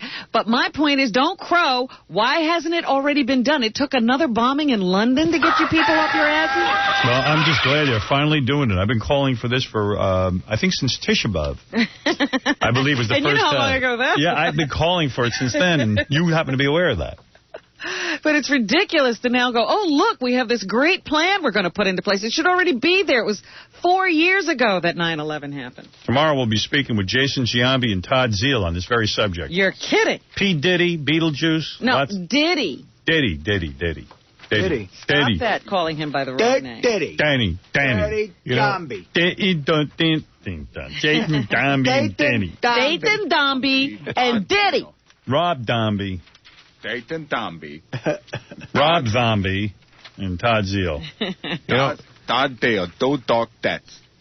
You know, Howard, speaking of crowing, has anyone figured out what the hell Tiger Woods is yet? I need to know because I'm going to dinner with him next week, and I don't know whether to plan on fried chicken or sushi. Can't tell which he is? Yeah, I can't tell. Amazing. Dave, anything else? Crazy. Yeah, he's crazy. Well, anything else? You never know what he might say. Well, I just want to say to you folks, it's been darn nice hanging out with you this week, or rather today. And you know, is it just me, and I got to thank Vinny for doing this, of course. And is it